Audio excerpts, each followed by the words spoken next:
Chapter 18. And the Lord spoke to Moses, saying, Speak to the people of Israel, and say to them, I am the Lord your God.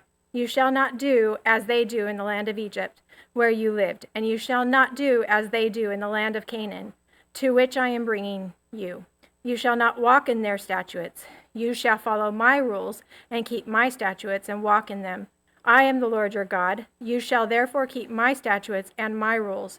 If a person does them, he shall live by them. I am the Lord. None of you shall approach any one of his close relatives to uncovered nakedness. I am the Lord. You shall not uncover the nakedness of your father, which is the nakedness of your mother. She is your mother. You shall not uncover her nakedness. You shall not uncover the nakedness of your father's wife. It is your father's nakedness. You shall not uncover the nakedness of your sister, your father's daughter, or your mother's daughter, whether brought up in the family or in any other home. You shall not uncover the nakedness of your son's daughter, or of your daughter's daughter, for their nakedness is your own nakedness. You shall not uncover the nakedness of your father's wife's daughter, brought up in your father's family, since she is your sister. You shall not uncover the nakedness of your father's sister. She is your father's relative. You shall not uncover the nakedness of your mother's sister, for she is your mother's relative. You shall not uncover the nakedness of your father's brother. That is, you shall not approach his wife. She is your aunt. You shall not uncover the nakedness of your daughter-in-law. She is your son's wife. You shall not uncover her nakedness. You shall not uncover the nakedness of your brother's wife. It is your brother's nakedness. You shall not uncover the nakedness of a woman and of her daughter, and you shall not take her son's daughter or her daughter's daughter to uncover her nakedness. They are relatives. It is depravity. And you shall not take a woman as a rival wife to your sister, uncovering her nakedness while her sister is still alive. You shall not approach a woman to uncover her nakedness while she is in her menstrual uncleanness, and you shall not lie sexually with your neighbor's wife, and so make yourself unclean with her. You shall not give any of your children to offer them to Molech, and so profane the name of your God. I am the Lord. You shall not lie with a male as with a woman. It is an abomination. And you shall not lie with any animal, and so make yourself unclean with it. Neither shall any woman give herself to an animal to lie with it. It is perversion. Do not make yourselves unclean by any of these things, for by all these things the nations I am driving out before you have become unclean, and the land has become unclean, so that I punished its iniquity, and the land vomited out its inhabitants. But you shall keep my statutes and my rules, and do none of these abominations, either the native or the stranger who sojourns among you. For the people of the land who were before you did all of these abominations, so that the land became unclean, lest the land vomit you out when you make it unclean, as it vomited out the nation that was before you. For everyone who does any of these abominations, the persons who do them shall be cut off from among their people. So keep my charge, never to practice any of these abominable customs that were practiced before you, and never to make yourself unclean by them. I am the Lord your God. Chapter 19. And the Lord spoke to Moses, saying, Speak to all the congregation of the people of Israel, and say to them, You shall be holy, for I am the Lord your God, am holy. Every one of you shall revere his mother and his father, and you shall keep my Sabbaths. I am the Lord your God. Do not turn to idols or make yourselves any gods of cast metal. I am the Lord your God. When you offer a sacrifice of peace offerings to the Lord, you shall offer it so that you may be accepted. It shall be eaten the same day you offer it, or on the day after. And anything left over until the third day shall be burned up with fire. If it is eaten at all on the third day, it is tainted. It will not be accepted. And everyone who eats it shall bear his iniquity, because he has profaned what is holy to the Lord, and that person shall be cut off from his people. When you reap the harvest of your land, you shall not reap your field right up to its edge. Neither shall you gather the gleanings after you harvest, and you shall not strip your vineyard bare, neither shall you gather the fallen grapes of your vineyard. You shall leave them for the poor and for the sojourner. I am the Lord your God. You shall not steal, you shall not deal falsely, you shall not lie to one another. You shall not swear by my name falsely, and so profane the name of your God. I am the Lord. You shall not oppress your neighbor or rob him. The wages of a hired worker shall not remain with you all night until the morning. You shall not curse the deaf or put a stumbling block before the blind. But you shall fear your God. I am the Lord. You shall do no injustice in court. You shall not be partial to the poor or defer to the great, but in righteousness shall you judge your neighbor. You shall not go around as a slanderer among your people, and you shall not stand up against the life of your neighbor. I am the Lord. You shall not hate your brother in your heart, but you shall reason frankly with your neighbor, lest you incur sin because of him. You shall not take vengeance or bear a grudge against the sons of your own people, but you shall love your neighbor as yourself. I am the Lord. You shall keep my statutes. You shall not let your cattle breed with a different kind. You shall not sow your field with two kinds of seed, nor shall you wear a garment of cloth made of two kinds of material. If a man lies sexually with a woman who is a slave assigned to another man and not yet ransomed or given her freedom, a distinction shall be made. They shall not be put to death because she was not free, but he shall bring his compensation to the Lord to the entrance of the tent of meeting, a ram for a guilt offering. And the priest shall make atonement for him with the ram of the guilt offering before the Lord for his sin that he has committed, and he shall be forgiven for the sin that he has committed. When you come into the land and plant any kind of tree for food, then you shall regard its fruit as forbidden. 3 years it shall be forbidden to you. It must not be eaten. And in the 4th year all of its fruit shall be holy, an offering of praise to the Lord. But in the 5th year you may eat of its fruit, to increase its yield for you. I am the Lord your God. You shall not eat any flesh with the blood in it. You shall not interpret omens or tell fortunes. You shall not round off the hair on your temples or mar the edges of your beard. You shall not make any cuts on your body for the dead or tattoo yourselves. I am the Lord. Do not profane your daughter by making her a prostitute, lest the land fall into prostitution and the land become full of depravity. You shall keep my Sabbaths and reverence my sanctuary. I am the Lord. Do not turn to mediums nor necromancers. Do not seek them out, and so make yourselves unclean by them. I am the Lord your God. You shall stand up before the gray head and honor the face of an old man, and you shall fear your God. I am the Lord. When a stranger sojourns with you in your land, you shall not do him wrong. You shall treat the stranger who sojourns with you as a native among you, and you shall love him as yourself. For you were strangers in the land of Egypt. I am the Lord your God. You shall do no wrong in judgment, in measures of length or weight or quantity. You shall have just balances, just weights, a just epith, and a just hin. I am the Lord your God, who brought you out of the land of Egypt. And you shall observe all my statutes and all my rules and do them. I am the Lord. Chapter 20. The Lord spoke to Moses, saying, Say to the people of Israel, any one of the people of Israel or of the strangers who sojourn in Israel, who gives any of his children to Molech, shall surely be put to death.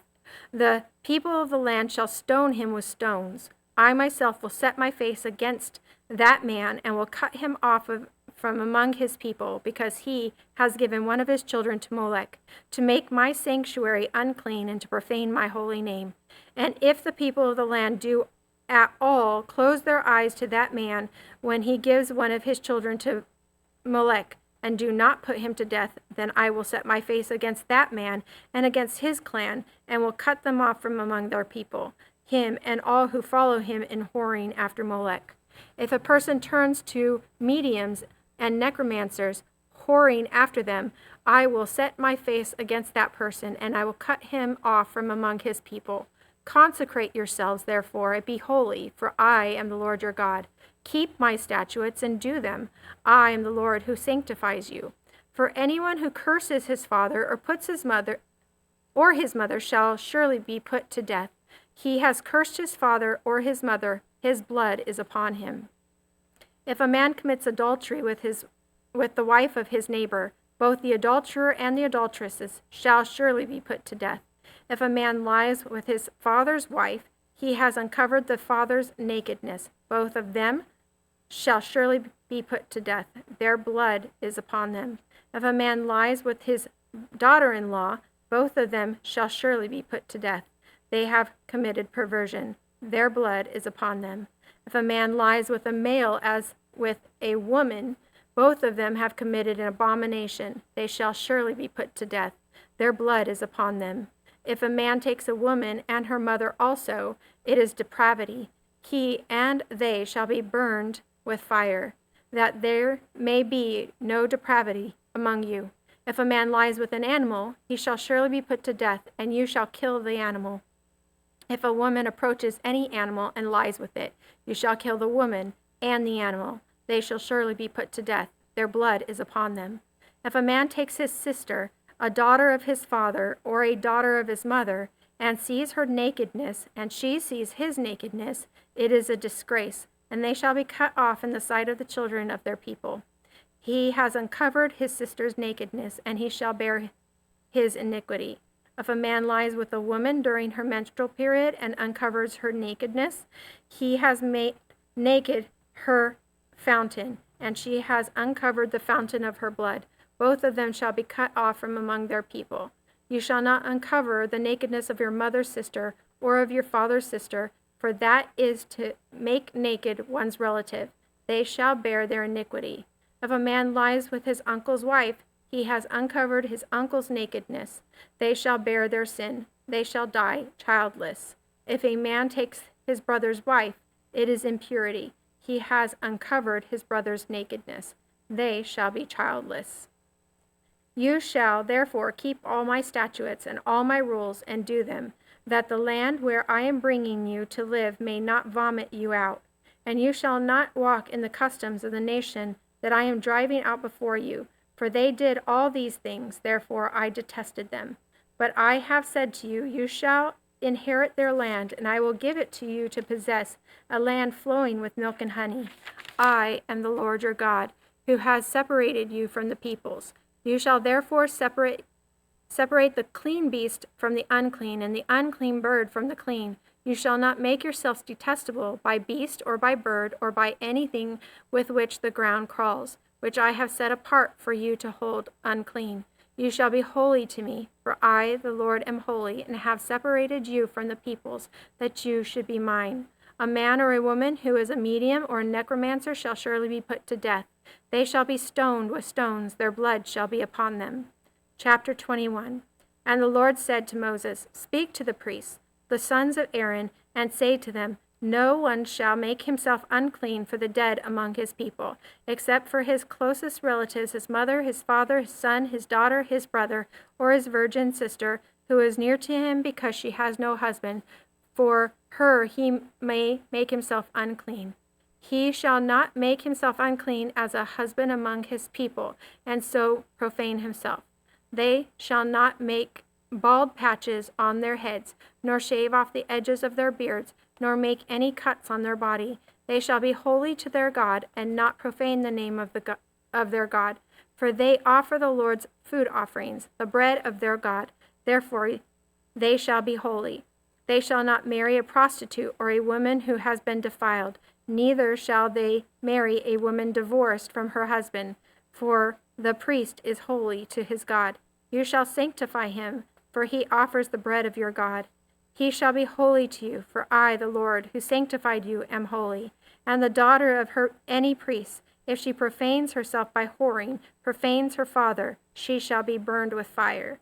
The priest who is chief among his brothers, on whose head the anointing oil is poured, and who has been consecrated to wear the garments, shall not let the hair of his head hang loose, nor tear his clothes. He shall not go into any dead bodies, nor make himself unclean, even for his father or for his mother. He shall not go out of the sanctuary, lest he profane the sanctuary of his God. For the consecration of the anointing oil of his God is on him. I am the Lord. And he shall take a wife in her virginity, a widow, or a divorced woman, or a woman who has been defiled, or a prostitute. These he shall not marry, but he shall take as his wife a virgin of his own people, that he may not profane his offspring among his people.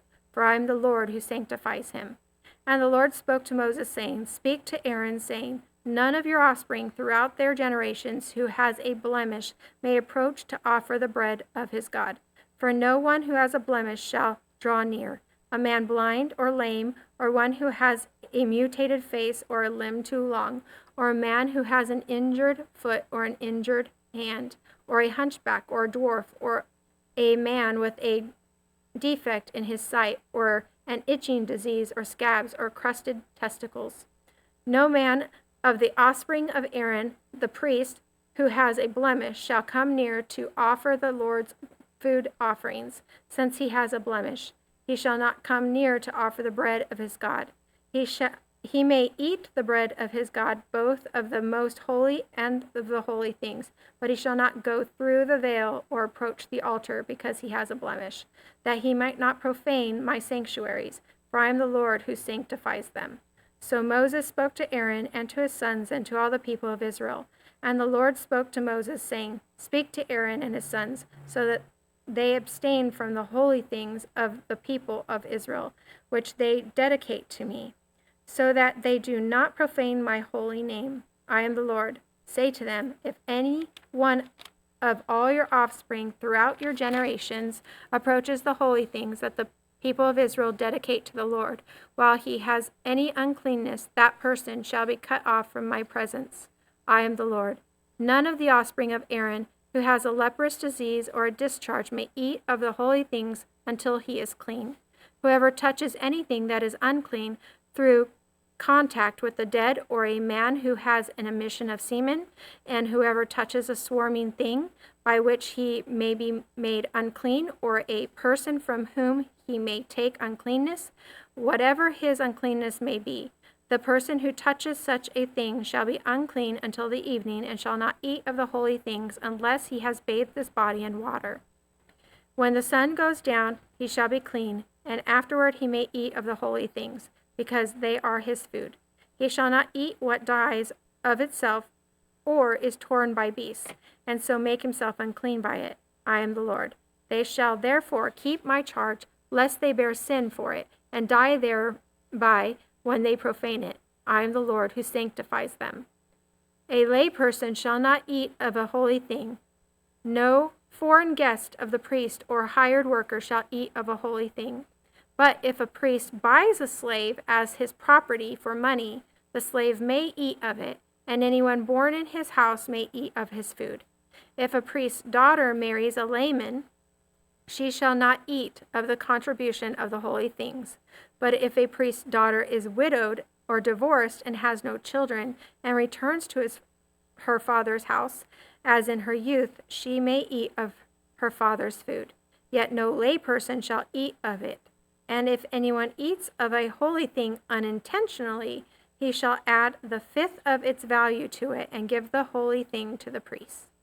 They shall not profane the holy things of the people of Israel, which they contribute to the Lord, and so cause them to bear iniquity and guilt by eating their holy things. For I am the Lord who sanctifies them. And the Lord spoke to Moses, saying, Speak to Aaron and his sons and all the people of Israel, and say to them, When any one of the house of Israel or of the sojourners in Israel present a burnt offering as his offering for any of their vows or free will offerings that they offer to the Lord, if it is to be accepted for you, it shall be a male without blemish of the bulls or the sheep or the goats. You shall not offer anything that has a blemish, for it will not be acceptable for you. And When anyone offers a sacrifice of peace offerings to the Lord to fulfill a vow, or as a free will offering from the herd or from the flock to be accepted, it must be perfect. There shall be no blemish in it. Animals blind or disabled or mutilated or having a discharge or an itch or scabs, you shall not offer to the Lord or give them to the Lord as a food offering on the altar. You may present a bull or a lamb that has a part too long or too short for a free will offering, but for a vow offering it cannot be accepted. Any animal that has its testicles bruised or crushed or torn or cut, you shall not offer to the Lord. You shall not do it within your land. Neither shall you offer as the bread of your God any such animals gotten from a foreigner, since there is a blemish in them because of their mutilation. They will not be accepted for you. Leviticus chapter 22, verse 26.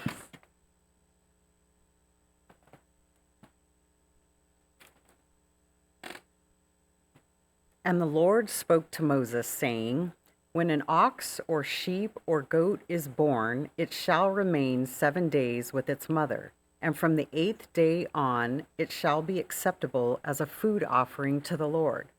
But you shall not kill an ox or a sheep and her young in 1 day.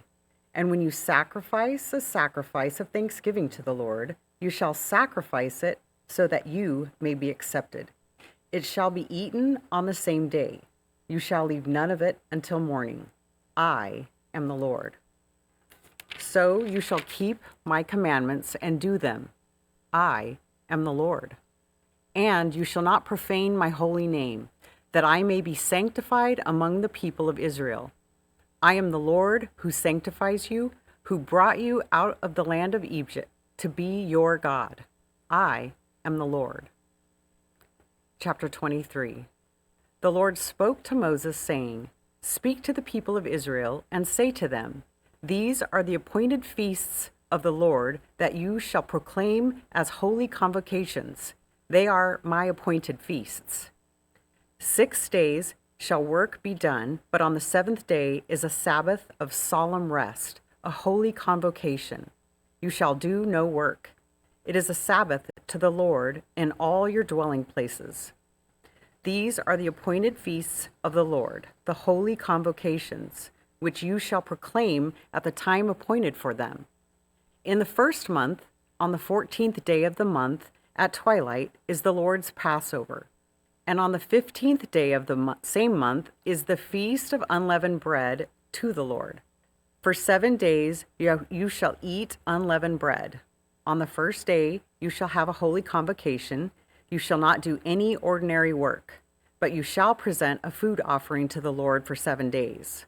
On the 7th day is a holy convocation. You shall not do any ordinary work. And the Lord spoke to Moses, saying, Speak to the people of Israel and say to them, When you come into the land that I give you and reap its harvest, you shall bring the sheaf of the first fruits of your harvest to the priest, and he shall wave the sheaf before the Lord, so that you may be accepted. On the day after the Sabbath, the priest shall wave it. And on the day when you wave the sheaf, you shall offer a male lamb, a year old, without blemish, as a burnt offering to the Lord. And the grain offering with it shall be 2/10 of an ephah of fine flour mixed with oil, a food offering to the Lord with a pleasing aroma. And the drink offering with it shall be of wine, 1/4 of a hin. And you shall eat neither bread nor grain parched or fresh until this same day, until you have brought the offering of your God. It is a statute forever throughout your generations in all your dwellings. You shall count 7 full weeks from the day after the Sabbath, from the day that you brought the sheaf of the wave offering. You shall count 50 days to the day after the 7th Sabbath. Then you shall present a grain offering of new grain to the Lord. You shall bring from your dwelling places 2 loaves of bread to be waved, made of 2/10 of an ephah. They shall be of fine flour, and they shall be baked with leaven, as first fruits to the Lord. And you shall present with the bread 7 lambs a year old without blemish, and 1 bull from the herd, and 2 rams. They shall be a burnt offering to the Lord, with their grain offering and their drink offerings, a food offering, with a pleasing aroma to the Lord. And you shall offer 1 male goat for a sin offering, and 2 male lambs a year old as a sacrifice of peace offerings. And the priest shall wave them with the bread of the first fruits as a wave offering before the Lord. With the 2 lambs, they shall be holy to the Lord for the priest. And you shall make a proclamation on the same day. You shall hold a holy convocation. You shall not do any ordinary work. It is a statute forever in all your dwelling places throughout your generations. And when you reap the harvest of your land, you shall not reap your field right up to its edge, nor shall you gather the gleanings after your harvest. You shall leave them for the poor and for the sojourner. I am the Lord your God. And the Lord spoke to Moses, saying, Speak to the people of Israel, saying, In the 7th month, on the 1st day of the month, you shall observe a day of solemn rest, a memorial proclaimed with blast of trumpets, a holy convocation. You shall not do any ordinary work, and you shall present a food offering to the Lord. And the Lord spoke to Moses, saying, Now on the 10th day of this 7th month is the Day of Atonement. It shall be for you a time of holy convocation, and you shall afflict yourselves and present a food offering to the Lord. And you shall not do any work on that very day, for it is a day of atonement, to make atonement for you before the Lord your God. For whoever is not afflicted on that very day shall be cut off from his people. And whoever does any work on that very day, that person I will destroy from among his people. You shall not do any work. It is a statute forever throughout your generations in all your dwelling places. It shall be to you a Sabbath of solemn rest, and you shall afflict yourselves. On the 9th day of the month, beginning at evening, from evening to evening, shall you keep your Sabbath. And the Lord spoke to Moses, saying, Speak to the people of Israel, saying, On the 15th day of this 7th month, and for 7 days, is the feast of booths to the Lord. On the 1st day shall be a holy convocation. You shall not do any ordinary work. For 7 days you shall present food offerings to the Lord. On the 8th day you shall hold a holy convocation and present a food offering to the Lord. It is a solemn assembly. You shall not do any ordinary work. These are the appointed feasts of the Lord, which you shall proclaim as times of holy convocation, for presenting to the Lord food offerings, burnt offerings and grain offerings, sacrifices and drink offerings, each on its proper day, besides the Lord's Sabbaths, and besides your gifts, and besides all your vow offerings, and besides all your free will offerings, which you give to the Lord. On the 15th day of the 7th month, when you have gathered in the produce of the land, you shall celebrate the feast of the Lord 7 days. On the 1st day shall be a solemn rest, and on the 8th day shall be a solemn rest. And you shall take on the 1st day the fruit of splendid trees, branches of palm trees, and boughs of leafy trees, and willows of the brook. And you shall rejoice before the Lord your God 7 days. You shall celebrate it as a feast to the Lord for 7 days in the year. It is a statute forever throughout your generations. You shall celebrate it in the 7th month. You shall dwell in booths for 7 days. All native Israelites shall dwell in booths, that your generations may know that I made the people of Israel dwell in booths when I brought them out of the land of Egypt. I am the Lord your God. Thus Moses declared to the people of Israel the appointed feasts of the Lord. Chapter 24. The Lord spoke to Moses, saying, Command the people of Israel to bring you pure oil from beaten olives for the lamp, that a light may be kept burning regularly. Outside the veil of the testimony in the tent of meeting, Aaron shall arrange it from evening to morning before the Lord regularly. It shall be a statute forever throughout your generations. He shall arrange the lamps on the lampstand of pure gold before the Lord regularly. You shall take fine flour and bake 12 loaves from it. 2/10 of an ephah shall be in each loaf, and you shall set them in 2 piles, 6 in a pile, on the table of pure gold before the Lord. And you shall put pure frankincense on each pile, that it may go with the bread as a memorial portion as a food offering to the Lord. Every Sabbath day Aaron shall arrange it before the Lord regularly. It is from the people of Israel as a covenant forever. And it shall be for Aaron and his sons, and they shall eat it in a holy place, since it is for him a most holy portion out of the Lord's food offerings, a perpetual due. Now an Israelite woman's son, whose father was an Egyptian, went out among the people of Israel. And the Israelite woman's son and a man of Israel fought in the camp. And the Israelite woman's son blasphemed the name and cursed. Then they brought him to Moses. His mother's name was Shelomith, the daughter of Dibri of the tribe of Dan. And they put him in custody till the will of the Lord should be clear to them.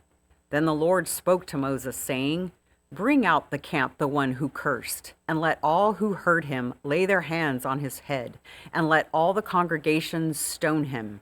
And speak to the people of Israel, saying, Whoever curses his God shall bear his sin. Whoever blasphemes the name of the Lord shall surely be put to death. All the congregation shall stone him. The sojourner, as well as the native, when he blasphemes the name, shall be put to death. Whoever takes a human life shall surely be put to death. Whoever takes an animal's life shall make it good, life for life. If anyone injures his neighbor as he has done it, shall be done to him. Fracture for fracture, eye for eye, tooth for tooth. Whatever injury he has given a person shall be given to him. Whoever kills an animal shall make it good, and whoever kills a person shall be put to death. You shall have the same rule for the sojourner and for the native, for I am the Lord your God. So Moses spoke to the people of Israel, and they brought out the camp the one who had cursed, and stoned him with stones. Thus the people of Israel did as the Lord commanded Moses. Chapter 25. The Lord spoke to Moses on Mount Sinai, saying, Speak to the people of Israel and say to them, When you come into the land that I give you, the land shall keep a Sabbath to the Lord. For 6 years you shall sow your field, and for 6 years you shall prune your vineyard and gather in its fruits. But in the 7th year there shall be a Sabbath of solemn rest for the land, a Sabbath to the Lord. You shall not sow your field or prune your vineyard. You shall not reap what grows of itself in your harvest, or gather the grapes of your undressed vine. It shall be a year of solemn rest for the land. The Sabbath of the land shall provide food for you, for yourself, and for your male and female slaves, and for your hired worker and the sojourner who lives with you, and for your cattle and the wild animals that are in your land. All its yield shall be for food. You shall count 7 weeks of years, 7 times 7 years, so that the time of the 7 weeks of years shall give you 49 years. Then you shall sound the loud trumpet on the 10th day of the 7th month. On the day of atonement you shall sound the trumpet throughout all your land, and you shall consecrate the 50th year and proclaim liberty throughout the land to all its inhabitants. It shall be a jubilee for you, when each of you shall return to his property, and each of you shall return to his clan. That 50th year shall be a jubilee for you. In it you shall neither sow, nor reap what grows of itself, nor gather the grapes from the undressed vines. For it is a jubilee. It shall be holy to you. You may eat the produce of the field. In this year of jubilee each of you shall return to his property. And if you make a sale to your neighbor or buy from your neighbor, you shall not wrong one another. You shall pay your neighbor according to the number of years after the Jubilee, and he shall sell to you according to the number of years for crops. If the years are many, you shall increase the price, and if the years are few, you shall reduce the price, for it is the number of the crops that he is selling to you. You shall not wrong one another, but you shall fear your God. For I, the Lord, I am the Lord your God. Therefore, you shall do my statutes and keep my rules and perform them, and then you will dwell in the land securely. The land will yield its fruit, and you will eat your fill and dwell in it securely. And if you say, what shall we eat in the 7th year, if we may not sow or gather in our crop? I will command my blessing on you in the 6th year, so that it will produce a crop sufficient for 3 years. When you sow in the 8th year, you will be eating some of the old crop. You shall eat the old until the 9th year, when its crop arrives. The land shall not be sold in perpetuity, for the land is mine, for you are strangers and sojourners with me. And in all the country you possess, you shall allow a redemption of the land. If your brother becomes poor and sells part of his property, then his nearest redeemer shall come and redeem what his brother has sold. If a man has no one to redeem it, and then himself becomes prosperous and finds sufficient means to redeem it, let him calculate the years since he sold it and pay back the balance to the man to whom he sold it, and then return to his property. But if he does not have sufficient means to recover it, then what he sold shall remain in the hand of the buyer until the year of Jubilee. In the Jubilee it shall be released, and he shall return to his property. If a man sells a dwelling house in a walled city, he may redeem it within a year of its sale. For a full year he shall have the right of redemption. If it is not redeemed within a full year, then the house in the walled city shall belong in perpetuity to the buyer throughout his generations. It shall not be released in the Jubilee. But the houses of the villages that have no wall around them shall be classified with the fields of the land. They may be redeemed, and they shall be released in the Jubilee. As for the cities of the Levites may redeem at any time the houses in the cities they possess. And if one of the Levites exercises his right of redemption, then the house that was sold in a city they possess shall be released in the Jubilee. For the houses in the cities of the Levites are their possession among the people of Israel. But the fields of pasture land belonging to their cities may not be sold, for that is their possession forever. If your brother becomes poor and cannot maintain himself with you, you shall support him as though he were a stranger and a sojourner, and he shall live with you. Take no interest from him or profit, but fear your God, that your brother may live beside you. You shall not lend him your money at interest, nor give him your food for profit. I am the Lord your God, who brought you out of the land of Egypt to give you the land of Canaan and to be your God. If your brother becomes poor beside you and sells himself to you, you shall not make him serve as a slave. He shall be with you as a hired worker and as a sojourner. He shall serve with you until the year of the Jubilee. Then he shall go out from you, he and his children with him, and go back to his own clan and return the possession of his fathers. For they are my servants, whom I brought out of the land of Egypt. They shall not be sold as slaves. You shall not rule over him ruthlessly, but shall fear your God. As for your male and female slaves, whom you may have, you may buy male and female slaves from among the nations that are around you. You may also buy from among the strangers who sojourn with you and their clans that are with you, who have been born in your land, and they may be your property. You may bequeath them to your sons after you to inherit as a possession forever. You may make slaves of them, but over your brothers, the people of Israel, you shall not rule, one over another ruthlessly. If a stranger or sojourner with you becomes rich, and your brother beside him becomes poor and sells himself to the stranger or sojourner with you, or to a member of the stranger's clan, then after he is sold, he may be redeemed. One of his brothers may redeem him, or his uncle or his cousin may redeem him, or a close relative from his clan may redeem him. Or if he grows rich, he may redeem himself. He shall calculate with his buyer from the year when he sold himself to him until the year of Jubilee, and the price of his sale shall vary with the number of years. The time he was with his owner shall be rated as the time of a hired worker. If there are still many years left, he shall pay proportionately for his redemption some of his sale price.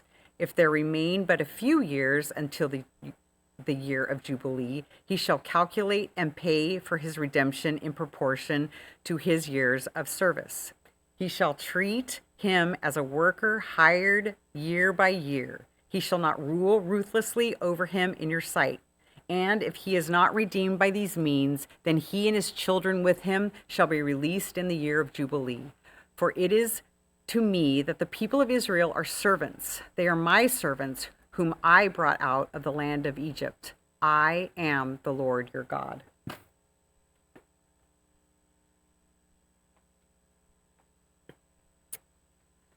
Leviticus chapter 26. You shall not make idols for yourself, or erect an image or pillar, and you shall not set up a figure stone in your land to bow down to. For I am Lord your God. You shall keep my Sabbaths and reverence my sanctuary. I am the Lord. If you walk in my statutes and observe my commandments and do them, then I will give you your rains in their season, and the land shall yield its increase, and the trees of the field shall yield their fruit. Your threshing shall last to the time of the grape harvest, and the grape harvest shall last to the time of the sowing. And you shall eat your bread to the fully and dwell in your land securely. I will give you peace in the land, and you shall lie down, and none shall make you afraid. And I will remove harmful beasts from the land, and the sword shall not go through your land. You shall chase your enemies, and they shall fall before you by the sword. 5 of you shall chase 100, and 100 of you shall chase 10,000, and your enemies shall fall before you by the sword. I will turn to you and make you fruitful and multiply. You will confirm my covenant with you. You shall eat old store long kept, and you shall clear out the old to make way for the new. I will make my dwelling among you, and my soul shall not abhor you. And I will walk among you, and will be your God, and you shall be my people. I am the Lord your God, who brought you out of the land of Egypt, and that you shall not be their slaves.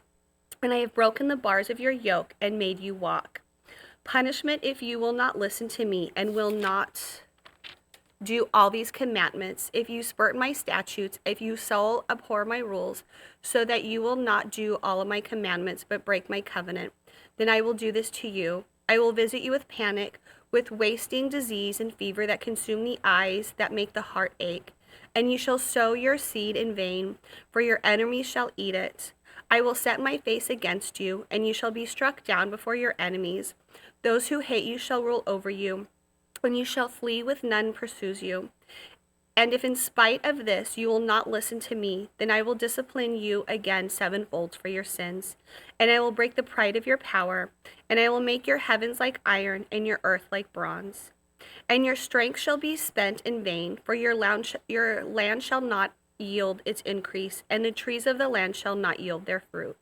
Then if you walk contrary to me and will not listen to me, I will continue to striking your sevenfold for your sins. And I will let you loose the wild beast against you, which shall brethren you of your children, and destroy your livestock, and make you few in number, so that your road shall be deserted.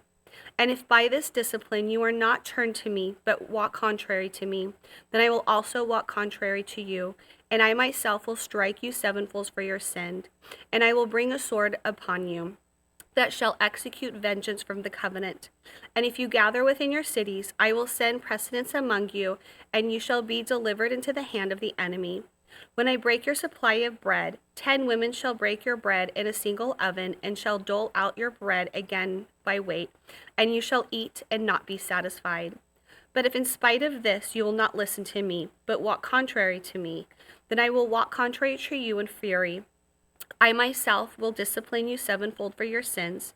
You shall eat the flesh of your sons, and shall eat the flesh of your daughters.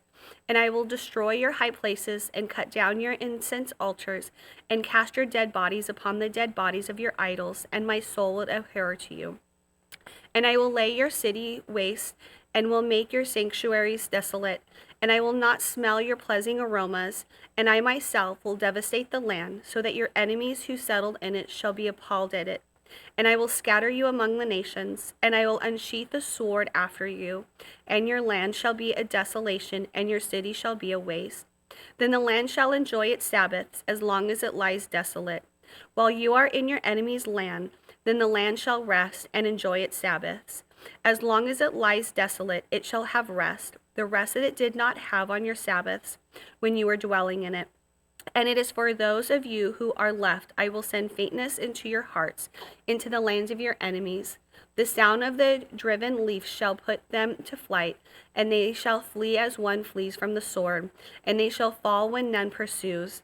They shall stumble over one another as if to escape a sword, though none pursues, and you shall have no power to stand before your enemy. And you shall perish among the nations, and the land of your enemies shall eat you up. And those of you who are left shall rot away in your enemies' lands because of their iniquity, and also because of their iniquities of their fathers that shall rot away like them. But if they confess their iniquity and their iniquity of their fathers and their treachery that they committed against me, and also in walking contrary to me, so that I walked contrary to them and brought them into the land of their enemies, and then their uncircumcised heart is humbled, and then they make amends for their inquiry, then I will remember my covenant with Jacob, and I will remember my covenant with Isaac, and my covenant with Abraham, and I will remember the land. But the land shall be abandoned by them, and enjoy its Sabbath while it lies desolate without them. And they shall make amends for their inquiry, because they spurned my rules, and their souls abhorred my statutes. Yet for all of that, when they are in the land of their enemies, I will not spur them, nor will I abhor them, so as to destroy them utterly, and break their covenant with them, for I am the Lord their God. But I will for their sake remember the covenant with their forefathers, whom I brought out of the land of Egypt into the sight of the nations, that I might be the God. I am the Lord. These are the statutes and rules and laws that the Lord made between himself and the people of Israel through Moses on Mount Sinai. Chapter 27. The Lord spoke to Moses, saying, Speak to the people of Israel and say to them, If anyone makes a special vow to the Lord involving the valuation of persons, then the valuation of a male from 20 years old up to 60 years old shall be 50 shekels of silver according to the shekel of the sanctuary. If the person is female, the valuation will be 30 shekels. If the person from 5 years old up to 20 years old, the valuation shall be a male 20 shekels, and for the female 10 shekels. If the person is from a month old to 5 years, the valuation shall be for a male 5 shekels of silver, and for a female the value shall be 3 shekels of silver. And if the person is 60 years or older, then the valuation for a male shall be 15 shekels, and for a female 10 shekels. And if someone is too poor to pay the valuation, then he shall made to stand before the priest, and the priest shall value him. The priest shall value him according to what the vower can afford. If the vow is an animal that may be offered as an offering to the Lord, all of it that he gives to the Lord is holy. He shall not exchange it or make a substitute for it, good for bad or bad for good. And if he does in fact substitute one animal for another, then both it and the substitute shall be holy. And if it is unclean animal that may not be offered as an offering to the Lord, then he shall stand the animal before the priest, and the priest shall value it as either good or bad. As the priest values it shall be. But if he wishes to redeem it, he shall add a fifth to the valuation. When a man dedicates his house as a holy gift to the Lord, the priest shall value it as good or bad. As the priest values it, so it shall stand. And if the donor wishes to redeem his house, he shall add a fifth to the valuation price, as it shall be his. If a man dedicates to the Lord part of the land that is his possession, then the valuation shall be in a proportion to its seed. A homer of the barley seed shall be valued at 15 shekels of silver. If he dedicates his field from the year of Jubilee, the valuation shall stand. But if the dedication has failed after the Jubilee, then the priest shall calculate the price according to the years that remain until the year of Jubilee, and a deduction shall be made from the valuation. And if he who dedicates the fields wishes to redeem it, then he shall add a fifth to its valuation price, and it shall remain his. But if he does not wish to redeem the field, or if he has sold the field to another man, it shall not be redeemed any more. But the field, when it is released in the Jubilee, shall be a holy gift to the Lord, like a field that has been devoted. The priest shall be in possession of it. If he dedicates to the Lord a field that he has bought, which is not a part of his possession, then the priest shall calculate the amount of the valuation as it is up to the year of Jubilee.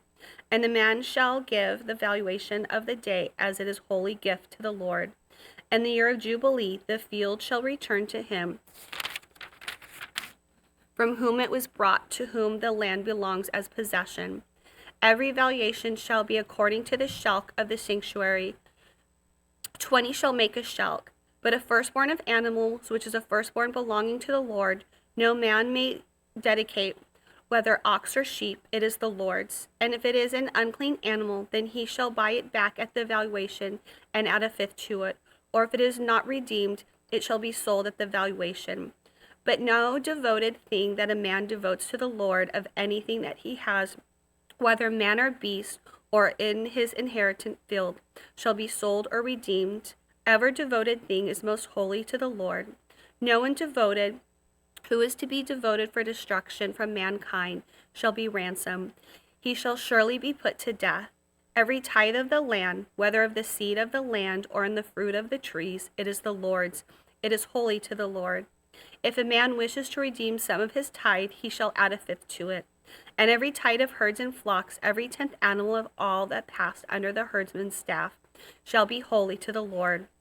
One shall not differentiate between good or bad, neither shall he make a substitute for it. And if he does not substitute for it, then both it and the substitute shall be holy. It shall not be redeemed.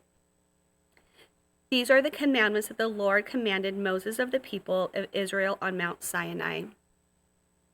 Numbers chapter 1. As census of Israel's warriors. The Lord spoke to Moses in the wilderness of Sinai in the tent of the meeting on the first day of the 2nd month, in the 2nd year after they had come out of the land of Egypt, saying, Take a census of all the congregation of the people of Israel, by clans, by father houses, according to the numbers of names.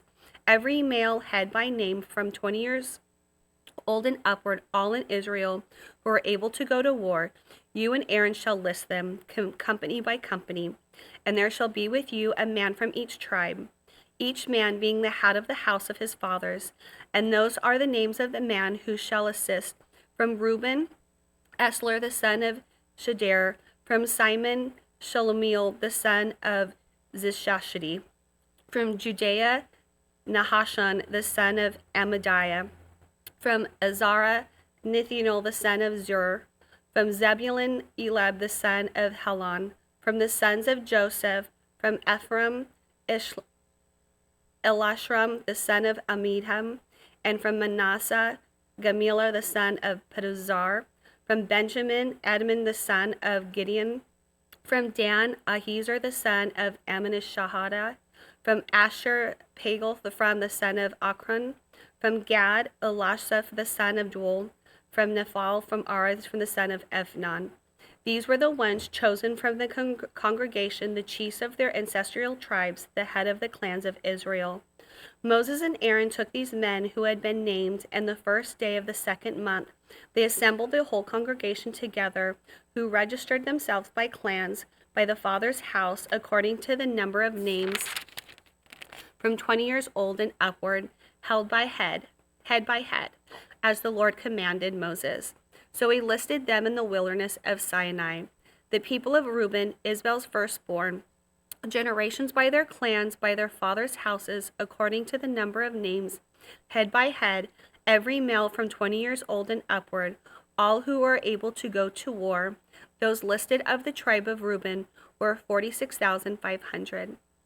The people of Simon, their generations by their clans, by their fathers' houses, those of them who were listed according to the numbers of names head by head, every male from 20 years old and upward, all who were able to go to war. Those listed of the tribe of Simon were 59,300. The people of Gad, their generations, by their clans, by their fathers' houses, according to the number of names from 20 years old and upward, all who were able to go to war. The list of the tribe of Gad was 45,650. Of the people of Judah, their generations, by their clans, by their fathers' houses, according to the number of names from 20 years old and upward, every man able to go to war, those listed of the tribes of Judah were 74,600. Of the people of Ishar, their generations by their clans, by their fathers' houses, according to the number of names, from 20 years old and upward, every man able to go to war, those listed of the tribe of Ishar was 54,400. Of the people of Zebulun, their generations by their clans, their fathers' houses, according to the number of names, from the 20 years old and upward, every man able to go to war, there listed of the tribe of Zebulun were 57,400. Of the people of Joseph, namely of the people of Ephraim, their generations by their clans, by their fathers' houses, according to the number of names, from 20 years old and upward, every man able to go to war, those listed of the tribe of Ephraim were 40,500. Of the people of Manasseh, their generations by their clans, by their fathers' houses, according to the number of names, from 20 years old and upward, every man able to go to war, those listed of the tribe of Manasseh were 32,200.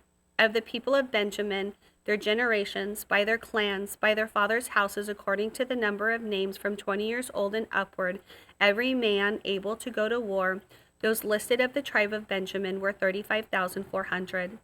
Of the people of Dan, their generations, by their clans, by their fathers' houses, according to the number of names, from 20 years old and upward, every man able to go to war, those listed of the tribe of Dan were 62,700.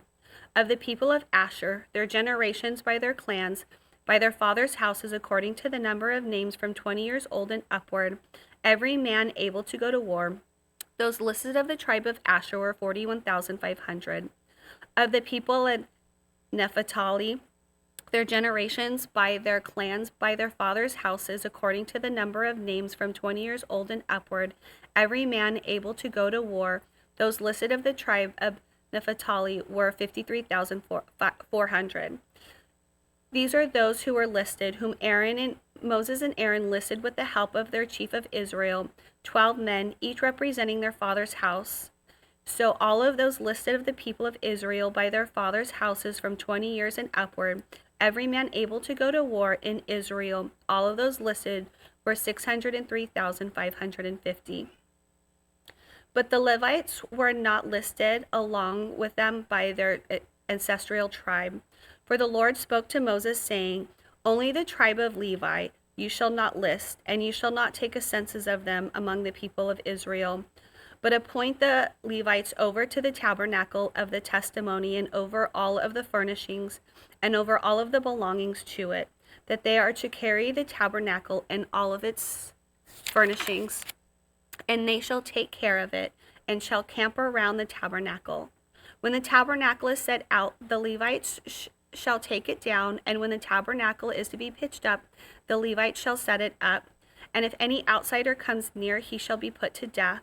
The people of Israel shall pitch their tents by their companies, each man in their own camp, and each man by their own standard. But the Levites shall camp around the tabernacle of the testimony, so that there may be no wrath on the congregation of the people of Israel. And the Levites shall keep guard over the tabernacle of the testimony. This did the people of Israel. They did according to all that the Lord commanded Moses." Chapter 2. The Lord spoke to Moses and Aaron, saying, "The people of Israel shall camp each by its own standard, with the banners of their fathers' houses. They shall camp facing the tent of meeting on every side. Those to camp on each side towards the sunrise shall be on the standard of the camp of the Judah by their companies, and the chief of the people of Judah, being Nahshon of the son of Amminadab. His company is listed, being 74,600. Those to camp next to him shall be the tribe of Ishar, the chief of the people of Ishar, being Ethanol son of Zur. His company is listed, being 54,400.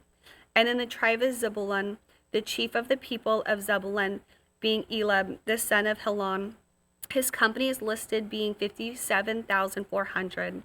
All of those listed of the camp of Judah by their companies were 1,860,400. They shall set out on the 1st of March. On the south side shall be the standard of camp of Reuben by their companies. The chief of people of Reuben being Islar, the son of Shadar. His company is listed at 46,500. And those to the camp next to him shall be the tribe of Simon. The chief of the people of Simon shall be Shelumiel, of son of Zerashadiah. His company is listed being 59,300. Then the tribe of Gad, the chief of the people of Gad, being Elisaph, the son of Reuel. His company is listed as 45,650. All those listed on the camp of Reuben by their companies were 151,450. They shall set out seconds. And then on number 17.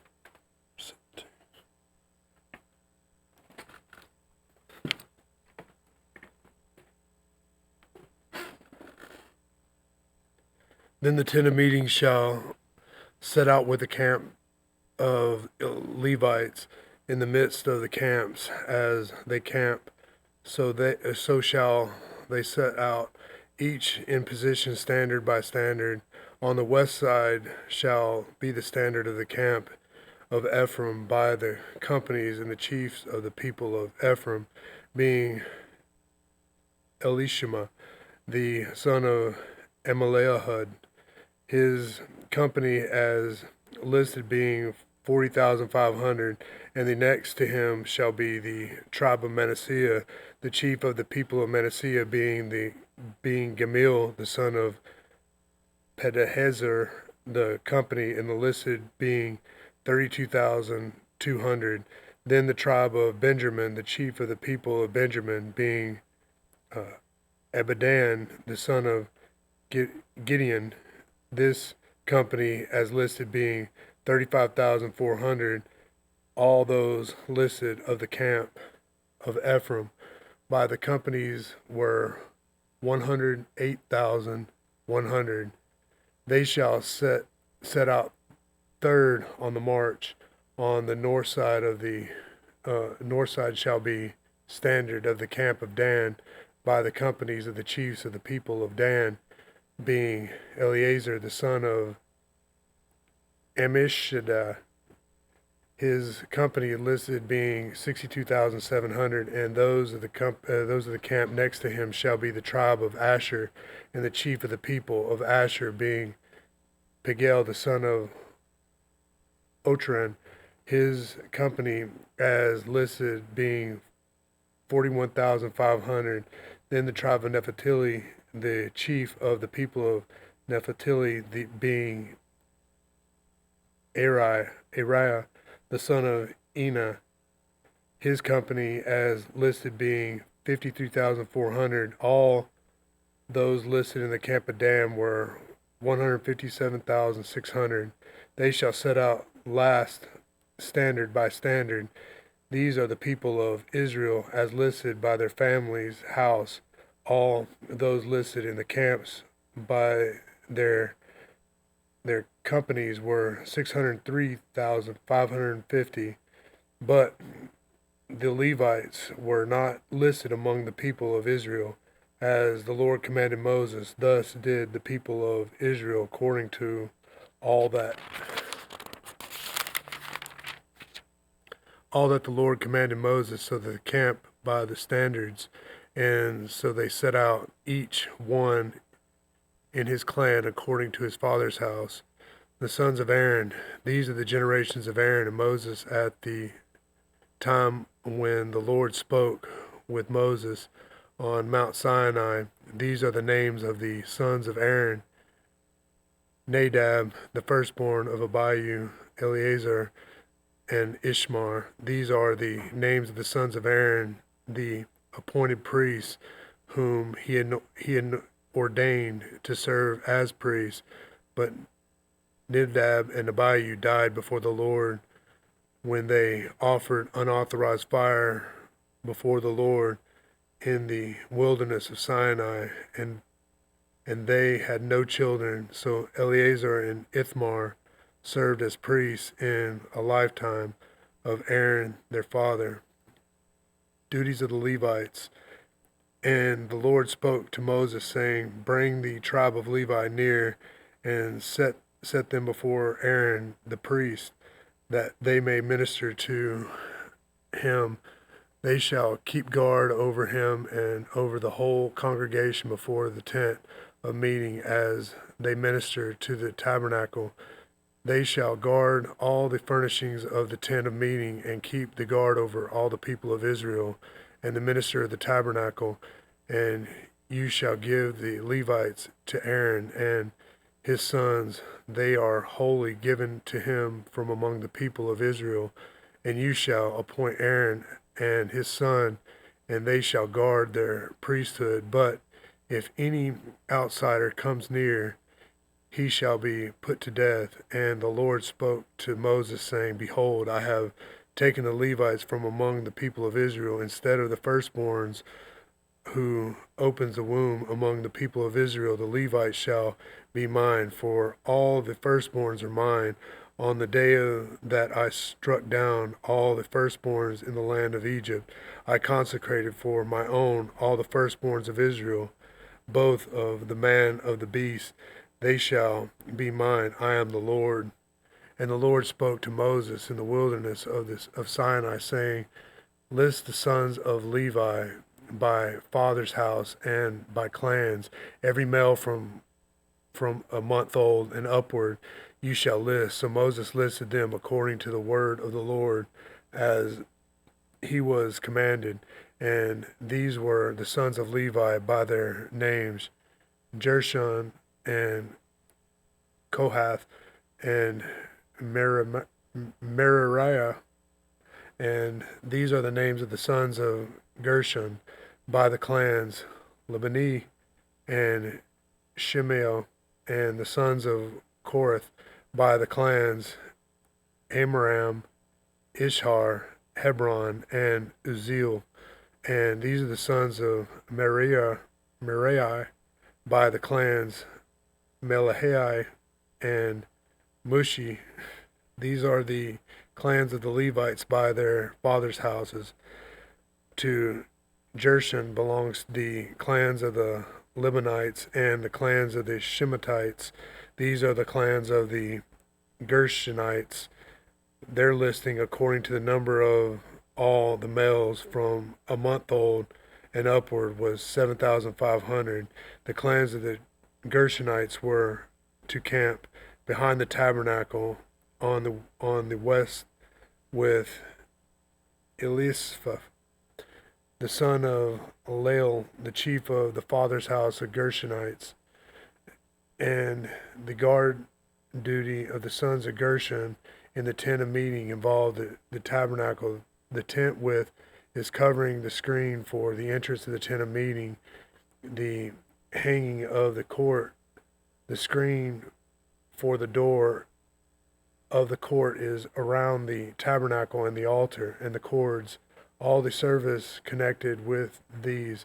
To Kohath belonging the clan of the Amorites and the clan of the Israelites and the clan of the Hebronites and the clan of the Uzzielites. These are the clans of the Korathites, according to the number of all the males from a month old and upward. There were 8,600 keeping guard over the sanctuary. The clans of the sons of Kohath were the camp on the south side of the tabernacle with Elizaphan, the son of Izul, as the chief, the father's house, and the clans of the Kohathites, and their guard duty involved the ark and the table and the lampstand, the altars and the vessels of the sanctuary with which the priest and the minister and the screen, all the service connected with these. And Eleazar the son of Aaron, the priest, was to be the chief over all the chiefs of the Levites and to have oversight of those who kept guard over the sanctuaries. To Merari belonged the clan of the Merhalatites and the clan of the Mushtites. These are the clans of the Merari. Their listing according to the number of all the males from a month old upward was 6,200. And the chief of the father's house of the clans of the Merari was Zeriel, the son of Abihail.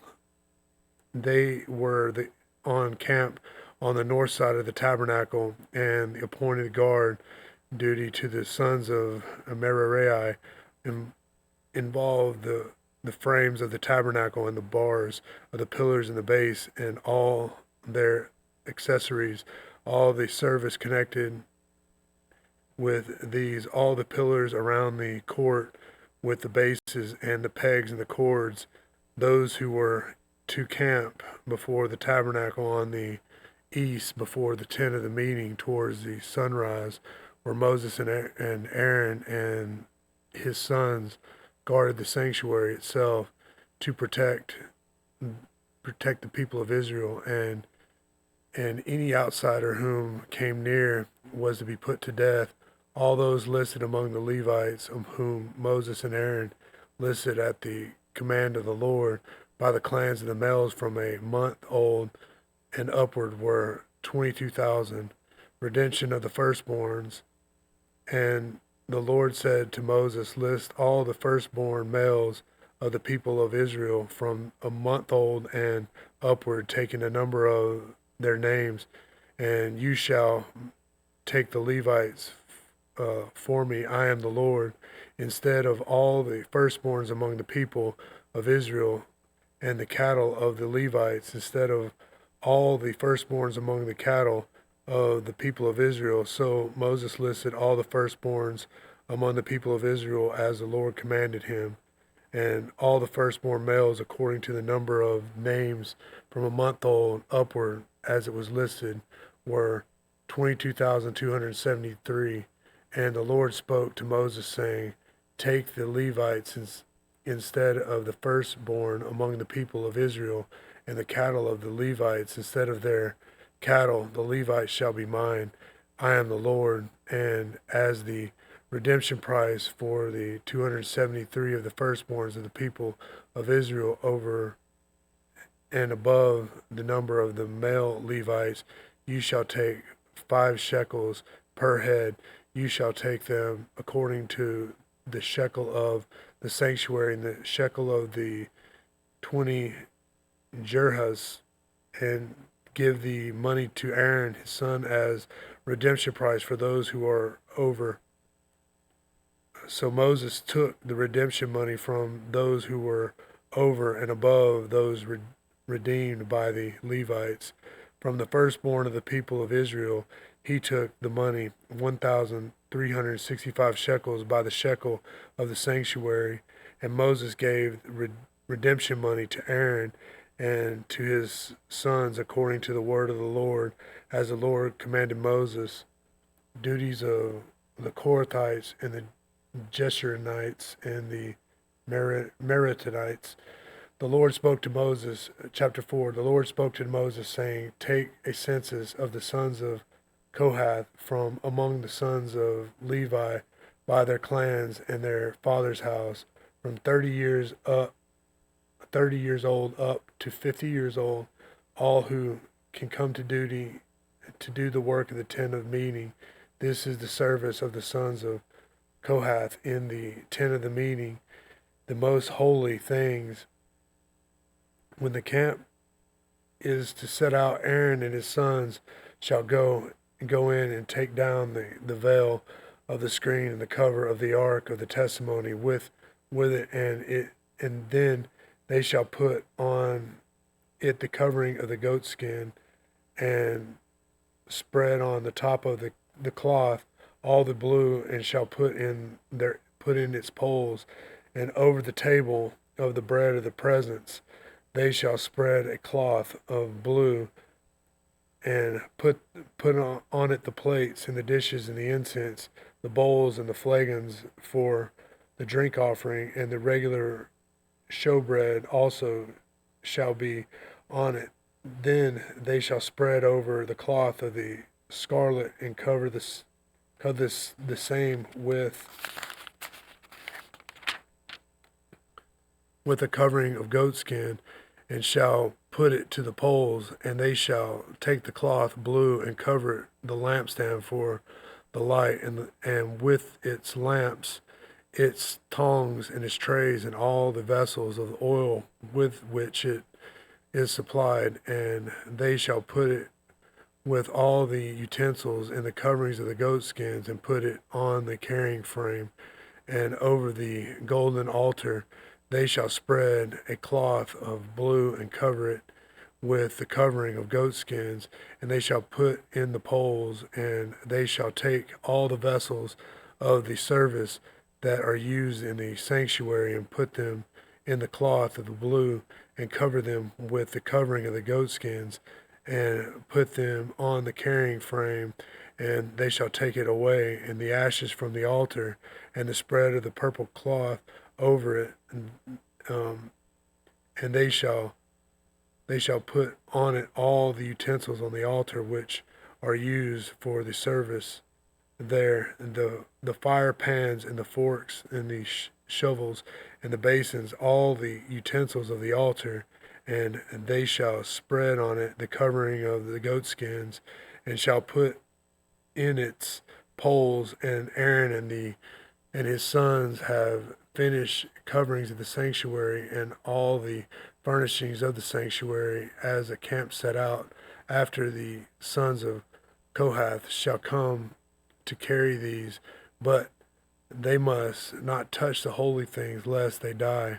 These are the things of the tent of the meeting that the sons of Korath are to carry, and Eleazar the son of Aaron the priest shall have charge over the oil for the light, the fragrant incense, and the regular grain offerings, and the anointing oil, with the oversight of the whole tabernacle and all that is in it, of the sanctuary and its vessels. The Lord spoke to Moses and Aaron, saying, let not the tribe of the clans of the Korathites be destroyed from among the Levites, but deal thus with them, that they may live and not die. When they come near the most holy thing, Aaron and his sons shall go in and appoint them each to his task and to his burden, but they shall not go in to look on the holy thing, even for a moment, lest they die. The Lord spoke to Moses, saying, take a census of the sons of Gershon also by their father's house and by their clans, from 30 years old up to 50 years old, and shall list them all who can come to do duty to the service in the tent of meetings.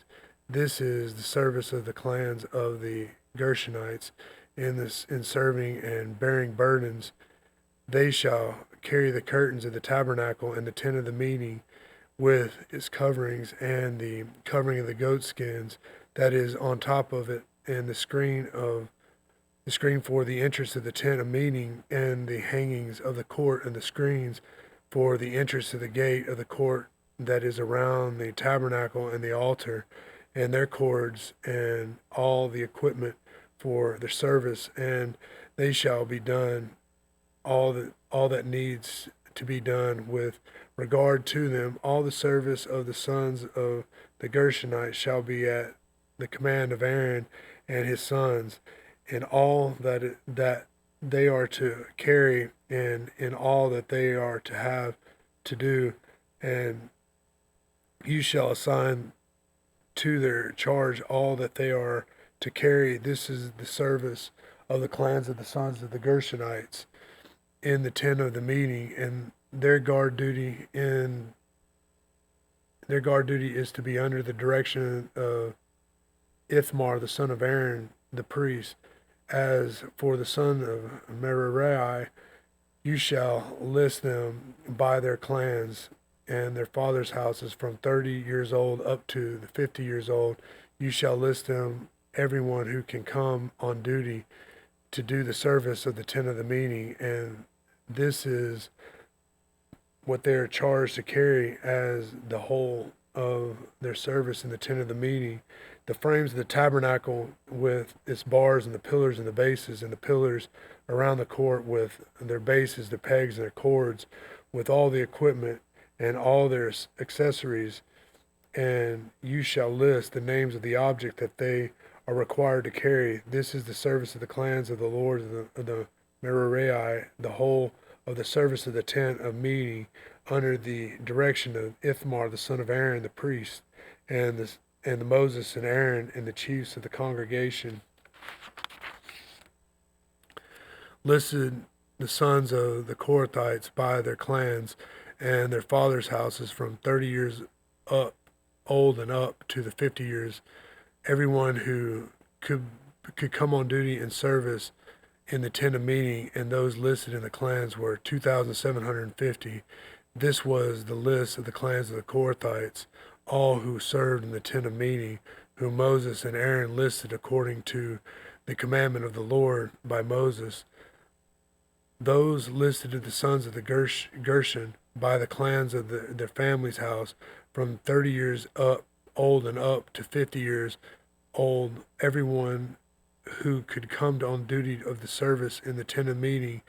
Those listed by their clans, their father's house, were 2,630. This was the list of the clans of the sons of Gershon, all who served in the tent of meeting, whom Moses and Aaron listed according to the commandment of the Lord. Those listed of the clans of the sons of Merari by the clans of their father's house, from 30 years old up to 50 years old, everyone who could come on duty for service in the tent of meeting. Those listed in the clans were 3,200. This was the list of the clans of the sons of Merari, whom Moses and Aaron listed according to the commandment of the Lord by Moses. All those who were listed of the Levites, whom Moses and Aaron and the chiefs of Israel listed by their clans and their fathers' houses, from 30 years old and up to 50 years old, everyone who come to the service of the ministry and serve for bearing burdens at the tent of the meeting. Those listed were 8,580 according to those commandment of the Lord. Though they were listed, each one with the task of serving or carrying. Thus they were listed by him as the Lord of the commanded Moses. Chapter 5, Unclean People. The Lord spoke to Moses, saying, command the people of Israel that they put out of the camp everyone whom are leprous,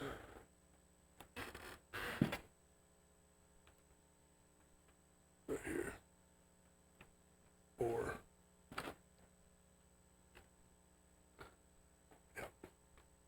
Numbers 5.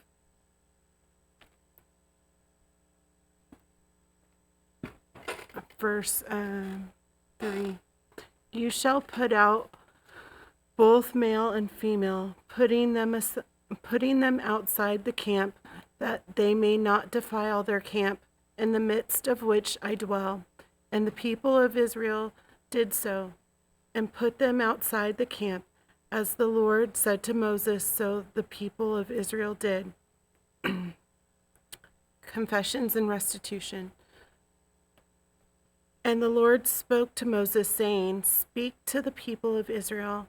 When a man or woman commits any of the sins that people commit by breaking faith with the Lord, and that the person realizes his guilt, he shall confess his sin that he has committed, and he shall make full restitution for his wrong, adding a fifth to it and giving it to him whom he did the wrong. But if the man has no next of kin to whom restitution may be made for the wrong, the restitution for the wrong shall go to the Lord for the priest, in addition to the ram of atonement, with which atonement is made for him. And every contribution all the holy donations of the people of Israel, which they bring to the priest, shall be his. Each one shall keep his holy donations. Whatever anyone gives to the priest shall be his. A test for adultery. And the Lord spoke to Moses, saying, Speak to the people of Israel. If any man's wife goes astray and breaks faith with him, if a man lies with her sexually, and it is hidden from the eyes of her husband, and she is undetected though she has defiled herself, and there is no witness against her, since she was not taken in the act, and if the spirit of jealousy comes over him, and he is jealous of his wife who has defiled herself, or if the spirit of jealousy comes over him, and he is jealous of his wife, though she has not defiled herself, then the man shall bring his wife to the priest, and bring the offering required of her, 1/10 of an ephah of barley flour. He shall pour no oil on it, and put no frankincense on it, for it is a grain offering of jealousy, a grain offering of remembrance, bringing iniquity to remembrance. And the priest shall bring her near, and set her before the Lord. And the priest shall take holy water in an earthenware vessel, and take some of the dust that is on the floor of the tabernacle, and put it into the water. And the priest shall set the woman before the Lord, and unbind her hair of the woman's head, and place her in the hands of the grain offering of remembrance, which is the grain offering of jealousy. And in his hand the priest shall have the water of bitterness that brings the curse.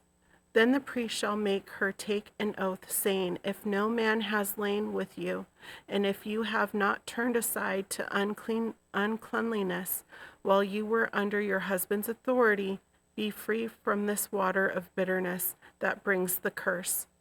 But if you have gone astray, though you are under your husband's authority, and if you have defiled yourself, and some man other than your husband has lain with you, then let the priest make the woman take the oath of the curse, and say to the woman, The Lord make you a curse and an oath among your people, when the Lord makes your thigh fall away and your body swell. May this water that brings the curse pass into your bowels, and make your womb swell and your thigh fall away.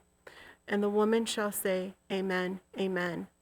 Then the priest shall write these curses in a book, and wash them off into the water of bitterness. And he shall make the woman drink the water of bitterness that brings the curse, and the water that brings the curse shall enter into her and cause bitter pain. And the priest shall take the grain offering of jealousy out of the woman's hand, and shall wave the grain offering before the Lord, and bring it to the altar. And the priest shall take a handful of grain offering as its memorial portion, and burn it on the altar, and afterward shall make the woman drink the water. And when he has made her drink the water, then, if she has defiled herself, and has broken faith with her husband, the water that brings the curse shall enter into her, and cause bitter pain, and her womb shall swell, and her thigh shall fall away, and the woman shall become a curse among her people. But if the woman has not defiled herself, and is clean, then she shall be free, and shall conceive children. This is the law in cases of jealousy, when a wife, though under her husband's authority, goes astray and defiles herself, or when the spirit of jealousy comes over a man, and he is jealous of his wife. Then he shall set a woman before the Lord, and the priest shall carry out for her all this law. The man shall be free from iniquity, but the woman shall bear her iniquity. The Nazirite vow, Numbers chapter 6. And the Lord spoke to Moses, saying, Speak to the people of Israel, and say to them, When either a man or a woman makes a special vow, the vow of a Nazirite, to separate himself to the Lord, he shall separate himself from wine and strong drink. He shall drink no vinegar made from wine or strong drink, and shall not drink any juice of grapes or eat grapes, fresh or dried. All the days of his separation he shall eat nothing that is produced by the grapevine, not even the seeds or the skins. All the days of his vow of separation no razor shall touch his head until the time is completed for which he separates himself to the Lord. He shall be holy. He shall let the locks of his head grow long. All the days he separates himself to the Lord, he shall not go near a dead body, not even for his father or his mother, for brother or sister. If they die, shall he make himself unclean, because his separation to God is on his head. All the days of his separation he is holy to the Lord. And if any man dies very suddenly beside him, and he defiles his consecrated head, then he shall shave his head on the day of his cleansing. On the 7th day he shall shave it. On the 8th day he shall bring 2 turtle doves or 2 pigeons to the priest to the entrance of the tent of meeting. And the priest shall offer one for a sin offering and the other for a burnt offering, and make atonement for him, because he sinned by reason of the dead body. And he shall consecrate his head that same day, and separate himself to the Lord for the days of his separation, and bring a male lamb a year old for a guilt offering. But the previous period shall be void, because his separation was defiled. And this is the law for the Nazarite. When the time of his separation had been completed, he shall be brought to the entrance of the tent of meeting, and he shall bring his gift to the Lord, 1 male lamb a year old without blemish for burnt offering, and 1 ewe lamb a year old without blemish as a sin offering, and 1 ram without blemish as a peace offering, and a basket of unleavened bread, loaves of fine flour mixed with oil, and unleavened wafers smeared with oil, and their grain offering, and their drink offerings. And the priest shall bring them before the Lord, and offer his sin offering and his burnt offering, and he shall offer the ram as a sacrifice of peace offering to the Lord, with a basket of unleavened bread. The priest shall offer also its grain offering and its drink offering, and the Nazarite shall shave his consecrated head at the entrance of the tent of meeting, and shall take the hair from his consecrated head and put it on the fire that is under the sacrifice of the peace offering. And the priest shall take the shoulder of the ram when it is boiled, and 1 unleavened loaf out of the basket, and 1 unleavened wafer, and shall put them on the hands of the Nazarite after he has shaven the hair of his consecration, and the priest shall wave them for a wave offering before the Lord. They are a holy portion for the priest, together with the breast that is waved and the thigh that is contributed. And after that, the Nazarite may drink wine. This is the law of the Nazarite. But if he vows an offering to the Lord above his Nazarite vow, as he can afford in the exact accordance with the vow that he takes, then he shall do in addition to the law of the Nazarite. Aaron's blessing. The Lord spoke to Moses, saying, Speak to Aaron and his sons, saying, Thus shall bless the people of Israel. You shall say to them, The Lord bless you and keep you, and the Lord make his face to shine upon you and be gracious to you. The Lord lift up his countenance upon you and give you peace. So shall they put my name upon the people of Israel, and I will bless them.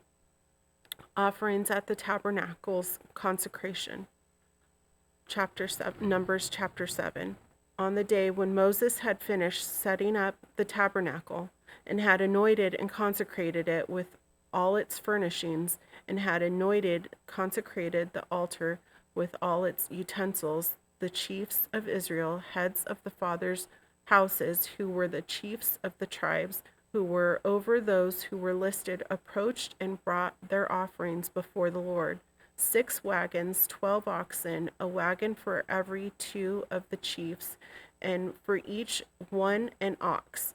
They brought them before the tabernacle, and then the Lord said to Moses, "Accept these from them, that they may be used in the service of the tent of meeting, and give them to the Levites, to each man according to his service." So Moses took the wagons and the oxen and gave them to the Levites. 2 wagons, 4 oxen he gave to the sons of Gershon according to the service, and 4 wagons and 8 oxen he gave to the sons of Merari according to their service, under the direction of Ithamar the son of Aaron the priest.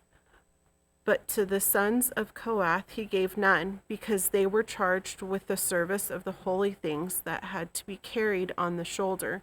And the chiefs offered offerings for the dedication of the altar on the day it was anointed. And the chiefs offered their offering before the altar. And the Lord said to Moses, "They shall offer their offerings 1 chief each day for the dedication of the altar."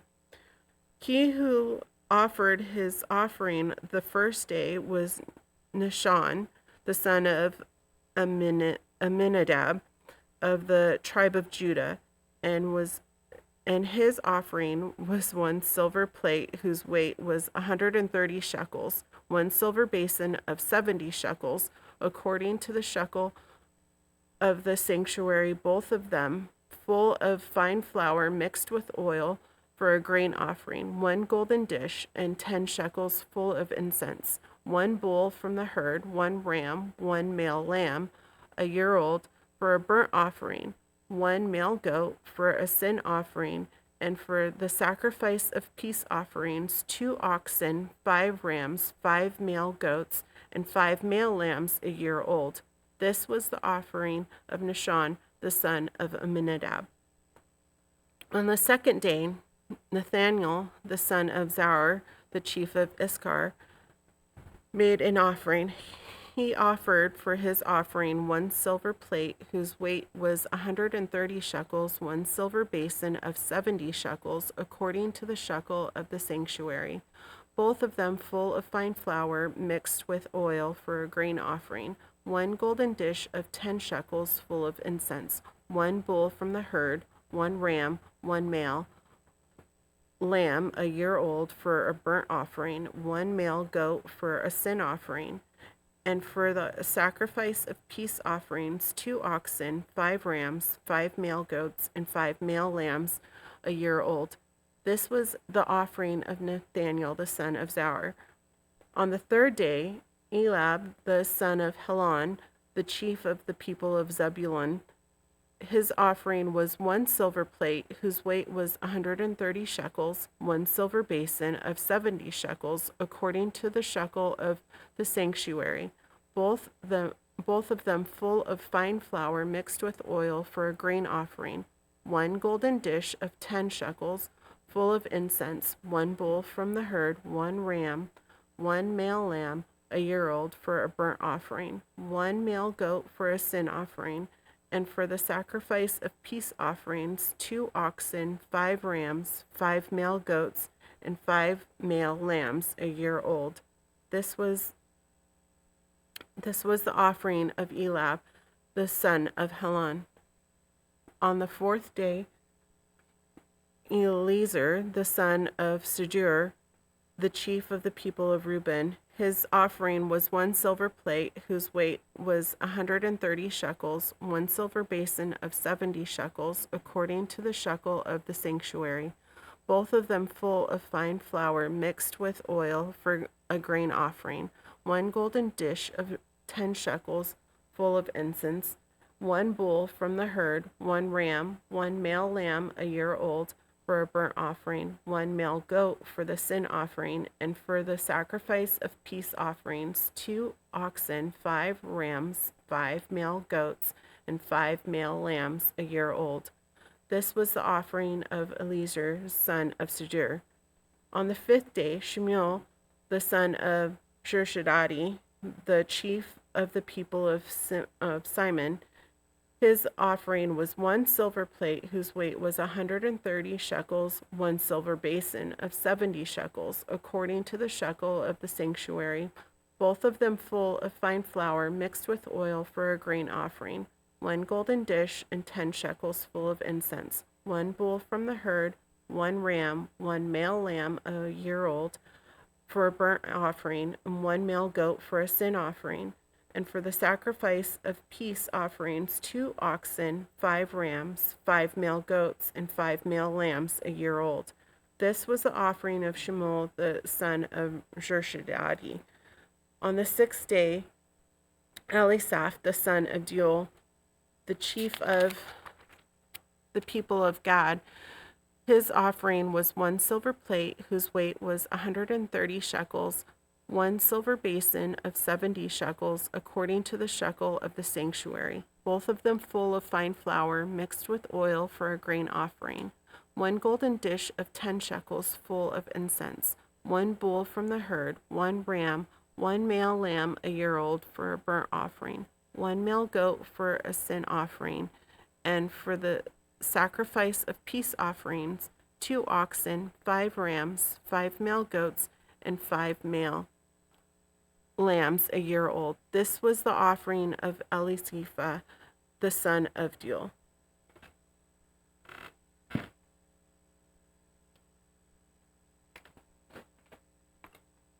Numbers 7:48. On the 7th day, Elisham, the son of Ammihud, the chief of the people of Ephraim, his offering was 1 silver plate whose weight was 130 shekels, 1 silver basin of 70 shekels, according to the shekel of the sanctuary, both of them full of fine flour mixed with oil for a grain offering, 1 golden dish of 10 shekels full of incense, 1 bull from the herd, 1 ram, 1 male lamb a year old for a burnt offering, 1 male goat for a sin offering, and for the sacrifice of peace offerings, 2 oxen, 5 rams, 5 male goats, and 5 male lambs a year old. This was the offering of Elishama the son of Ammihud.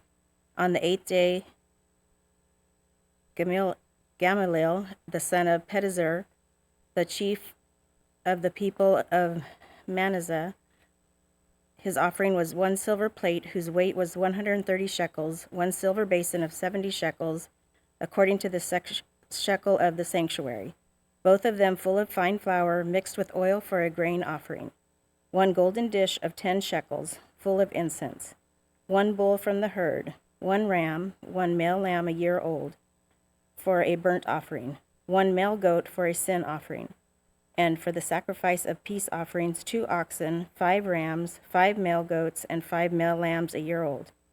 This was the offering of Gamaliel the son of Pedazur.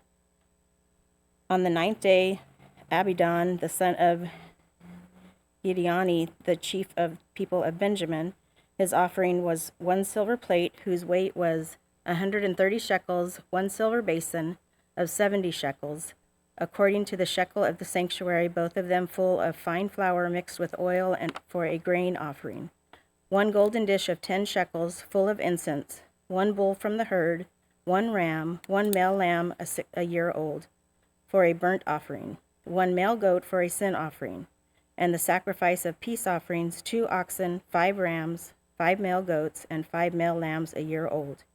This was the offering of Abidan the son of Gideoni. On the 10th day, Ahiezer the son of Ammishaddai, the chief of the people of Dan, his offering was 1 silver plate whose weight was 130 shekels, 1 silver basin of 70 shekels, according to the shekel of the sanctuary, both of them full of fine flour mixed with oil for a grain offering, 1 golden dish of 10 shekels full of incense, 1 bull from the herd, 1 ram, 1 male lamb a year old for a burnt offering, 1 male goat for a sin offering, and for the sacrifice of peace offerings 2 oxen, 5 rams, 5 male goats, and 5 male lambs a year old. This was the offering of Ahiezer the son of Ammishaddai. On the 7th day, Pagiel the son of Ochran, the chief of people of Asher, his offering was 1 silver plate whose weight was 130 shekels, 1 silver basin of 70 shekels, according to the shekel of the sanctuary, both of them full of fine flour mixed with oil for a grain offering. 1 golden dish of 10 shekels, full of incense. 1 bull from the herd, 1 ram, 1 male lamb a year old for a burnt offering. 1 male goat for a sin offering, and the sacrifice of peace offerings, 2 oxen, 5 rams, 5 male goats, and 5 male lambs a year old. This was the offering of Pagiel the son of Ochran. On the 12th day, Ahira the son of Enan, the chief of people of Naphtali, his offering was 1 silver plate whose weight was 130 shekels, 1 silver basin of 70 shekels, according to the shekel of the sanctuary, both of them full of fine flour mixed with oil for a grain offering. 1 golden dish of 10 shekels, full of incense. 1 bull from the herd, 1 ram, 1 male lamb a year old, for a burnt offering. 1 male goat for a sin offering, and for the sacrifice of peace offerings, 2 oxen, 5 rams, 5 male goats, and 5 male lambs a year old. This was the offering of Ahira the son of Enan. This was the dedication offering for the altar on the day when it was anointed, from the chiefs of Israel. 12 silver plates, 12 silver basins, 12 golden dishes, each silver plate weighing 130 shekels, and each basin 70. All the silver of the vessels, 2,400 shekels according to the shekel of the sanctuary. The 12 golden dishes full of incense, weighing 10 shekels apiece, according to the shekel of the sanctuary, and all the gold of the dishes being 120 shekels. All the cattle for the burnt offering, 12 bulls, 12 rams, 12 male lambs a year old, with their grain offering, and 12 male goats for a sin offering. And all the cattle for the sacrifice of peace offerings, 24 bulls, the rams 60, the male goats 60, the male lambs a year old 60. This was the dedication offering for the altar after it was anointed. And when Moses went into the tent, when Moses went into the tent of meeting to speak with the Lord, he heard the voice speaking to him from above the mercy seat that was on the ark of the testimony, from between the 2 cherubim, and it spoke to him. Numbers 8, chapter 8. Now the Lord spoke to Moses, saying, Speak to Aaron and say to him, When you set up the lamps, the 7 lamps shall give light in front of the lampstand. And Aaron did so. He set up its lamps in front of the lampstand, as the Lord commanded Moses.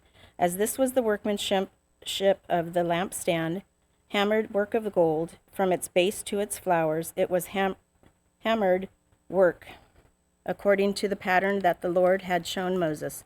So he made the lampstand, cleansing the Levites. And the Lord spoke to Moses, saying, Take the Levites from among the people of Israel and cleanse them. Thus you shall do to them to cleanse them. Sprinkle the water of purification upon them, and let them go with a razor all over their body, and wash their clothes and cleanse themselves. Then let them take a bull from the herd and its grain offering of fine flour mixed with oil, and you shall take another bull from the herd for a sin offering. And you shall bring the Levites before the tent of meeting, and assemble the whole congregation of the people of Israel. When you bring the Levites before the Lord, the people of Israel shall lay their hands on the Levites. And Aaron shall offer the Levites before the Lord as a wave offering from the people of Israel, that they may do the service of the Lord. Then the Levites shall lay their hands on the heads of the bulls, and you shall offer the one for a sin offering, and the other for a burnt offering to the Lord to make atonement for the Levites. And you shall set the Levites before Aaron and his sons, and shall offer them as a wave offering to the Lord. Thus you shall separate the Levites from among the people of Israel, and the Levites shall be mine. And after that the Levites shall go in to serve at the tent of meeting, when you have cleansed them and offered them as a wave offering, for they are holy, given to me from from among the people of Israel, instead of all who open the womb, the firstborn of all people of Israel, I have taken them for myself.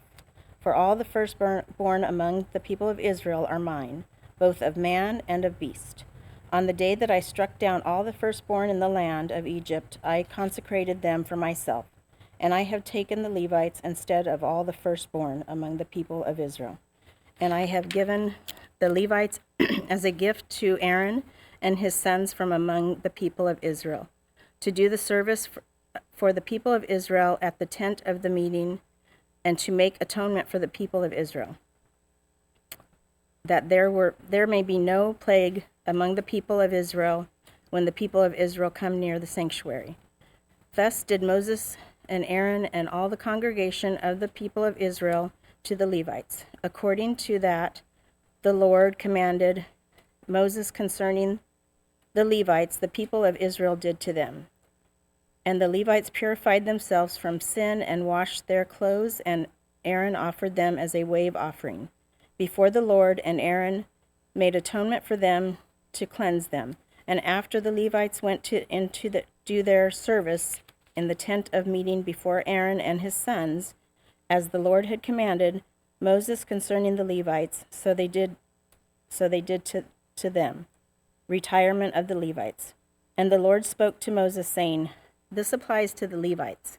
From 25 years old and upward they shall come to do duty in the service of the tent of the meeting. And from the age of 50 years they shall withdraw from the duty of service, and serve no more. They minister to their brothers in the tent of meeting by keeping guard, but they shall do no service. Thus shall you do to the Levites in assigning their duties. Numbers chapter 9. And the Lord spoke to Moses in the wilderness of Sinai in the first month of the second year after they had come out of the land of Egypt, saying, let the people of Israel keep the Passover at its appointed time. On the 14th day of this month at twilight you shall keep it at its appointed time, according to all its statutes and all its rules you shall keep it. So Moses told the people of Israel they should keep the Passover, and they kept the Passover in the first month on the 14th day of the month, at twilight in the wilderness of Sinai, according to all that the Lord commanded Moses, so the people of Israel did. And there were certain men who were unclean through touching a dead body, so that they could not keep the Passover on that day. And they came before Moses and Aaron on that day. And those men said to him, we are unclean through touching a dead body. Why are we kept from bringing the Lord's offering at its appointed time among the people of Israel? And Moses said to them, wait, that I may hear what the Lord will command concerning you. The Lord spoke to Moses, saying, speak to the people of Israel, saying, if any one of you or your descendants is unclean through touching a dead body, or is on a long journey, he shall still keep the Passover to the Lord. In the second month of the 14th day at twilight they shall keep it.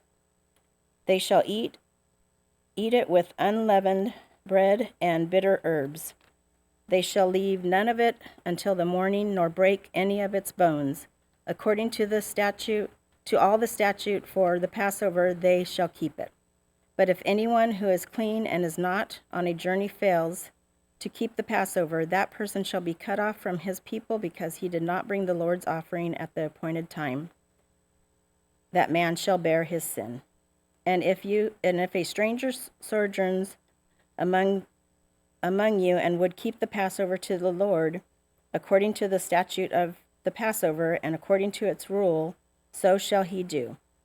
You shall have one statute, both for the sojourner and for the native, the cloud covering the tabernacle. On the day that the tabernacle was set up, the cloud covered the tabernacle, the tent of the testimony, and at evening it was over the tabernacle like the appearance of fire until morning. So it was always, the cloud covered it by day, and the appearance of fire by night. And whenever the cloud lifted from over the tent, after that the people of Israel set out. and in the place of where the cloud settled down, there the people of Israel camped. At the command of the Lord, the people of Israel set out, and at the command of the Lord they camped. And as long as the cloud rested over the tabernacle, they remained in camp. Even when the cloud continued over the tabernacle many days, the people of Israel kept the charge of the Lord, and did not set out. Sometimes the cloud was a few days over the tabernacle, and according to the command of the Lord, they remained in camp. Then according to the command of the Lord, they set out. And sometimes the cloud remained from evening until morning. And when the cloud lifted in the morning, they set out. Or if it continued for a day and night, when the cloud lifted, they set out. Whether it was 2 days or a month or a longer time that the cloud continued over the tabernacle, abiding there, the people of Israel remained in camp and did not set out. But when it lifted, they set out. At the command of the Lord, they camped, and at the command of the Lord, they set out. They kept the charge of the Lord and at the command of the Lord by Moses. The silver trumpets. The Lord spoke to Moses, saying, Make 2 silver trumpets of hammered work, you shall make them, and you shall use them for summoning the congregation and for breaking camp. And when both are blown, all the congregation shall gather themselves to you at the entrance of the tent of meeting. But when they blow only one, then the chiefs, the heads of the tribes of Israel, shall gather themselves to you. When you blow an alarm, the camp that are on the east side shall set out. And when you blow an alarm the second time, the camps that are on the south side shall set out. An alarm is to be blown whenever they are to set out. But when the assembly is to be gathered together, you shall blow a long blast, but you shall not sound an alarm. And the sons of Aaron, the priests, shall blow the trumpets. The trumpet shall be to you for a perpetual statute throughout your generations. And when you go to war in your land against the adversary who oppresses you, then you shall sound an alarm with the trumpets, that you may be remembered before the Lord your God, and you shall be saved from your enemies. On the day of your gladness also, and at your appointed feast, and at the beginnings of your months, you shall blow the trumpets over your burnt offerings and over the sacrifices of your peace offerings. They shall be a reminder of you before your God. I am the Lord your God. Israel leaves Sinai. In the second year, in the second month, on the 20th day of the month, the cloud lifted from over the tabernacle of the testimony, and the people of Israel set out by stages from the wilderness of Sinai. And the cloud settled down in the wilderness of Paran. They set out for the first time at the command of the Lord by Moses.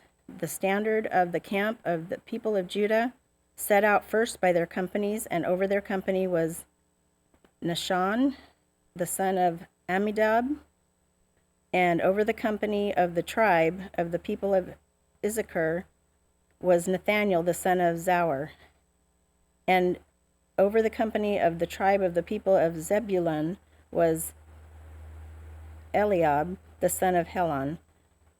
And when the tabernacle was taken down, the sons of Gershon and the sons of Merari, who carried the tabernacle, set out, and the standard of the camp of Reuben set out by their companies. And over their company was Elizur, the son of Shedeur. And over the company of the tribe of the people of Simeon was Shelumiel, and the son of Zurishaddai. And over the company of the tribe of the people was Gad, was Elisaph, and the son of Duel. Then the Kohathites set out carrying the holy things, and the tabernacle was set up before their arrival. And the standard of the camp of the people of Ephraim set out by their companies, and over their company was Elishama, and the son of Ammihud. And over the company of the tribe was of the people of Manasseh was Gamaliel, the son of Pedazur, and over the company of the tribe of the people of Benjamin was Abidan, the son of Gideoni. Then the standard of the camp of the people of Dan, acting as the rear guard of all the camps, set out by their companies, and over their company was Ahizar, the son of Ammishaddai, and over the company of the tribe of the people of Asher was Pagiel, the son of Ochran. And over the company of the tribe of the people was Naphtali, was Ariah, the son of Enon. This was the order of march of the people of Israel by their companies when they set out. And Moses said to Hobab, the son of Reuel in the Midianite, Moses' father-in-law, we are setting out for the place of which the Lord said, I will give it to you. Come with us, and we will do good to you. For the Lord has promised good to Israel. But he said to him, I will not go. I will depart to my own land and to my kindred. And he said, please do not leave us, for you know where we should camp in the wilderness, and you will serve as the eyes for us.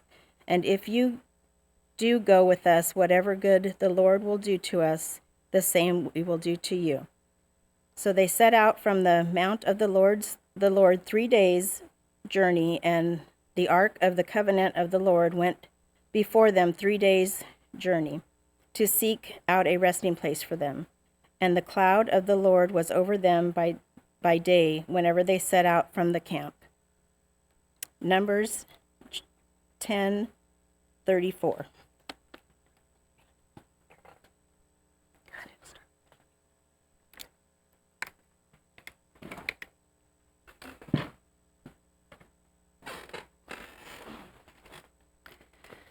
Numbers chapter 10, verse 34. And the cloud of the Lord was over them by day whenever they set out from the camp. And whenever the ark set out, Moses said, Arise, O Lord, and let your enemies be scattered, and let those who hate you flee before you.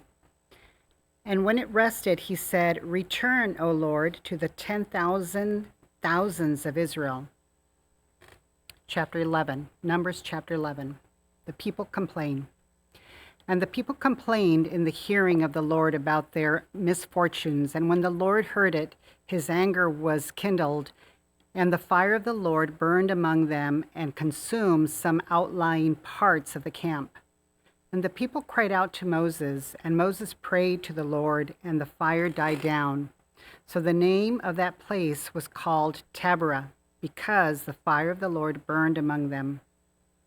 Now the rabble that was among them had a strong craving. And the people of Israel also wept again and said, Oh, that we had meat to eat. We remember the fish we ate in Egypt that cost nothing, the cucumbers, the melons, the leeks, the onions, and the garlic. But now our strength is dried up, and there is nothing at all but this manna to look at. Now the manna was like coriander seed, and its appearance like that of debulum. The people went about and gathered it and ground it in handmills and beat it in mortars and boiled it in pots and made cakes of it. And the taste of it was like the taste of cakes baked with oil. When the dew fell upon the camp and in the night, the manna fell with it. Moses heard the people weeping throughout their clans, everyone at the door of his tent, and the anger of the Lord blazed hotly, and Moses was displeased. Moses said to the Lord, Why have you dealt ill with your servant? And why have I not found favor in your sight, that you lay the burden of all this people on me? Did I conceive all this people? Did I give them birth, that you should say to me, Carry them in your bosom, as a nurse carries a nursing child, to the land that you swore to give their fathers? Where am I to get meat to give to all this people? For they weep before me and say, Give us meat that we may eat. I am not able to carry all this people alone. The burden is too heavy for me. If you will treat me like this, kill me at once, if I find favor in your sight, that I may not see my wretchedness. Elders appointed to aid Moses. Then the Lord said to Moses, Gather for me 70 men of the elders of Israel, whom you know to be the elders of the people and officers over them, and bring them to the tent of meeting, and let them take their stand there with you. and I will come down and talk with you there. And I will take some of the Spirit that is on you and put it on them, and they shall bear the burden of the people with you, so that you may not bear it yourself alone. And say to the people, consecrate yourselves for tomorrow, and you shall eat meat, for you have wept in the hearing of the Lord, saying, who will give us meat to eat? For it was better for us in Egypt. Therefore the Lord will give you meat, and you shall eat. You shall not eat just 1 day, or 2 days, or 5 days, or 10 days, or 20 days, but a whole month, until it comes out of your nostrils and becomes loathsome to you, because you have rejected the Lord who is among you, and have wept before him, saying, why did we come out of Egypt? But Moses said, the people among whom I am number 600,000 on foot, and you have said, I will give them meat, and they may eat a whole month? Shall flocks and herds be slaughtered for them, and be enough for them? Or shall all the fish of the sea be gathered together for them, and be enough for them? And the Lord said to Moses, is the Lord's hand shortened? Now you shall see whether my word will come true for you or not. So Moses went out and told the people the words of the Lord, and he gathered 70 men of the elders of the people and placed them around the tent. When the Lord came down in a cloud and spoke to him, and took some of the Spirit that was on him and put it on the 70 elders. And as soon as the Spirit rested on them, they prophesied, but they did not continue doing it. Now 2 men remained in the camp, one named Eldad and the other named Medad, and the Spirit rested on them. They were among those registered, but had not gone out to the tent, and so they prophesied in the camp. And a young man ran and told Moses, Eldad and Medad are prophesying in the camp. And Joshua the son of Nun, the assistant of Moses from his youth, said, my lord Moses, stop them. But Moses said to him, are you jealous for my sake? Would that all the Lord's people were prophets, that the Lord would put his Spirit on them? And Moses and the elders of Israel returned to the camp. Quail and plague. Then a wind from the Lord sprang up, and it brought quail from the sea, and let them fall beside the camp, about a day's journey on this side and a day's journey on the other side around the camp, and about 2 cubits above the ground. And the people rose all that day and all night and all the next day and gathered the quail. Those who gathered least gathered 10 homers, and they spread them out for themselves all around the camp. While the meat was yet between their teeth, before it was consumed, the anger of the Lord was kindled against the people, and the Lord struck down the people with a very great plague. Therefore the name of that place was called Kibroth Hattaavah, because there they buried the people who had the craving. From Kibroth Hattaavah the people journeyed to Hazeroth, and they remained at Hazeroth. Miriam and Aaron opposed Moses. Chapter 12. Miriam and Aaron spoke against Moses because of the Cushite woman whom he had married, for he had married a Cushite woman. And they said, has the Lord indeed spoken only through Moses? Has he not spoken through us also? And the Lord heard it. Now the man Moses was very meek, more than all the people who were on the face of the earth. And suddenly the Lord said to Moses and to Aaron and to Miriam, come out, you 3, to the tent of meeting. And the 3 of them came out. And the Lord came down in a pillar of cloud and stood at the entrance of the tent and called Aaron and Miriam. And they both came forward. And he said, hear my words. If there is a prophet among you, I, the Lord, make myself known to him in a vision. I speak with him in a dream. Not so with my servant Moses. He is faithful in all my house. With him I speak mouth to mouth, clearly, and not in riddles, and he beholds the form of the Lord. Why then were you not afraid to speak against my servant Moses? And the anger of the Lord was kindled against them, and he departed.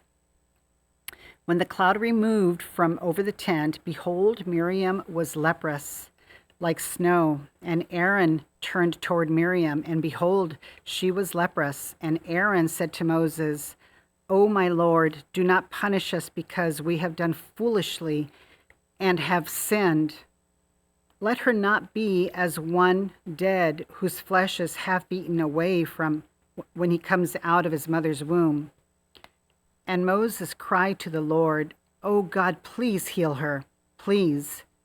But the Lord said to Moses, if her father had but spit in her face, should she not be ashamed 7 days? Let her be shut outside the camp 7 days, and after that she may be brought in again. So Miriam was shut outside the camp 7 days, and all the people did not set out on the march till Miriam was brought in again. After that the people set out from Hazeroth and camped in the wilderness of Paran. Numbers chapter 13. Spies sent into Canaan. The Lord spoke to Moses, saying, send men to spy out the land of Canaan, which I am giving to the people of Israel. From each tribe of their fathers you shall send a man, every one a chief among them. So Moses sent them from the wilderness of Paran, according to the command of the Lord, all of them men who were heads of the people of Israel.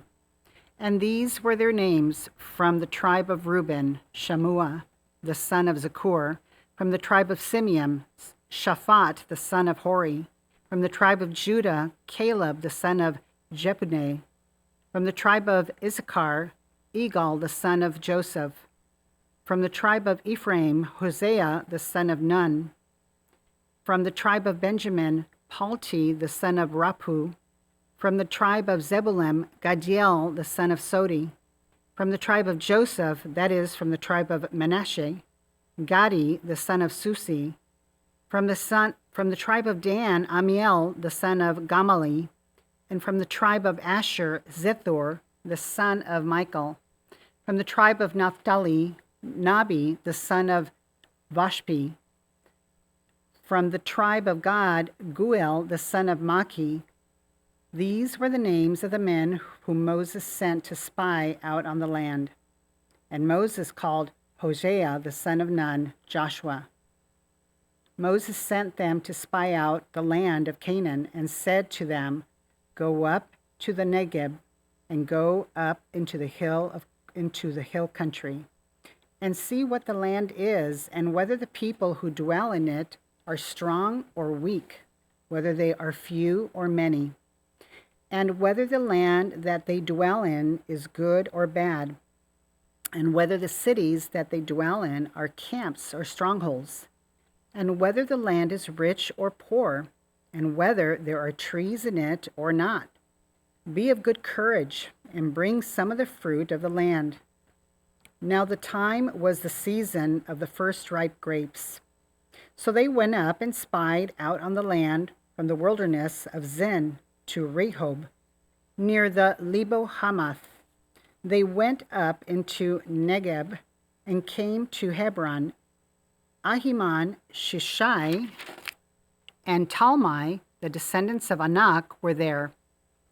Hebron was built 7 years before Zoan in Egypt. And they came to the valley of Eshcol, and cut down from there a branch with a single cluster of grapes. And they carried it on a pole between two of them. They also brought some pomegranates and figs. That place was called the Valley of Eshcol, because of the cluster that the people of Israel cut down from there. Report of the spies. At the end of the 40 days, they returned from spying out the land. And they came to Moses and Aaron and to all the congregation of the people of Israel in the wilderness of Paran at Kadesh. They brought back word to them and to all the congregation and showed them the fruit of the land. And they told him, We came to the land to which you sent us. It flows with milk and honey, and this is its fruit. However, the people who dwell in the land are strong, and the cities are fortified and very large. And besides, we saw the descendants of Anak there. The Amalekites dwell in the land of Negeb. The Hittites and the Jebusites and the Amorites dwell in the hill country, and the Canaanites dwell in the sea and along the Jordan.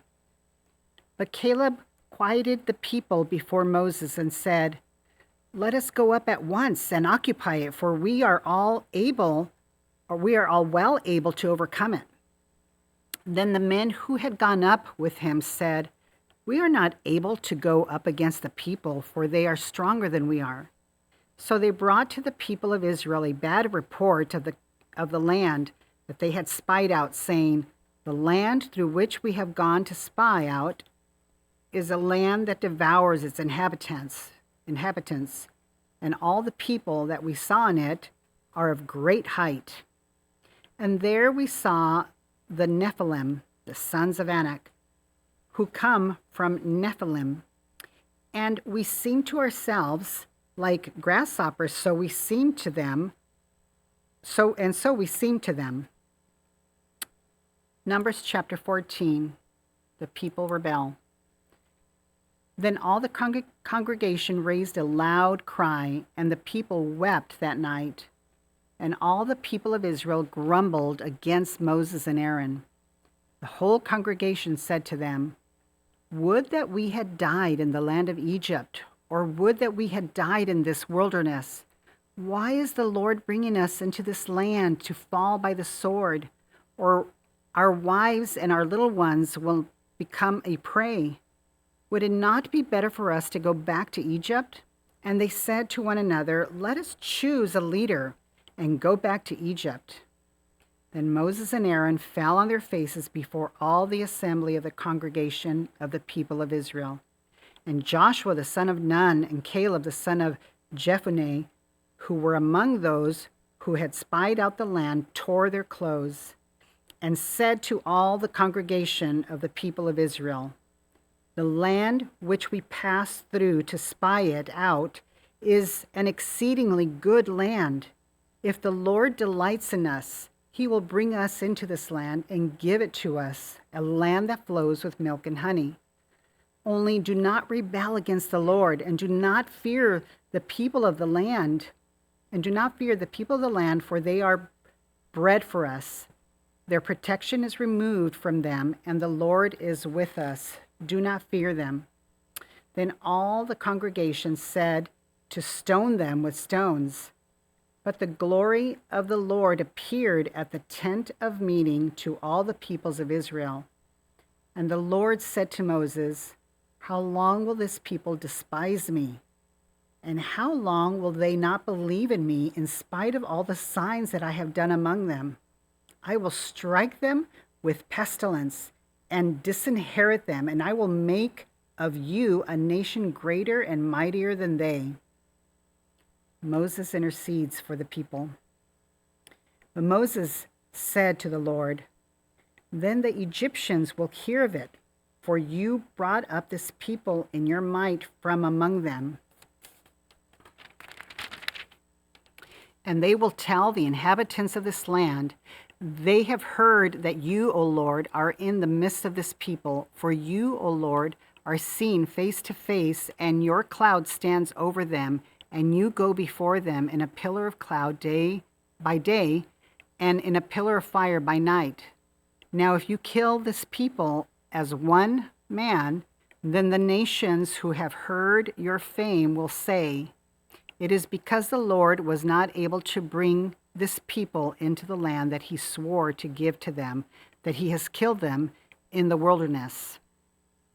And now, please let the power of the Lord be great as you have promised, saying, the Lord is slow to anger and abounding in steadfast love, forgiving iniquity and transgression, but he will by no means clear the guilty, visiting the iniquity of the fathers of the children to the third and to the fourth generation.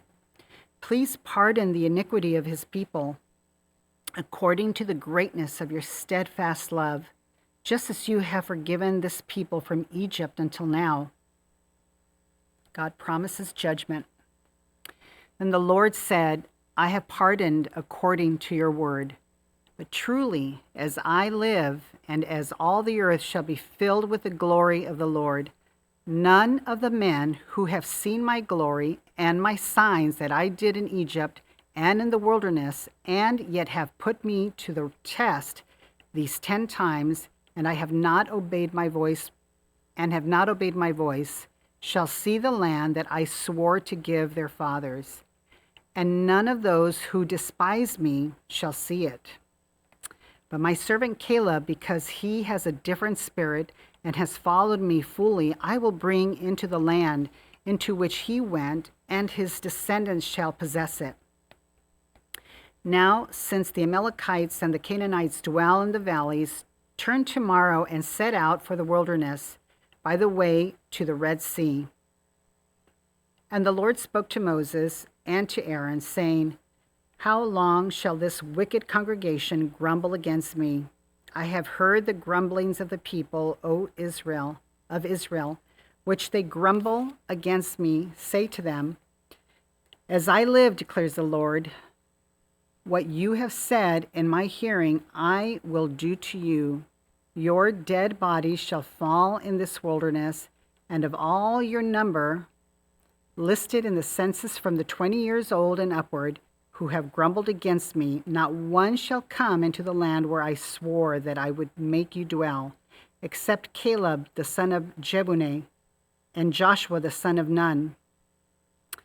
But your little ones, who you said would become a prey, I will bring in, and they shall know the land that you have rejected.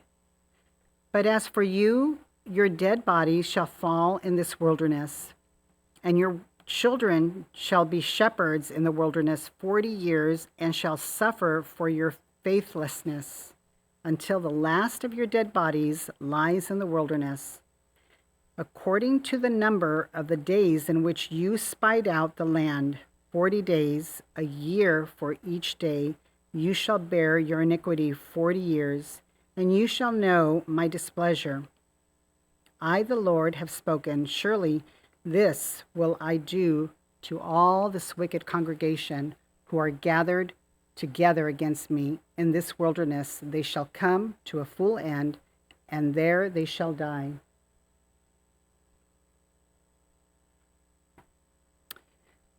Numbers chapter 14, verse 36.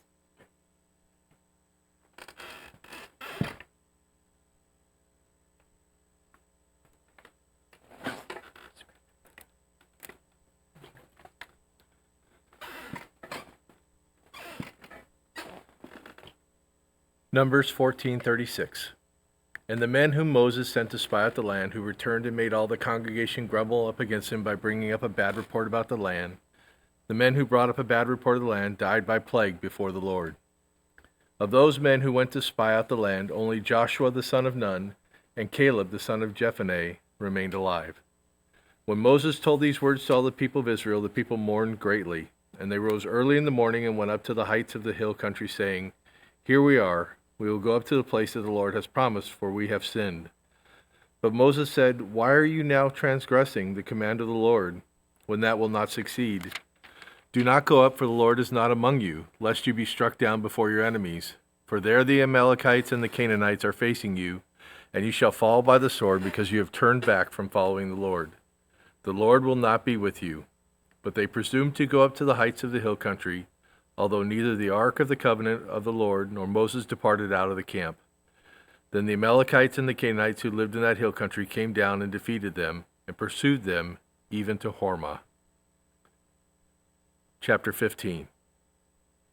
The Lord spoke to Moses, saying, Speak to the people of Israel and say to them, When you come into the land you are to inhabit which I am giving you, and you offer to the Lord, from the herd or from the flock, a food offering or a burnt offering or a sacrifice, to fulfill a vow or as a freewill offering, or at your appointed feast to make a pleasing aroma to the Lord, then he who brings this offering shall offer to the Lord a grain offering of 1/10 of an ephah of fine flour, mixed with quarter of a hin of oil, and you shall offer with the burnt offering for the sacrifice a quarter of a hin of wine to drink, offering for each lamb. Numbers 15, verse 6.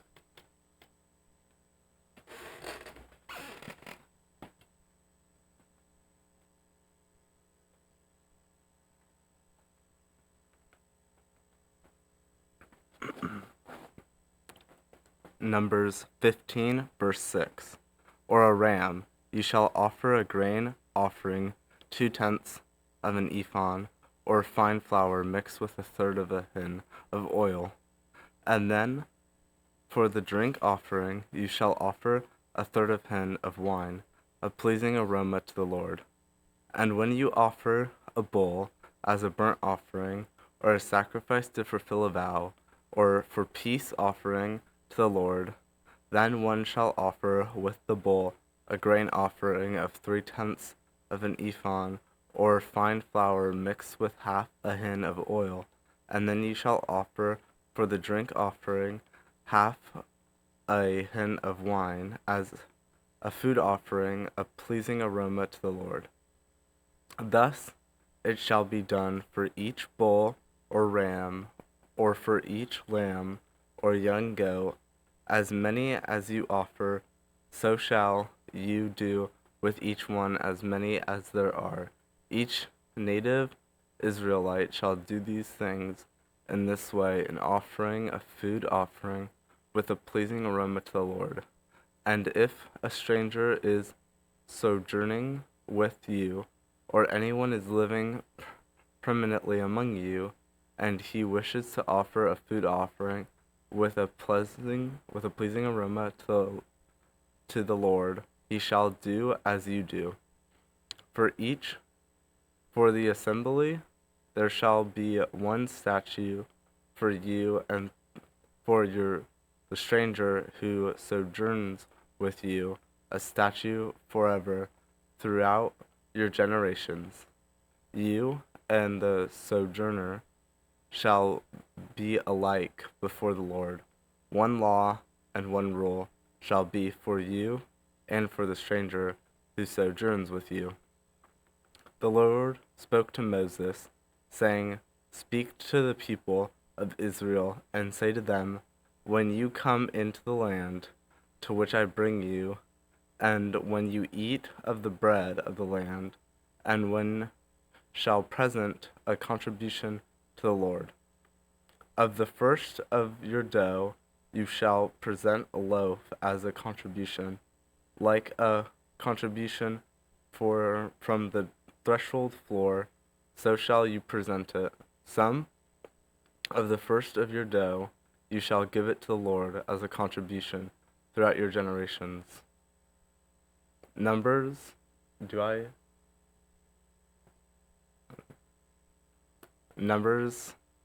verse 15, chapter 12, laws about the untitled sin.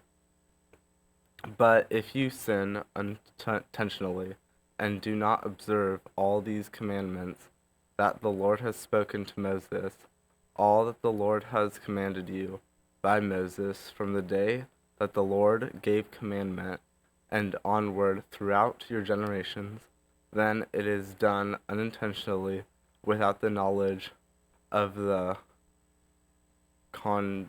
congregation. All the congregation shall offer one bull from the herd for a burnt offering, a pleasing aroma to the Lord, with its grain offering and its drink offering, according to the rule. One male goat for a sin offering, and the priest shall atonement for all the congregation of the people of Israel, and then they shall be forgiven, because it was a mistake, and they have brought their offering. A food offering to the Lord shall be a food offering to the Lord, and their sin offering before the Lord for their mistake. And all the congregation of the people of Israel shall be forgiven, and the stranger who sojourns among them, because the whole population was involved in the mistake. If one person sins unintentionally, he shall offer a female goat, a year old, for a sin offering, And the priest shall make atonement before the Lord for the person who makes a mistake when he sins unintentionally, to make atonement for him, and he shall be forgiven. You shall have one law for him who does anything unintentionally, for him who is native among the people of Israel, and for the stranger who sojourns among them. But the person who does anything with a high hand, whether he is native or sojourns, reveals the Lord, and that person shall be cut off among the people, because he has desired the world of the Lord and has broken his commandments. That person shall be utterly cut off, his iniquity shall be on him. While the people of Israel were in the wilderness, they found a man gathering sticks on the Sabbath day. And those who found him gathering sticks brought him to Moses and Aaron, and to all the congregation. They put him in custody because it had not been made clear what should be done with him. And the Lord said to Moses, "The man shall be put to death. All the congregation shall stone him with stones outside the camp." And the congregation brought him outside the camp, and stoned him to death with stones, as the Lord commanded Moses. The Lord said to Moses, "Speak to the people of Israel, and tell them to make tassels on the corners of their garments throughout their generations, and to put a cord of blue on the tassels of each corner, and it shall be tassel for you to look at and remember all the commandments of the Lord, to do them, not to follow after your own heart and your own eyes, which you are inclined to whore after. So you shall remember and do all my commandments, and be holy to your God. I am the Lord your God, who brought you out of the land of Egypt to be your God. I am the Lord your God."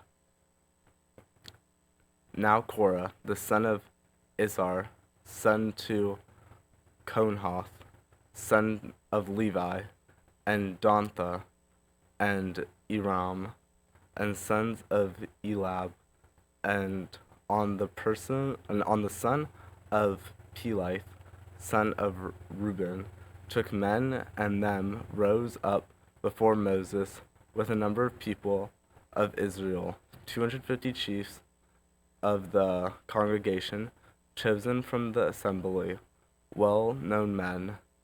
They assembled themselves together against Moses and against Aaron, and said to them, "You have gone too far, for all the congregation are holy, every one of them, and the Lord is again among them.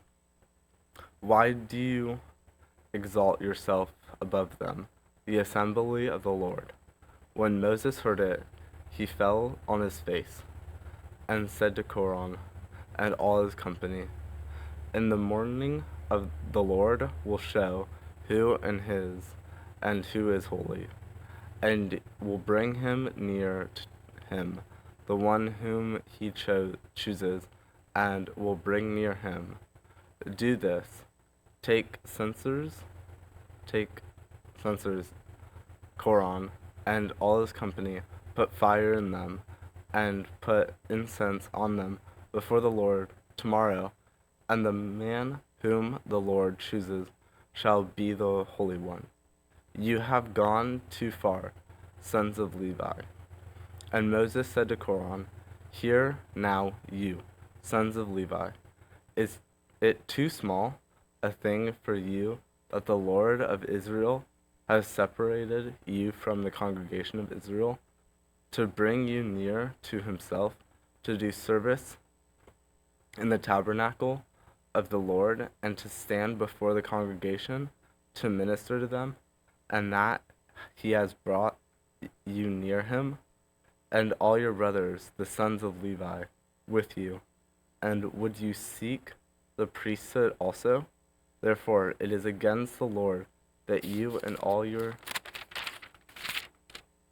company have gathered together. What is Aaron? You grumbled against him. And Moses sent to call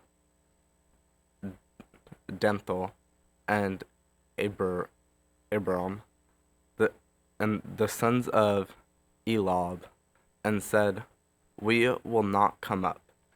Is it a small thing that you have brought us up out of a land flowing with milk and honey to kill us in the wilderness, that you must also make yourself a prince over us? Moreover, you have not brought us into a land flowing with milk and honey, nor given us inheritance of fields and vineyards. Will you put out the eyes of these men? Will we not come up? And Moses was very angry and said to the Lord, Do not respect their offering. I have not taken one donkey from them, and I have not harmed one of them. And Moses said to Korah, Be present, you and all your company, before the Lord, you and them and Aaron, tomorrow, and let every one of you take his censer and put incense on it, and every one of you bring before the Lord his censer, 250 censers, you also and Aaron, each of his censer.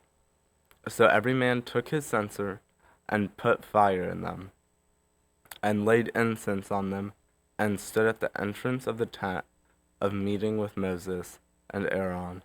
Then Koharan assembled all of the congregation against them at the entrance of the tent of meeting, and the glory of the Lord appeared to all the congregation. And the Lord spoke to Moses and Aaron, saying, Separate yourselves from among this congregation, that I may consume them in a moment. And they fell on their faces and said, O God, the God of the spirits of all flesh, shall one man sin, and will you be angry with all the congregation? And the Lord spoke to Moses, saying, Say to the congregation, Get away from the dwelling of Korah, Denthel, and Abram. Then Moses rose and went to Denthel and Abram, and the elders of Israel followed him.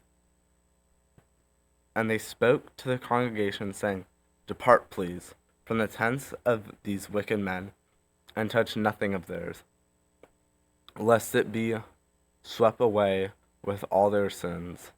So they got away from the dwelling of Korah, Denthel, and Abram. And Denthel stood, Abram came out and stood at the door of their tents, together their wives, their sons, and their little ones.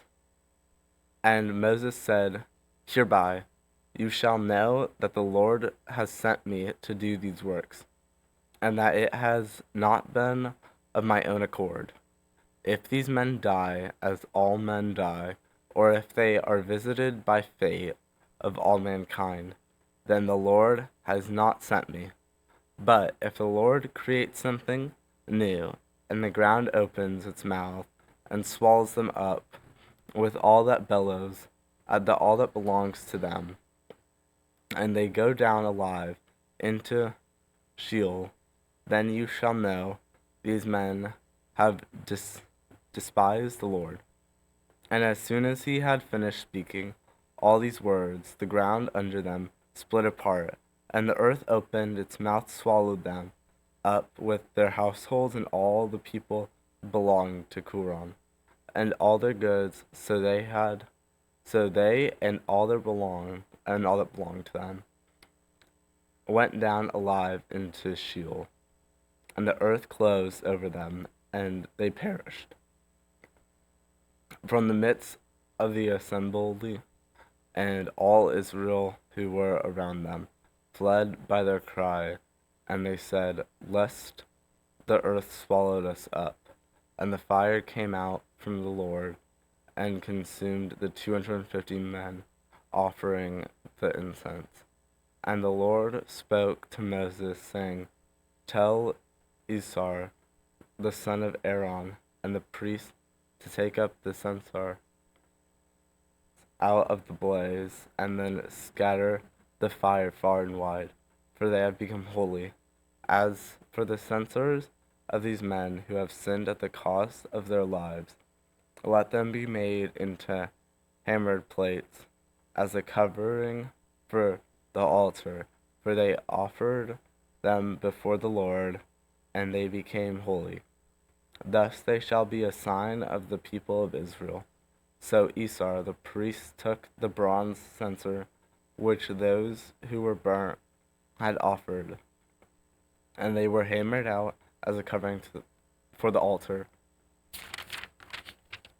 to be a reminder to the people of Israel, so that no outsider who is not a descendant of Aaron should draw near to burn incense before the Lord, lest he become like Korah and his company, as the Lord said to him through Moses.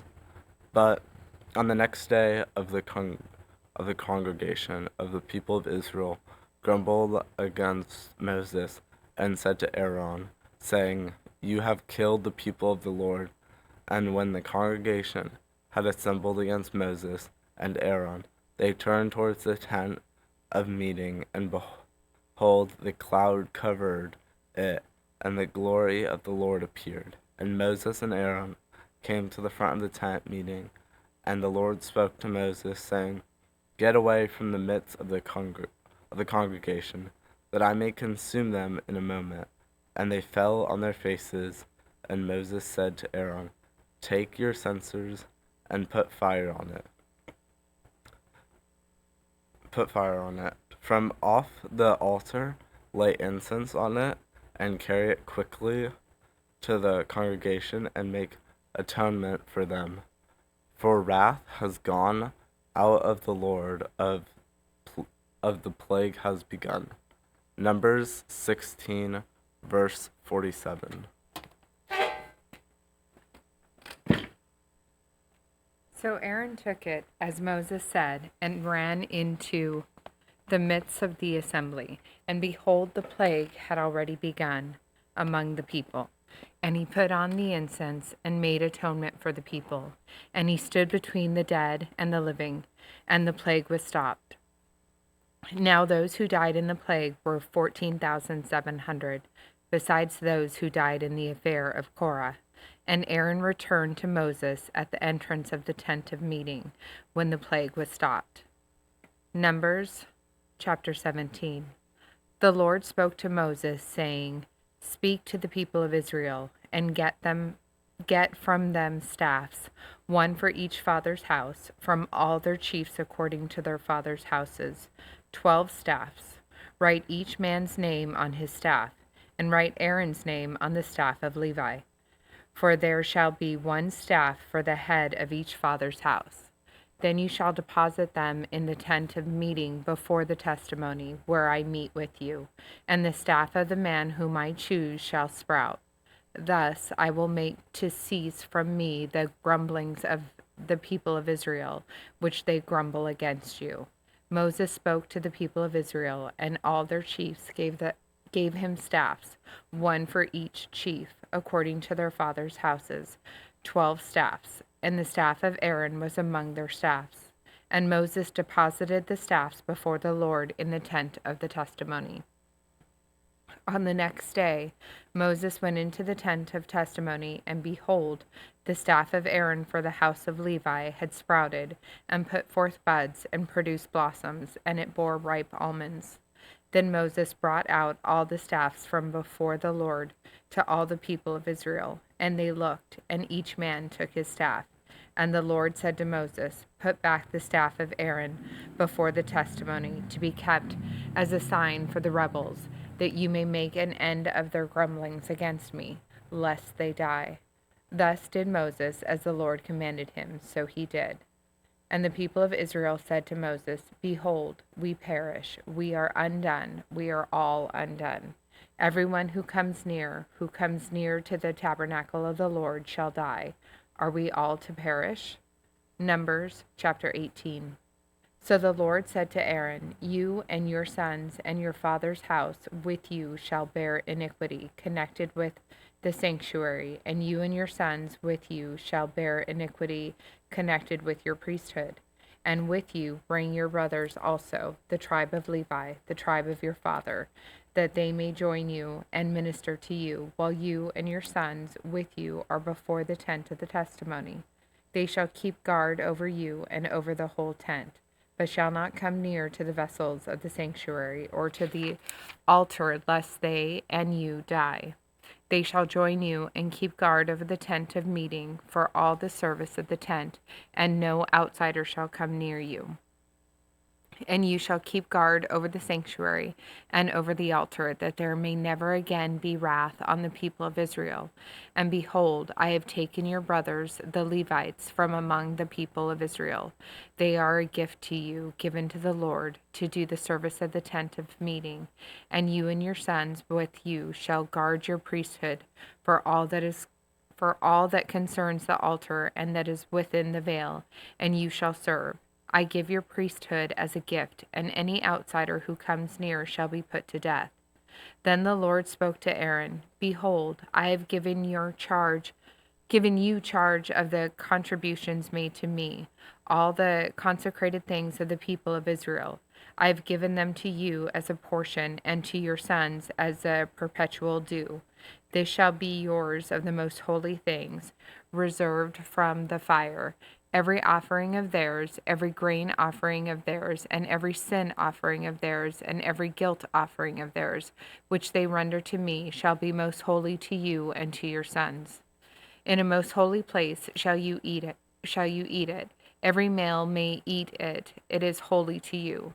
This also is yours, the contribution of their gift, all the wave offerings of the people of Israel. I have given them to you and to your sons and daughters with you as a perpetual due. Everyone who is clean in your house may eat it, all the best of the oil and all the best of the wine and of the grain.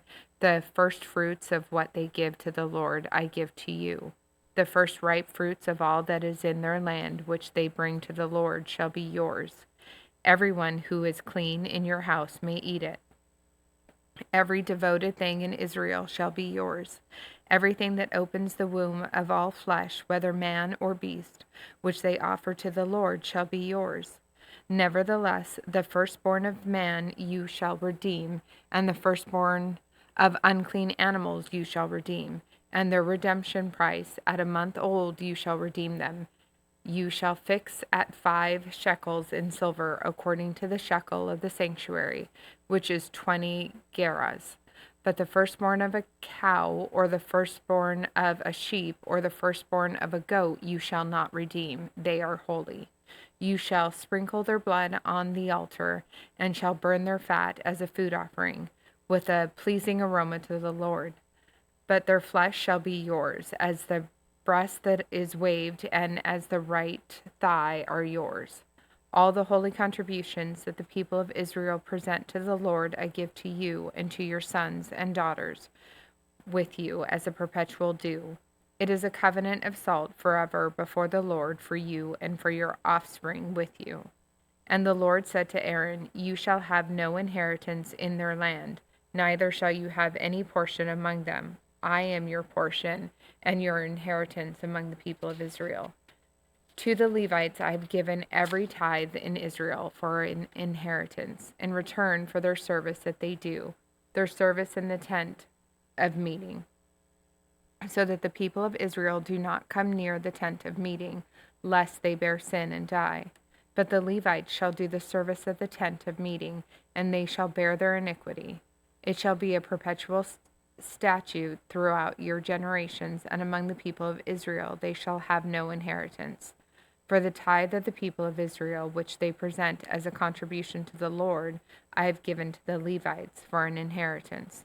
Therefore I have said of them that they shall have no inheritance among the people of Israel. And the Lord spoke to Moses, saying, Moreover, you shall speak and say to the Levites, when you take from the people of Israel the tithe that I have given you from them for your inheritance. Then you shall present a contribution from it to the Lord, a tithe of the tithe. And your contribution shall be counted to you as though it were the grain of the threshing floor, and as the fullness of the winepress. So you shall also present a contribution to the Lord from all your tithes which you receive from the people of Israel. And from it you shall give the Lord's contribution to Aaron the priest. Out of all the gifts to you, you shall present every contribution due to the Lord. From each its best part is to be dedicated. Therefore you shall say to them, when you have offered from it the best of it, then the rest shall be counted to the Levites as produce of the threshing floor and as produce of the winepress. And you may eat it in any place, you and your households, for it is your reward in return for your service in the tent of meeting. And you shall bear no sin by reason of it, when you have contributed the best of it. But you shall not profane the holy things of the people of Israel, lest you die. Numbers chapter 19. Now the Lord spoke to Moses and to Aaron, saying, This is the statute of the law that the Lord has commanded. Tell the people of Israel to bring you a red heifer without defect, in which there is no blemish, and on which a yoke has never come. And you shall give it to Eleazar the priest, and it shall be taken outside the camp and slaughtered before him. And Eleazar the priest shall take some of its blood with his finger, and sprinkle some of its blood toward the front of the tent of meeting 7 times. And the heifer shall be burned in his sight, its skin, its flesh, its blood, and its dung shall be burned. And the priest shall take cedar wood and hyssop and scarlet yarn, and throw them into the fire, burning the heifer. Then the priest shall wash his clothes and bathe his body in water, and afterward he may come into the camp, but the priest shall be unclean until evening. The one who burns the heifer shall wash his clothes in water and bathe his body in water, and shall be unclean until evening. And a man who is clean shall gather up the ashes of the heifer and deposit them outside the camp in a clean place. And they shall be kept for the water for impurity for the congregation of the people of Israel. It is a sin offering.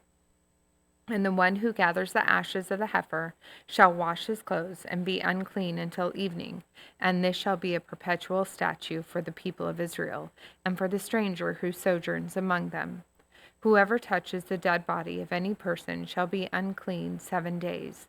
He shall cleanse himself with the water on the 3rd day, and on the 7th day, and so be clean. But if he does not cleanse himself on the 3rd day, and on the 7th day, he will not become clean. Whoever touches a dead person, the body of anyone who has died, and does not cleanse himself, defiles the tabernacle of the Lord, and that person shall be cut off from Israel, because the water for impurity was not thrown on him. He shall be unclean. His uncleanness is still on him.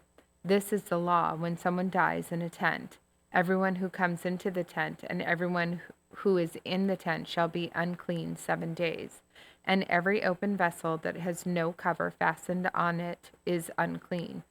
Whoever in the first field touches someone who was killed with a sword, or who died naturally, or touches a human bone or a grave, shall be unclean 7 days.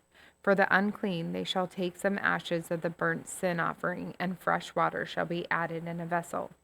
Then a clean person shall take hyssop and dip it in the water, and sprinkle it on the tent, and on all the furnishings, and on the persons who were there, and on whoever touched the bone, or the slain, or the dead, or the grave. And the clean person shall sprinkle it on the unclean on the 3rd day, and on the 7th day. Thus on the 7th day he shall cleanse him, and he shall wash his clothes, and bathe himself in water, and at evening he shall be clean.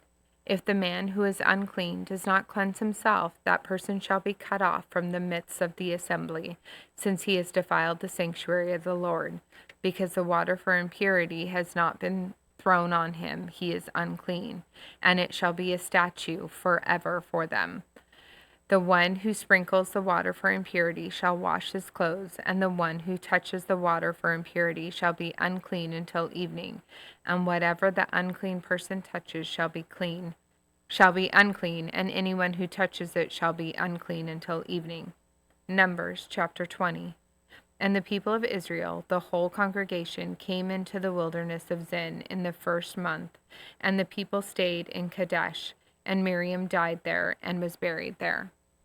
Now there was no water for the congregation, and they assembled themselves together against Moses and against Aaron. And the people quarreled with Moses and said, "Would that we had perished when our brothers perished before the Lord. Why have you brought the assembly of the Lord into this wilderness, that we should die here, both we and our cattle? And why have you made us come up out of Egypt to bring us to this evil place? It is no place for grain, or figs, or vines, or pomegranates, and there is no water to drink." Then Moses and Aaron went from the presence of the assembly to the entrance of the tent of meeting, and fell on their faces, and the glory of the Lord appeared to them. And the Lord spoke to Moses, saying, "Take the staff and assemble the congregation, you and Aaron your brother, and tell the rock before their eyes to yield its water.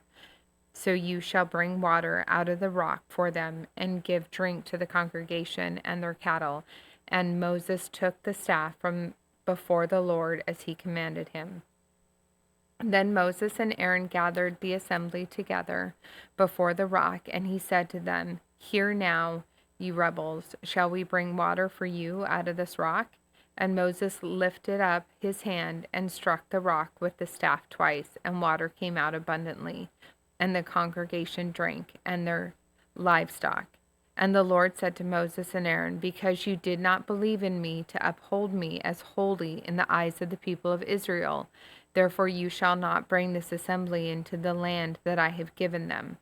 These are the waters of Meribah, where the people of Israel quarreled with the Lord, and through them he showed himself holy. Moses sent messengers from Kadesh to the king of Edom. "Thus says your brother Israel, you know all the hardships that we have met, how our fathers went down to Egypt, and we lived in Egypt a long time. And the Egyptians dealt harshly with us and our fathers. And when we cried to the Lord, he heard our voice and sent an angel and brought us out of Egypt. And here we are in Kadesh, a city on the edge of your territory. Please let us pass through your land. We will not pass through field or vineyard or drink water from a well. We will go along the king's highway. We will not turn aside to the right hand or to the left until we have passed through your territory." But Edom said to him, "You shall not pass through, lest I come out with the sword against you." And the people of Israel said to him, "We will go up by the highway, and if we drink of your water, I and my livestock, then I will pay for it. Let me only pass through on foot, nothing more." But he said, "You shall not pass through." And Edom came out against them with a large army and with a strong force. Thus Edom refused to give Israel passage through his territory, so Israel turned away from him. And they journeyed from Kadesh, and the people of Israel, the whole congregation, came to Mount Hor. And the Lord said to Moses and Aaron at Mount Hor, on the border of the land of Edom, "Let Aaron be gathered to his people, for he shall not enter the land that I have given to the people of Israel, because you rebelled against my command at the waters of Meribah. Take Aaron and Eleazar his son, and bring them up to Mount Hor, and strip Aaron of his garments, and put them on Eleazar his son. And Aaron shall be gathered to his people, and shall die there." Moses did as the Lord commanded, and they went up Mount Hor in the sight of all the congregation. And Moses stripped Aaron of his garments, and put them on Eleazar his son, and Aaron died there on the top of the mountain. Then Moses and Eleazar came down from the mountain, and when all the congregation saw that Aaron had perished, all the house of Israel wept for Aaron 30 days. Numbers chapter 21. When the Canaanite, the king of Arad, who lived in the Negeb, heard that Israel was coming by the way of Atharim, he fought against Israel and took some of them captive. And Israel vowed a vow to the Lord and said, "If you will indeed give this people into my hand, then I will devote their cities to destruction." And the Lord heeded the voice of Israel and gave over the Canaanites, and they devoted them and their cities to destruction. So the name of the place was called Hormah. From Mount Hor they set out by the way to the Red Sea to go around the land of Edom. And the people became impatient on the way. And the people spoke against God and against Moses. Why have you brought us up out of Egypt to die in the wilderness? For there is no food and no water, and we loathe this worthless food. Then the Lord sent fiery serpents among the people, and they bit the people, so that many people of Israel died. And the people came to Moses and said, We have sinned, for we have spoken against the Lord and against you. Pray to the Lord that he take away the serpents from us. So Moses prayed for the people, and the Lord said to Moses, Make a fiery serpent and set it on a pole, and everyone who is bitten when he sees it shall live. So Moses made a bronze serpent and set it on a pole, and if a serpent bit anyone, he would look at the bronze serpent and live. And the people of Israel set out and camped in Oboth, and they set out from Oboth and camped at Iabrim, in the wilderness that is opposite Moab, toward the sunrise. From there they set out and camped in the valley of Zered. From there they set out and camped on the other side of the Arnon, which is in the wilderness that extends from the border of the Amorites, for the Arnon is the border of Moab, between Moab and the Amorites. Therefore it is said in the book of the wars of the Lord, Moab is Suphah, and the valleys of the Arnon, and the slope of the valleys that extends to the seat of Ar, and leans to the border of Moab. And from there they continued to Beer, that is the well of which the Lord said to Moses, Gather the people together so that I may give them water. Then Israel sang this song, Spring up, O well, sing to it, the well that the princes made, that the nobles of the people dug with the scepter and with their staffs. And from the wilderness they went on to Madinah, and from Madinah to Nahalil, and from Nahalil to Bamoth, and from Bamoth to the valley lying in the region of Moab, by the top of Pisgah that looks down on the desert. Then Israel sent messengers to Sihon, king of the Amorites, saying, Let me pass through your land. We will not turn aside into field or vineyard. We will not drink the water of a well. We will go by the king's highway until we have passed through your territory. But Sihon would not allow Israel to pass through his territory. He gathered all his people together and went out against Israel to the wilderness and came up to Jahaz and fought against Israel. And Israel defeated him with the edge of the sword and took possession of his land from the Arnon to the Jabbok, as far as to the Ammonites, for the border of the Ammonites was strong. And Israel took all these cities, and Israel settled in all the cities of the Amorites in Heshbon, and in all its villages. For Heshbon was the city of Sihon, the king of the Amorites, who had fought against the former king of Moab, and taken all his land out of his hand, as far as the Arnon. Therefore the ballad singers say, Come to Heshbon, let it be built. Let the city of Sihon be established. For the fire came out from Heshbon, flame from the city of Sihon. It devoured Ar of Moab and swallowed the heights of the Arnon. Woe to you, O Moab! You are undone, O people of Shemash. He has made his sons fugitives and his daughters captives to an Amorite king, Sihon. So we overthrew them. Heshbon, as far as Dibon, perished, and we laid waste as far as Nophah, fired spread as far as Medeba. Thus Israel lived in the land of the Amorites, and Moses sent to spy out Jazer, and they captured its villages and disposed the Amorites who were there. Then they turned and went up by the way to Bashan, and Og, the king of Bashan, came out against them, he and all his people, to battle at Edrei. But the Lord said to Moses, Do not fear him, for I have given him into your hand, and all his people and his land, and you shall do to him as you did to Sihon, king of the Amorites, who lived at Heshbon. So they defeated him and his sons and all his people until he had no survivor left, and they possessed his land. Numbers chapter 22.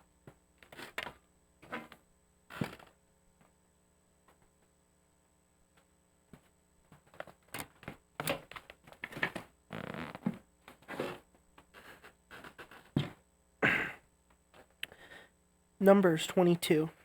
Then the people of Israel set out and camped in the plains of Moab, beyond the Jordan at Jericho.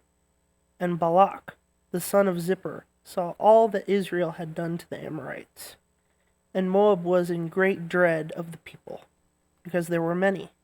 Moab was overcome with fear of the people of Israel.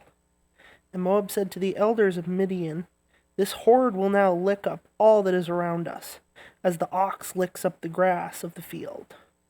So Balak, son of Zippor, who was king of Moab at the time, sent messengers to Balaam, the son of Beor, at Pethor, which is near the river in the land of the people of Ammah, to call him, saying, "Behold, a people has come out of Egypt. They cover the face of the earth, and they are dwelling opposite me. Come now, curse this people for me, since they are too mighty for me. Perhaps I shall be able to defeat them and drive them from the land. For I know that he whom you bless is blessed, and he whom you curse is cursed."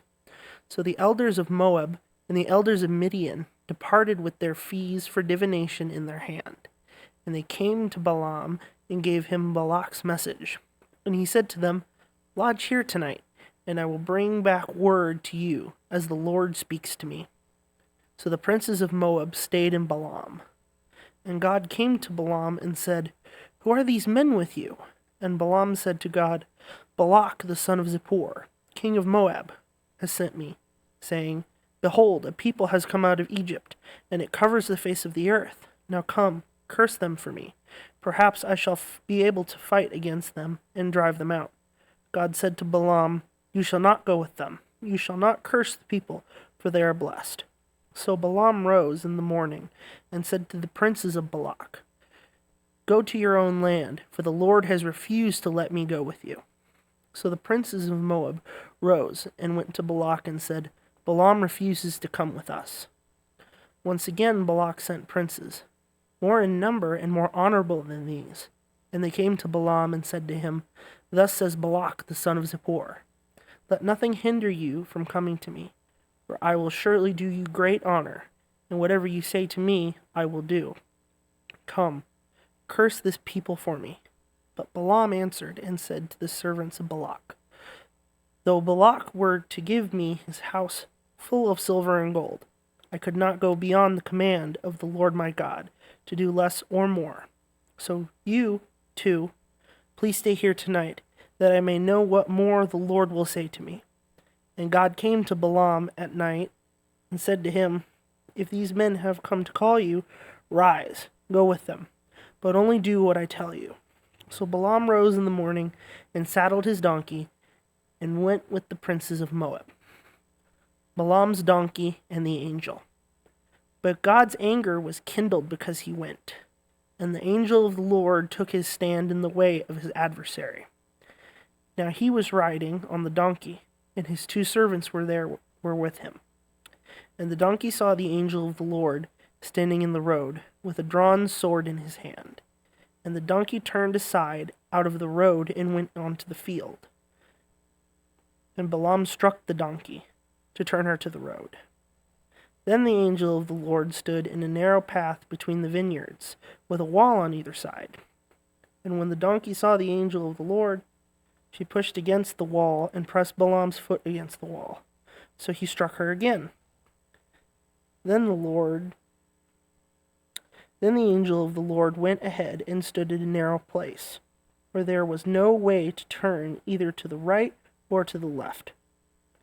When the donkey saw the angel of the Lord, she lay down under Balaam, and Balaam's anger was kindled, and he struck the donkey with his staff. Then the Lord opened the mouth of the donkey, and she said to Balaam, "What have I done to you, that you have struck me these 3 times? And Balaam said to the donkey, "Because you have made a fool of me.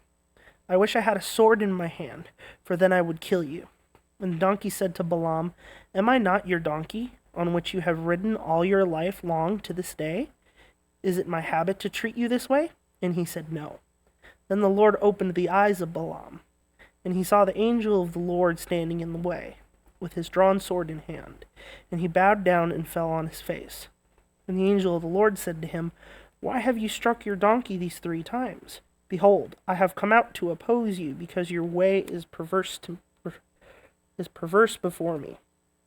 The donkey saw me and turned aside before me these 3 times. If she had not turned aside from me, surely just now I would have killed you and let her live. Then Balaam said to the angel of the Lord, I have sinned, for I did not know that you stood in the road against me. Now therefore, if it is evil in your sight, I will turn back. And the angel of the Lord said to Balaam, Go with the men, but speak only the word that I tell you. So Balaam went on with the princes of Balak. When Balak heard that Balaam had come, he went out to meet him at the city of Moab, on the border formed by the Arnon, at the extremity of the border. And Balak said to Balaam, Did I not send you to call you? Why did you not come to me? Am I not able to honor you? Balaam said to Balak, Behold, I have come to you. Have I now any power of mine own to speak anything? The word that God puts in my mouth, that must I speak. Then Balaam went with Balak, and they came to Kiriath Huzoth.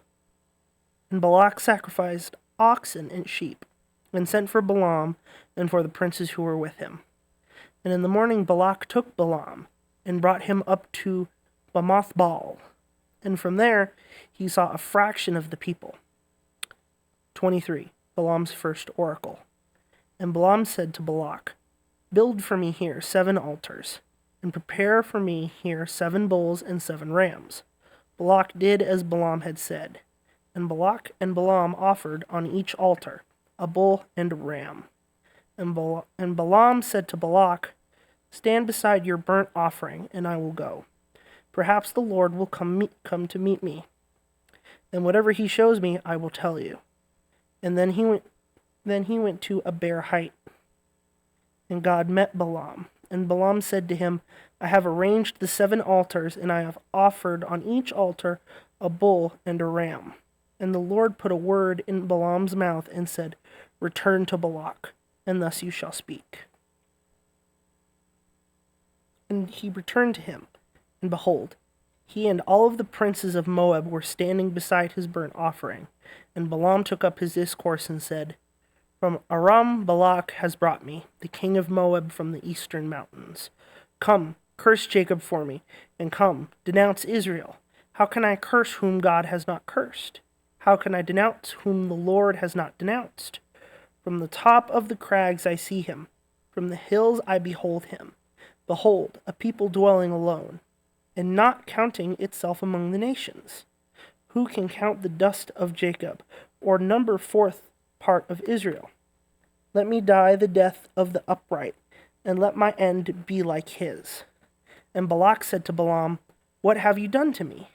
I took you to curse my enemies, and behold, you have done nothing but bless them. And he answered and said, Must I not take care to speak what the Lord puts in my mouth? Balaam's second oracle.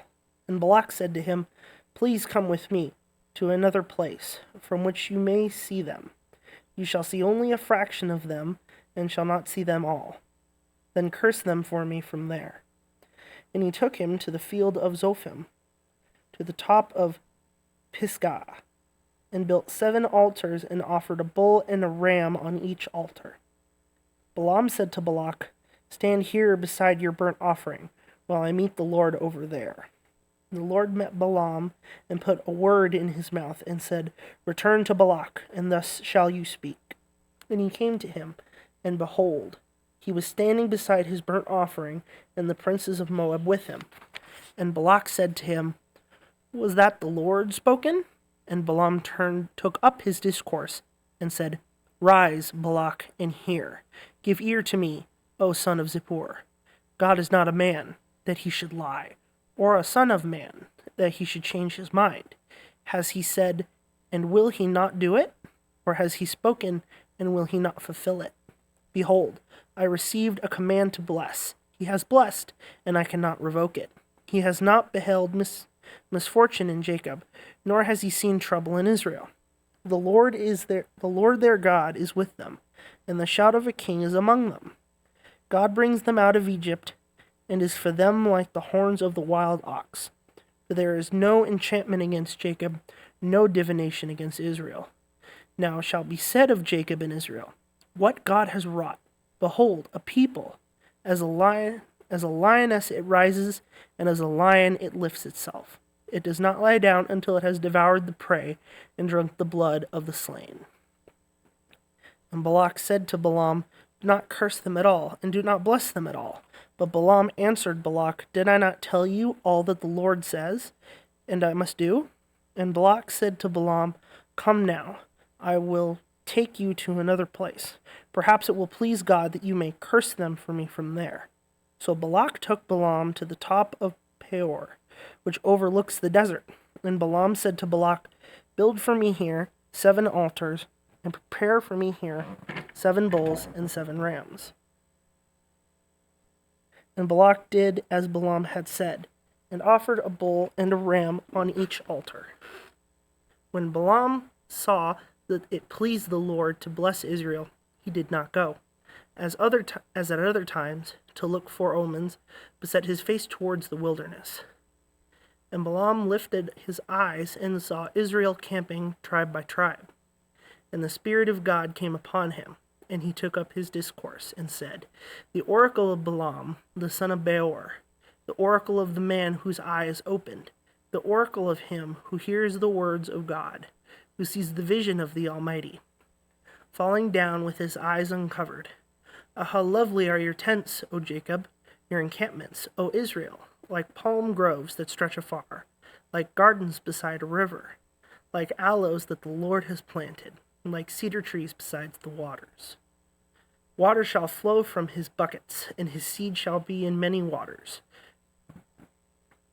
His king shall be higher than Agag, and his kingdom shall be exalted. God brings him out of Egypt, and it is for him like the horns of the wild ox.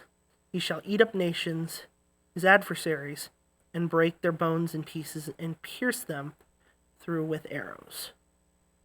He crouched, he lay down like a lion, and like a lioness. Who will rouse him up? Blessed are those who bless you, and cursed are those who curse you. And Balak's anger was kindled against Balaam, and he struck his hands together. And Balak said to Balaam, I called you to curse my enemies, and behold, you have blessed them these 3 times. Therefore now flee to your own place. I said, I will certainly honor you, but the Lord has held you back from honor. And Balaam said to Balak, did I not tell your messengers whom you sent to me? If Balak should give me his house full of silver and gold, I would not be able to go beyond the word of the Lord. Do either good or bad of my own will. What the Lord speaks, and what shall I speak? And now behold, I am going to my people. Come, I will let you know what this people will do to your people in the latter days. Balaam's final oracle. And he took up his discourse and said, the oracle of Balaam, the son of Beor, the oracle of the man whose eye is opened, the oracle of him who hears the words of God, and knows the knowledge of the Most High, who sees the vision of the Almighty, falling down with his eyes uncovered. I see him, but not now. I behold him, but not near. A star shall come out of Jacob, and a scepter shall rise out of Israel.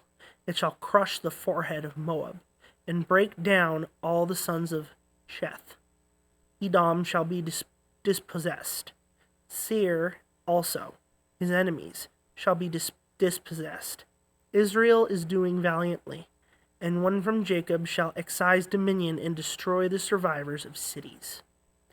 He then looked on Amalek and took up his discourse and said, Amalek was the first among the nations, but its end is utter destruction. And he looked on the Kenite and took up his discourse and said, enduring is your dwelling place, and your nest is set in the rock. Nevertheless, Cain shall be burned when Ashur takes you away captive. And he took up his discourse and said, alas, who shall live when God does this? But ships shall come from Kittim, and shall afflict Ashur and Eber, and he too shall come to utter destruction. Then Balaam rose and went back to his place, and Balak also went his way. 25. Baal worship at Peor. While Israel lived in Shittim, the people began to whore with the daughters of Moab. These invited the people to sacrifices of their gods, and the people ate and bowed down to their gods. So Israel yoked himself to Baal of Peor, and the anger of the Lord was kindled against Israel. And the Lord said to Moses, "Take all the chiefs of the people and hang them in the sun before the Lord, that the fierce anger of the Lord may turn away from Israel." And Moses said to the judges of Israel, "Each of you kill those of his men who have yoked themselves to Baal of Peor." And behold, one of the people of Israel came and brought a Midianite woman to his family, in the sight of Moses and in the sight of the whole congregation of the people of Israel, while they were weeping in the entrance of the tent meeting. When Phinehas, the son of Eleazar, son of Aaron the priest, saw it, he rose and left the congregation and took a spear in his hand, and went after the man of Israel into the chamber and pierced both of them, the man of Israel and the woman through her belly. Thus the plague on the people of Israel was stopped. Nevertheless, those who died by the plague were 24,000. The zeal of Phinehas. And the Lord said to Moses, "Phinehas, the son of Eleazar, son of Aaron the priest, has turned back my wrath from the people of Israel, and that he was jealous with my jealousy among them, so that I did not consume the people of Israel in my jealousy. Therefore say, Behold, I give to him my covenant of peace, and it shall be to him and to his descendants after him the covenant of a perpetual priesthood, because he was jealous for his God and made atonement for the people of Israel." The name of the slain man of Israel, who was killed with a Midianite woman, was Zimri, the son of Salu, chief of a father's house belonging to the Simeonites. And the name of the Midianite woman who was killed was Cosbi, the daughter of Zur, who was the tribal head of a father's house in Midian. And the Lord spoke to Moses, saying, "Harass the Midianites and strike them down, for they have harassed you with their wiles, with which they beguiled you in matter of Peor, and in the matter of Cosbi, the daughter of the chief of Midian, their sister, who was killed on that day of the plague on account of Peor." 26. Census of the new generation. After the plague, the Lord said to Moses and to Eleazar, the son of Aaron, the priest, "Take a census of all the congregation of the people of Israel, from 20 years old and upward, by their fathers' houses, all in Israel who are able to go to war." And Moses and Eleazar, the priest, spoke with them in the plains of Moab by the Jordan at Jericho, saying, "Take a census of the people from 20 years old and upward, as the Lord commanded Moses."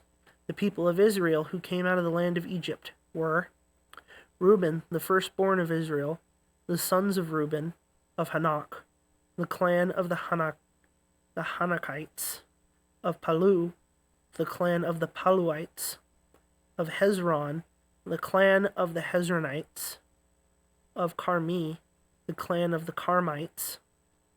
These are the clans of the Reubenites, and those listed were 43,730. And the sons of Palu, Eliab, the sons of Eliab, Nemuel, Dathan, and Abiram. These were the Dathan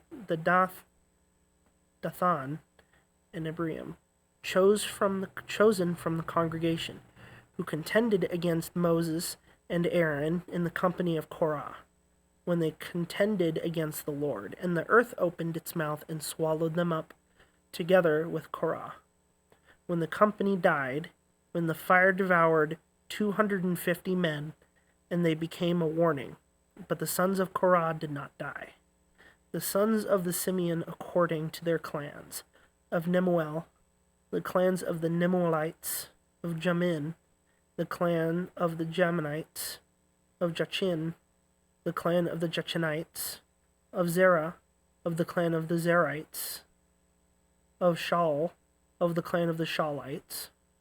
These are the clans of the Simeonites, 22,200.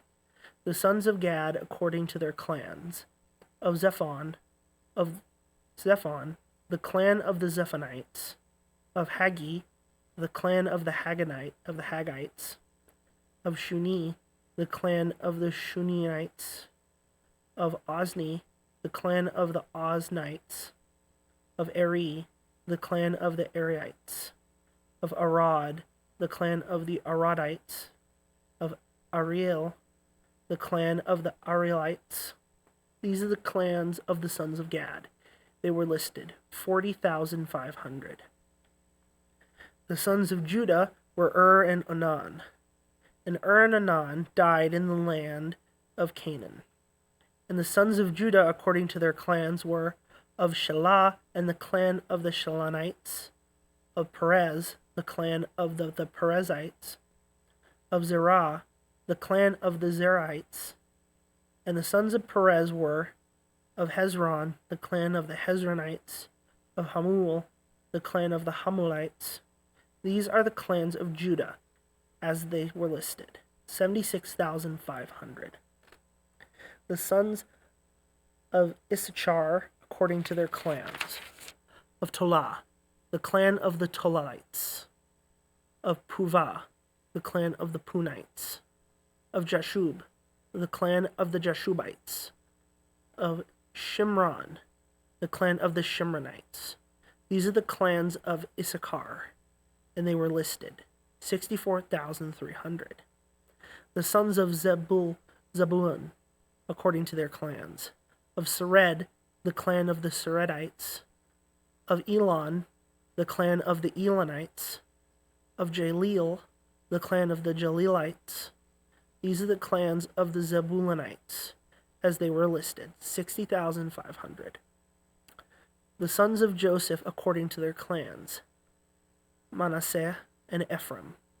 The sons of Manasseh, of Machir, the clan of the Machirites. And Machir was the father of Gilead. Of Gilead, the clan of the Gileadites. These are the sons of Gilead. Of Azer, the clans of the Israelites. Of Helek, the clan of the Helekites. And of Azrael, the clan of the Azraelites. And the Shechem, the clan of the Shechemites. And of Shemida, the clan of the Shemidites. And of Hepher, the clan of the Hepherites. Now, Zelophehad, the son of Hepher, had no sons, but daughters. And the names of the daughters of Zelophehad were Mala, Noah, Hoglath, Milcath, and Tirzah. These are the clans of Manasseh, and those listed were 52,700. These are the sons of Ephraim according to their clans. Of Shuthelah, the clan of the Shuthelites. Of Becher, the clan of the Becherites. Of Tahan, the clan of the Tahanites.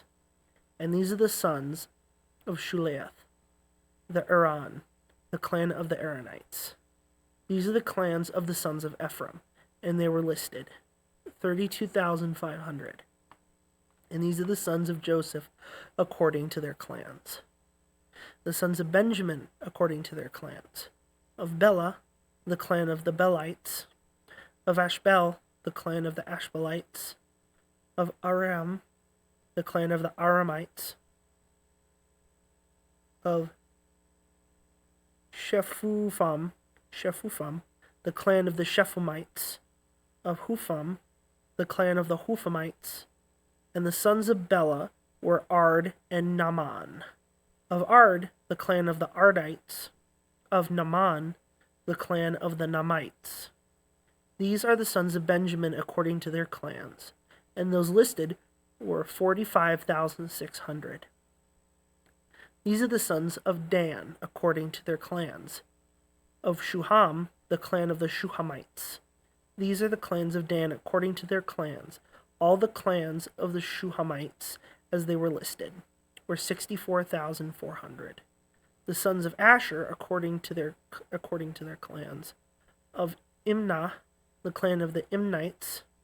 Of Ishvi, the clan of the Ishvites. Of Beriah, the clan of the Berites. Of the sons of Beriah.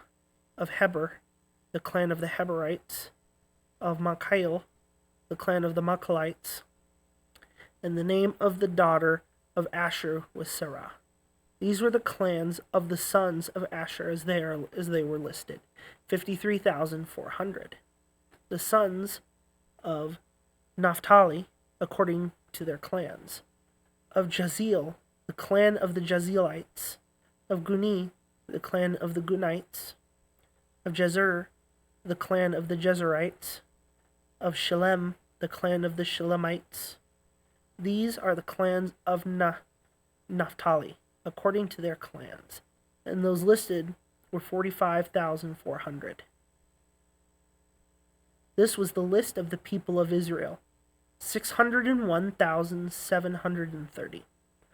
The Lord spoke to Moses, saying, Among these the land shall be divided, for inheritance according to the number of names. To a large tribe you shall give a large inheritance, and to a small tribe you shall give a small inheritance. Every tribe shall be given its inheritance, in proportion to its list. But the land shall be divided by lot, according to the names of the tribes of their fathers. They shall inherit. Their inheritance shall be divided according to lot between the larger and the smaller. This was the list of the Levites, according to their clans.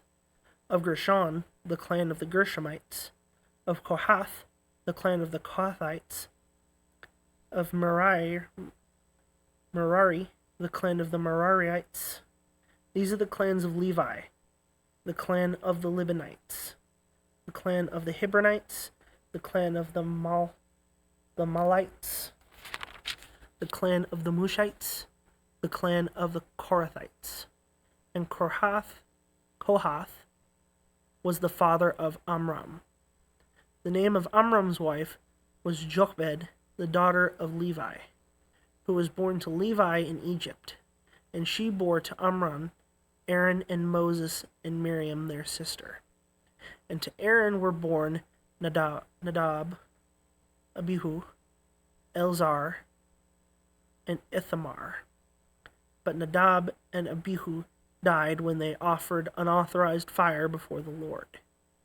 And those listed were 23,000, every male from a month old and upward. For they were not listed among the people of Israel, because there was no inheritance given to them among the people of Israel. These were those listed by Moses and Eleazar the priest, who listed the people of Israel in the plains of Moab by the Jordan at Jericho. But among these there was not one of those listed by Moses and Aaron the priest, who had listed the people of Israel in the wilderness of Sinai. For the Lord had said of them, They shall die in the wilderness. Not one of them was left, except Caleb the son of Jephunneh, and Joshua the son of Nun. The daughters of Zelophehad. 27. Then drew near the daughters of Zelophehad, the son of Hepher, the son of Gilead, the son of Machir, the son of Manasseh, from the clans of Manasseh, the son of Joseph. The names of his daughters were Mahlah, Noah, Hagal, Milcah, and Tirzah. And they stood before Moses and before Eleazar the priest and before the chiefs and all the congregation at the entrance of the tent of meeting, saying, Our father died in the wilderness.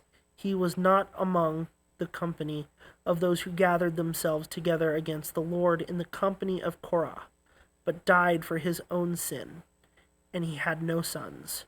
Why should the name of our father be taken away from his clan because he had no son? Give to us a possession among our father's brothers. Moses brought their case before the Lord, and the Lord said to Moses, "The daughters of Zelophehad are right.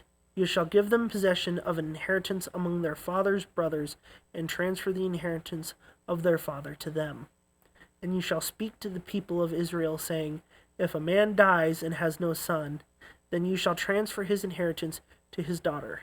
And if he has no daughter, then you shall give his inheritance to his brothers. And if he has no brothers, you shall give his inheritance to his father's brothers. And if his father has no brothers, then you shall give his inheritance to the nearest kinsman of his clan, and he shall possess it. And it shall be for the people of Israel a statute and rule, as the Lord commanded Moses." Joshua to succeed Moses. The Lord said to Moses, "Go up into the mountain of Abarim, and see the land that I have given to the people of Israel. When you have seen it, you also shall be gathered to your people, as your brother Aaron was, because you rebelled against my word in the wilderness of Zin, when the congregation quarreled, failing to uphold me as holy at the waters before their eyes." These are the waters of Meribah of Kadesh in the wilderness of Zin. Moses spoke to the Lord, saying, "Let the Lord, the God of the spirits of all flesh, appoint a man over the congregation who shall go out before them and come in before them, who shall lead them out and bring them in, that the congregation of the Lord may not be as sheep that have no shepherd."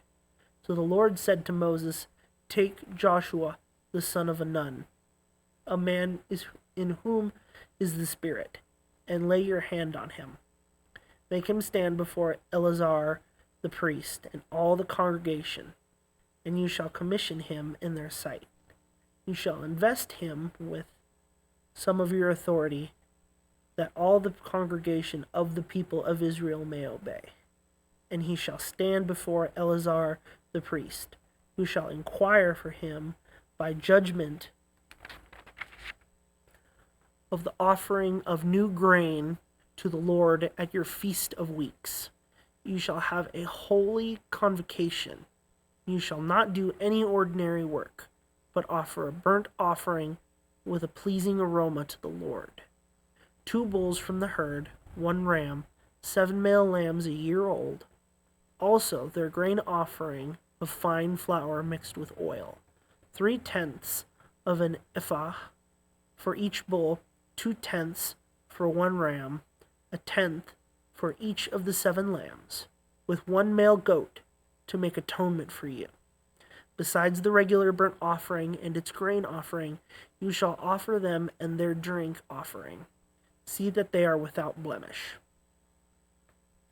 Offerings for the Feast of Trumpets, 29. On the first day of the 7th month you shall have a holy convocation. You shall not do any ordinary work. It is a day for you to blow the trumpets. And you shall offer a burnt offering for a pleasing aroma to the Lord. 1 bull from the herd, 1 ram, 7 male lambs a year old without blemish. Also their grain offering of fine flour mixed with oil, 3/10 of an ephah for the bull, 2/10 for the ram, and 1/10 for each of the 7 lambs, with 1 male goat for a sin offering, to make atonement for you. Besides the burnt offering of the new moon and its grain offering, and the regular burnt offering and its grain offering, and their drink offering, according to the rule for them, for a pleasing aroma, a food offering to the Lord. Offerings for the Day of Atonement. On the 10th day of this 7th month you shall have a holy convocation and afflict yourselves. You shall do no work, but you shall offer a burnt offering to the Lord, pleasing aroma, 1 bull from the herd, 1 ram, 7 male lambs a year old. See that they are without blemish, and their grain offering shall be of fine flour mixed with oil, 3/10 of an ephah for the bull, 2/10 for 1 ram, 1/10 for each of the 7 lambs. Also 1 male goat for a sin offering, besides the sin offering of atonement and the regular burnt offering and its grain offering, and their drink offerings. Offerings for the Feast of Booths. On the 15th day of the 7th month you shall have a holy convocation. You shall not do any ordinary work, and you shall keep a feast to the Lord 7 days. And you shall offer a burnt offering, a food offering, with a pleasing aroma to the Lord.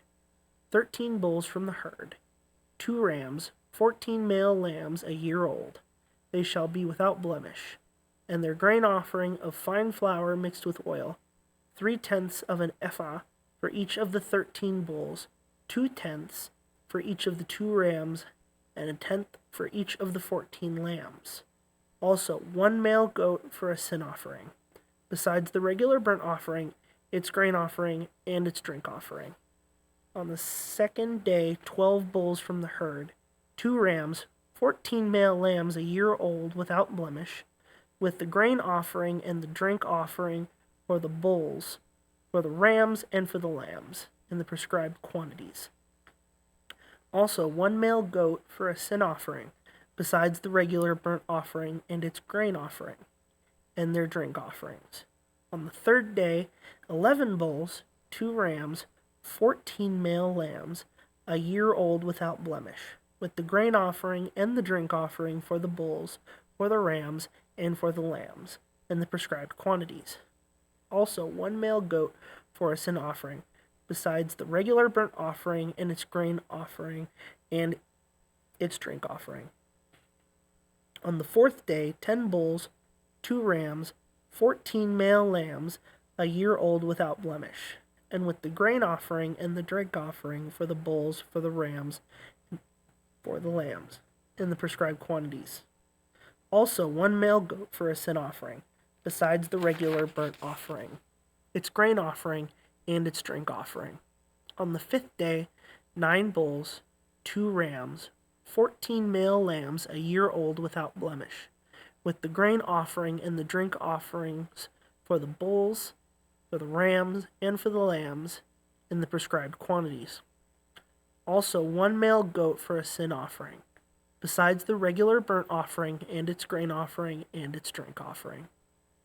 On the 6th day 8 bulls, 2 rams, 14 male lambs a year old without blemish, with the grain offerings and the drink offerings for the bulls, for the rams, and for the lambs, in the prescribed quantities. Also 1 male goat for a sin offering, besides the regular burnt offering, its grain offering, and its drink offerings. On the 7th day 7 bulls, 2 rams, 14 male lambs a year old without blemish, with the grain offering and the drink offerings for the bulls, for the rams, and for the lambs, in the prescribed quantities. Also 1 male goat for a sin offering, besides the regular burnt offering, its grain offering, and its drink offering. On the 8th day you shall have a solemn assembly. You shall not do any ordinary work, but you shall offer a burnt offering, a food offering, with a pleasing aroma to the Lord. 1 bull, 1 ram, 7 male lambs a year old without blemish, and the grain offering and the drink offerings for the bull, for the ram, and for the lambs, in the prescribed quantities. Also 1 male goat for a sin offering, besides the regular burnt offering and its grain offering and its drink offering. These you shall offer to the Lord at your appointed feasts, in addition to your vow offerings, and your freewill offerings, for your burnt offerings, and for your grain offerings, and for your drink offerings, and for your peace offerings. So Moses told the people of Israel everything just as the Lord had commanded Moses.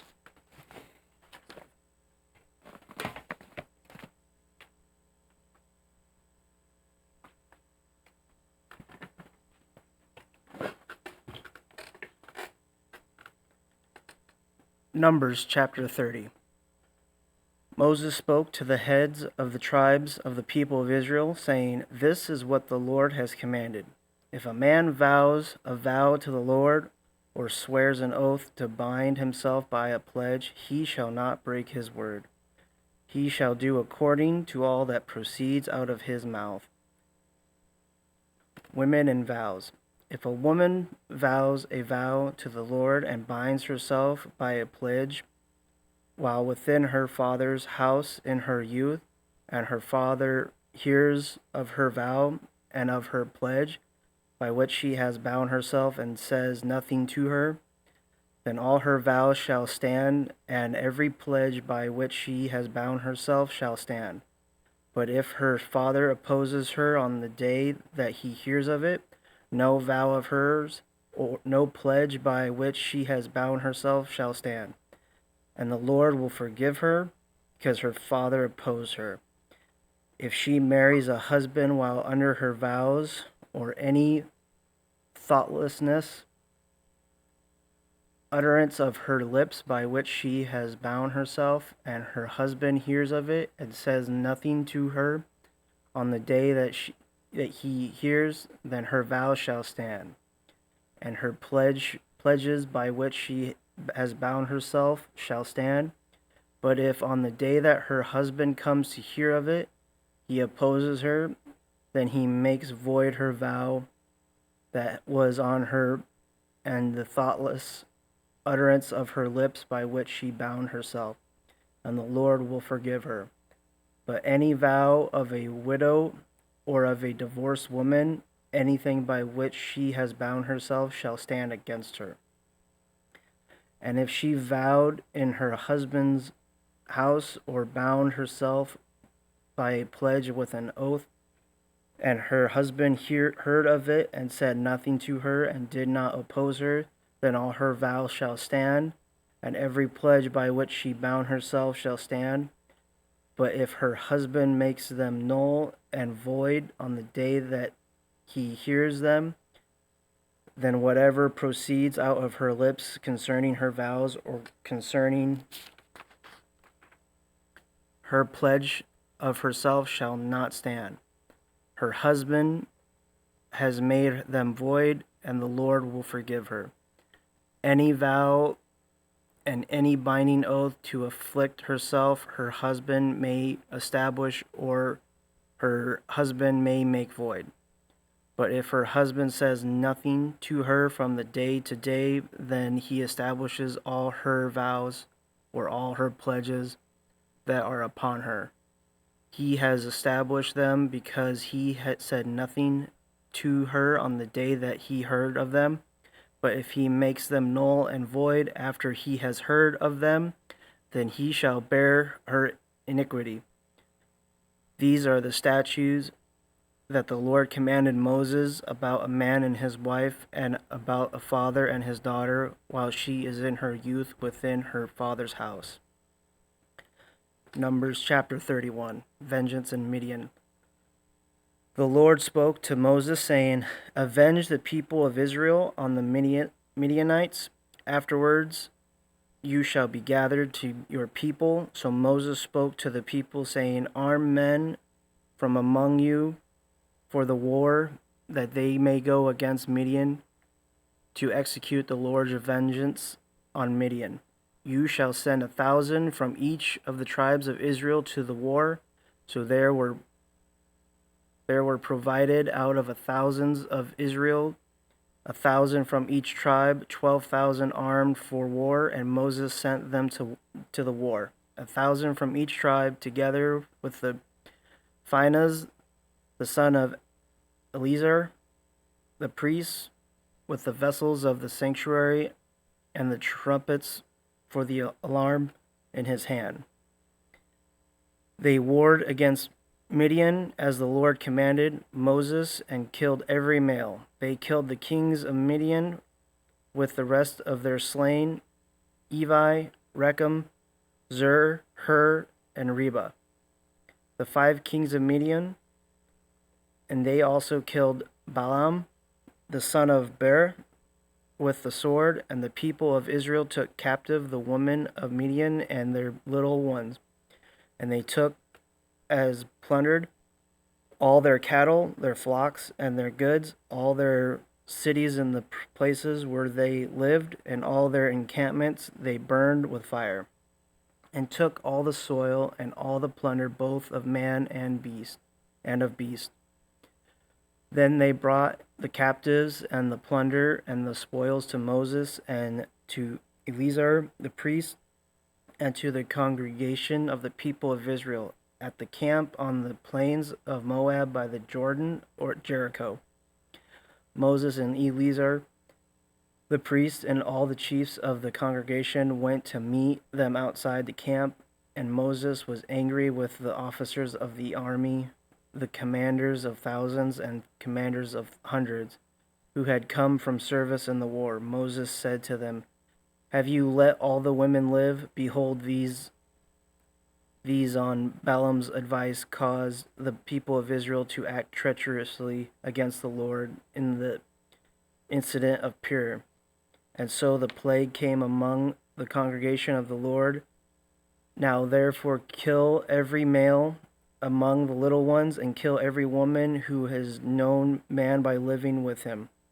But all the young girls who have not known man by lying with him, keep alive for yourselves. Encamp outside the camp 7 days. Whoever who has killed any person, whoever has touched any slain, purify yourselves and your captives on the 3rd day, and on the 7th day you shall purify every garment, every article of skin, all work of goat's hair, and every article of wood." Then Eleazar the priest said to the men in the army who had gone to battle, "This is the statute of the law that the Lord has commanded. Moses only the gold, the silver, the bronze, the iron, the tin, and the lead. Everything that can stand the fire, you shall pass through the fire, and it shall be clean. Nevertheless, it shall also be purified with the water for impurity, and for whatever cannot stand the fire. You shall pass through the water.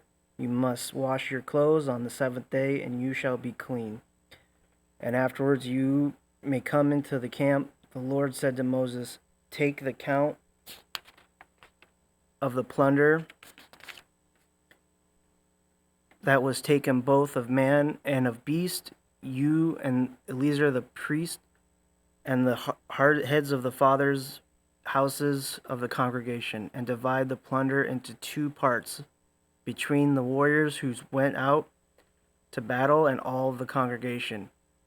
And Levi for the Lord a tribute for the men of the war who went out to battle. 1 out of 500 of the people and of the oxen and of the donkeys and of the flocks. Take it from their half and give it to Eleazar the priest as a contribution to the Lord. And from the people of Israel you shall take 1 drawn out of every 50 of the people, of the oxen, of the donkeys, and of the flocks, of all the cattle, and give them to the Levites, who keep guard over the tabernacle of the Lord." And Moses and Eleazar the priest did as the Lord commanded Moses. Now the plunder remaining of the spoil that the army took was 675,000 sheep, 72,000 cattle, 61,000 donkeys, and 32,000 persons in all, women who had not known man by lying with them, and the portion of those who had gone out in the army numbered 337,500 sheep, and the Lord's tribute of the sheep was 675. The cattle were 36,000, of which the Lord's tribute was 72. The donkeys were 30,500, of which the Lord's tribute was 61. The persons were 16,000, of which the Lord's tribute was 32 persons. And Moses gave the tribute, which was the contribution of the Lord, to Eleazar the priest, as the Lord commanded Moses. From the people of Israel's half, which Moses separated from that of the men who had served in the army, now the congregation's half was 337,500 sheep, 36,000 cattle, and 30,500 donkeys, and 16,000 persons. From the people of Israel's half Moses took 1 of every 50, both of persons and of beasts, and gave them to the Levites, who kept guard over the tabernacle of the Lord. As the Lord commanded Moses, then the officers who were over the thousands of the army, and the commanders of the thousands, and the commanders of the hundreds, came near to Moses and said to Moses, "Your servants have counted the men of war who are under our command, and there is not a man missing from us. And we have brought the Lord's offering, what each man found, articles of gold, armlets and bracelets, signets, rings, earrings, and beads, to make atonement for ourselves before the Lord." And Moses and Eleazar the priest received from them the gold, all crafted articles, and all the gold of the contribution that they presented to the Lord. From the commanders of the thousands and the commander of the hundreds was 16,750 shekels. The men in the army had each taken plunder for himself, and Moses and Eleazar the priests received the gold from the commanders of the thousands and of the hundreds, and brought it into the tent of meeting as a memorial for the people of Israel before the Lord. Reuben and Gad settled in Gilead. Numbers chapter 32. Now the people of Reuben and the people of Gad had a very great number of livestock, and they saw the land of Jazer and the land of Gilead, and behold, the place was a place of livestock. So the people of Gad and the people of Reuben came and said to Moses and to Eleazar the priest and to the chiefs of the congregation, Athior, Dibon, Jazer, Nimar, Heshbon, Eliah, Saban, Nebo, and beyond, the land that the Lord struck down before the congregation of Israel is a land for livestock, and your servants have livestock. But they said, "If you have found favor in your sight, let this land be given to your servants for a possession. Do not take us across the Jordan." But Moses said to the people of Gad and to the people of Reuben, "Shall your brothers go to the war while you sit here? Why will you discourage the heart of the people of Israel from going over into a land that the Lord has given them? Your fathers did this when I sent them from Kadesh Barnea to see the land. For when they went up to the valley of Eshcol and saw the land, they discouraged the heart of the people of Israel from going into the land that the Lord had given them. And the Lord's anger was kindled on that day, and he swore, saying, "Surely none of the men who came up out of Egypt from 20 years old and upward shall see the land that I swore to give to Abraham, to Isaac, and to Jacob, because they have not wholly followed me. None except Caleb the son of Jephunneh, and Kenizia, and Joshua and the son of Nun. For they have wholly followed the Lord, and the Lord's anger was kindled against Israel, and he made them wander in the wilderness 40 years, until all the generations that had done evil in the sight of the Lord was gone. And behold, you have risen in your father's place a brood of sinful men to increase still more the fierce anger of the Lord against Israel. For if you turn away from following him, he will again abandon them in the wilderness, and you will destroy all his people." Then they came nearer to him and said, "We will build sheepfolds here for our livestock and cities for our little ones, but we will take up arms ready to go before the people of Israel until we have brought them to their place. And our little ones shall live in the fortified cities because of inhabitants of the land. We will not return to our homes until each of the people of Israel has gained his inheritance.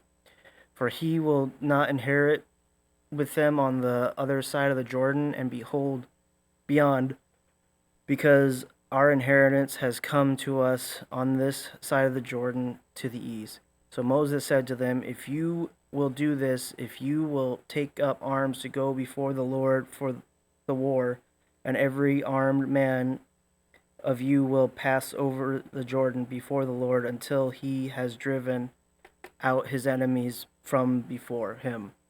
And the land is subdued before the Lord. Then after that you shall return and be free of obligation to the Lord and to Israel. And this land shall be your possession before the Lord. But if you will not do so, behold, you have sinned against the Lord, and be sure your sin will find you out. Build cities for your little ones and folds for your sheep. And you do what you have promised. And the people of Gad and the people of Reuben said to Moses, your servants will do as my Lord commands. Our little ones, our wives, our livestock, and all our cattle shall remain there in the city of Gilead. But your servants will pass over, every man who is armed for war, before the Lord to battle, as my Lord orders. So Moses gave command concerning them to Eleazar the priest, and to Joshua the son of Nun, and to the heads of the fathers' houses of the tribes of the people of Israel. And Moses said to them, if the people of Gad and the people of Reuben, every man who is armed to battle before the Lord, will pass with one over the Jordan, and the land shall be subdued before you. Then you shall give them the land of Gilead for possession. However, if they will not pass over with you armed, they shall have possessions among you in the land of Canaan. And the people of Gad and the people of Reuben answered, what the Lord has said to your servants, we will do. We will pass over armed before the Lord into the land of Canaan, and the possessions of our inheritance shall remain with us beyond the Jordan. And Moses gave to them, to the people of Gad, and to the people of Reuben, and to the half tribe of Manasseh, the son of Joseph, and the kingdom of Shinon, kings of the Amorites, and the kingdom of Og, king of Bashan, the land and its cities with their territories, the cities of the land throughout the country. And the people of Gad built Dibon, Atharoth, Aurora, Atharosephon, Jazer, Jogbehan, Beth Nimrah, and Beth Haran, fortified cities and folds of sheep. And the people of Reuben built Heshbon, Eliam, Kithrathaim, Nebo, and Baal Meon. Their names were changed, and Sibmah. And they gave other names to the cities that they built. And the sons of Machir, the son of Manasseh, went to Gilead and captured it and disposed of the Amorites who were in it.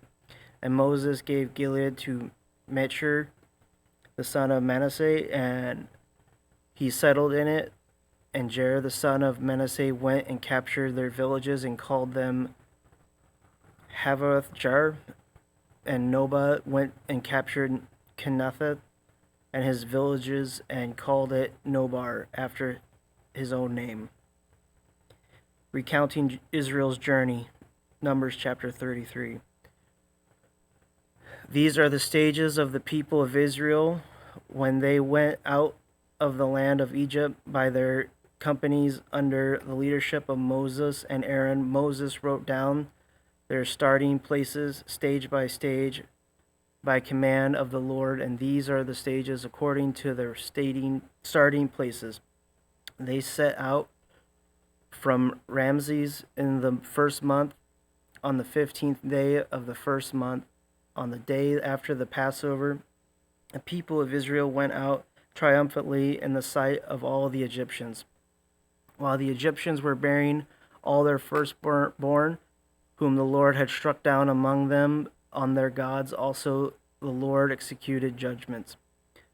So the people of Israel set out from Ramses and camped out Succoth, and they set out from Succoth and camped at Etham, which is on the edge of the wilderness. And they set out from Etham and turned back to Pi Hathroth, which is east of Baal Zephon, and they camped before Migdol.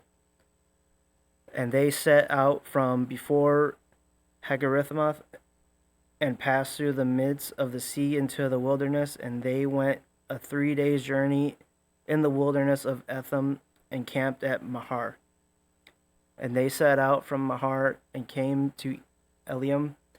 At Eliam there were 12 springs of water and 70 palm trees, and they camped there.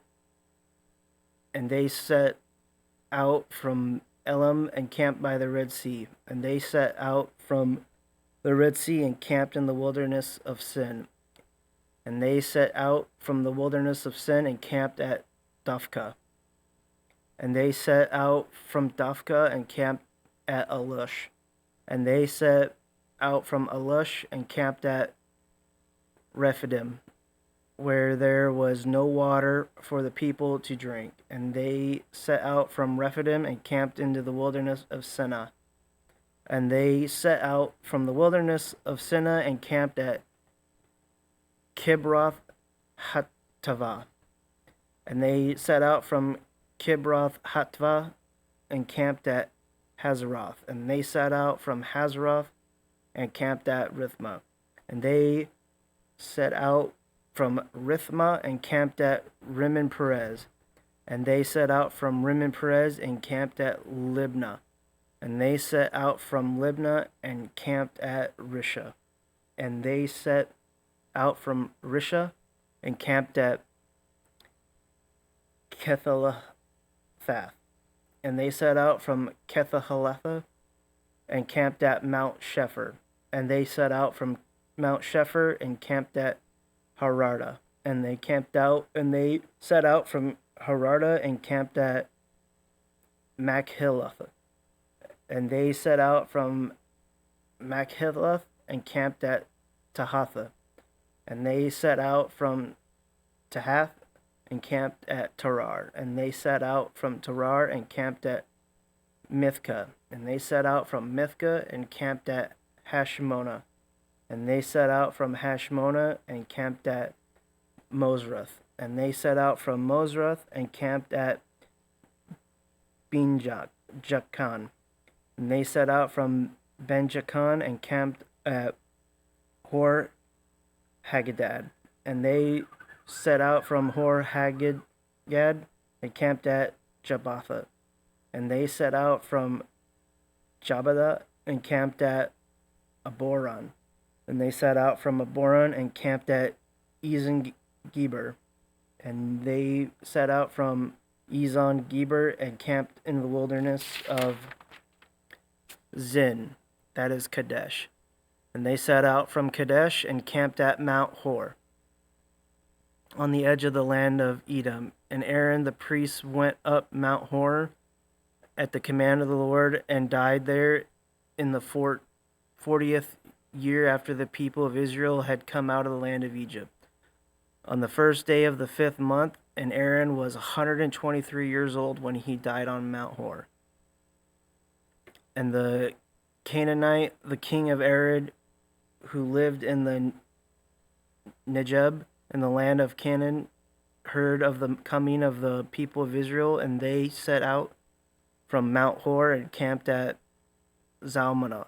And they set out from Zalmunna and camped out at Punah. And they set out from Punyon and camped at Oboth. And they set out from Oboth and camped at Abarim in the territory of Moab.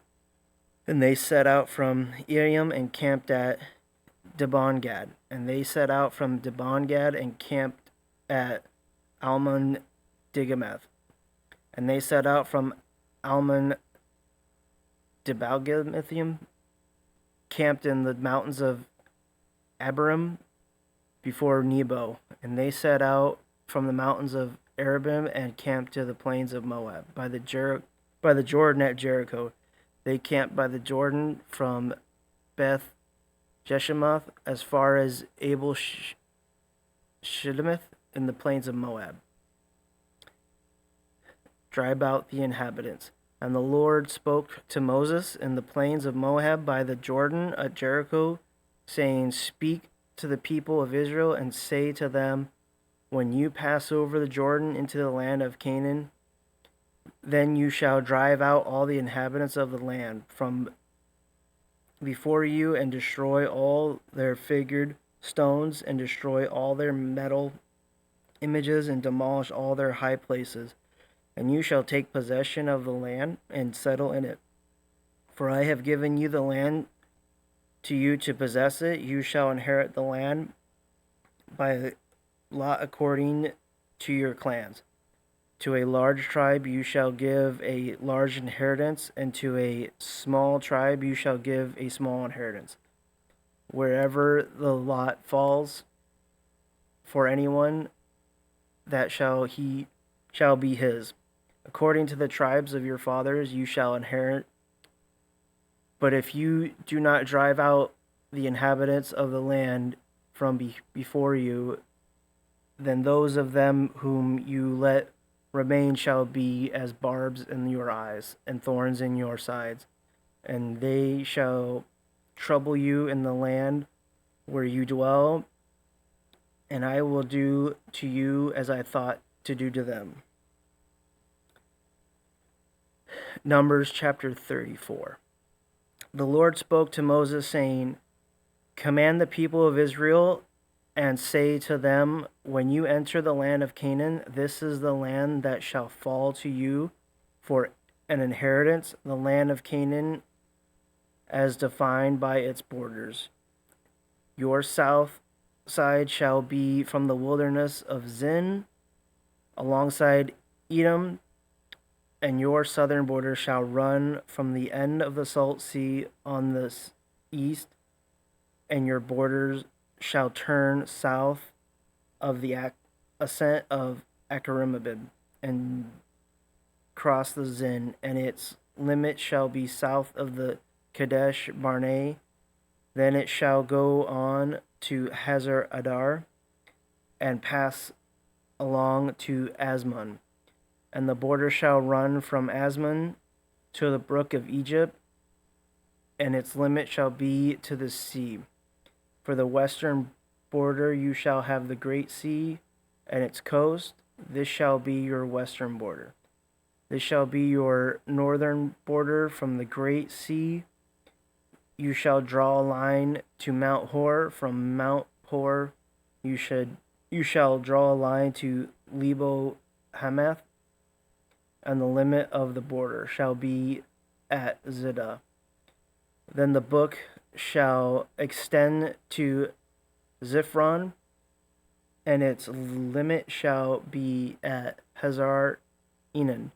This shall be your northern border. You shall draw a line for your eastern border from Hazar Enan to Shephem, and the border shall go down from Shephem to Riblah on the east side of Ain.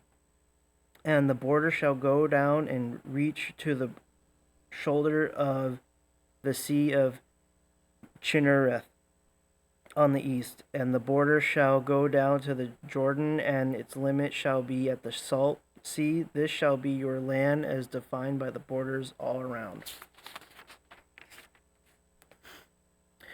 Moses commanded the people of Israel, saying, This is the land that you shall inherit by lot, which of the Lord has commanded to give to the 9 tribes, and to the half tribe for the tribe of the people of Reuben by fathers' houses, and to the tribe of the people of Gad by their fathers' houses have received their inheritance, and also the half tribe Manasseh, the 2 tribes and the half tribe have received their inheritance beyond the Jordan east of the Jericho towards the sunrise.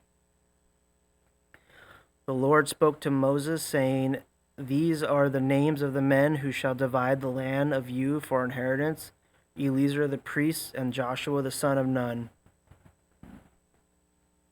You shall take one chief from every tribe to divide the land for inheritance. These are the names of the men of the tribe of Judah: Caleb the son of Jephunneh, of one of the tribe of the people of Simeon; Shmuel the son of Ammihud, of the tribe of Benjamin; Elidad the son of Chislon, of the tribe of the people of Dan, a chief; Buki the son of Jogli, of the people of Joseph, and the tribe of the people of Manasseh, a chief; Haniel the son of Ephod, and the tribe of the people of Ephraim, a chief; Kemal the son of Shiphaten, of the tribe of the people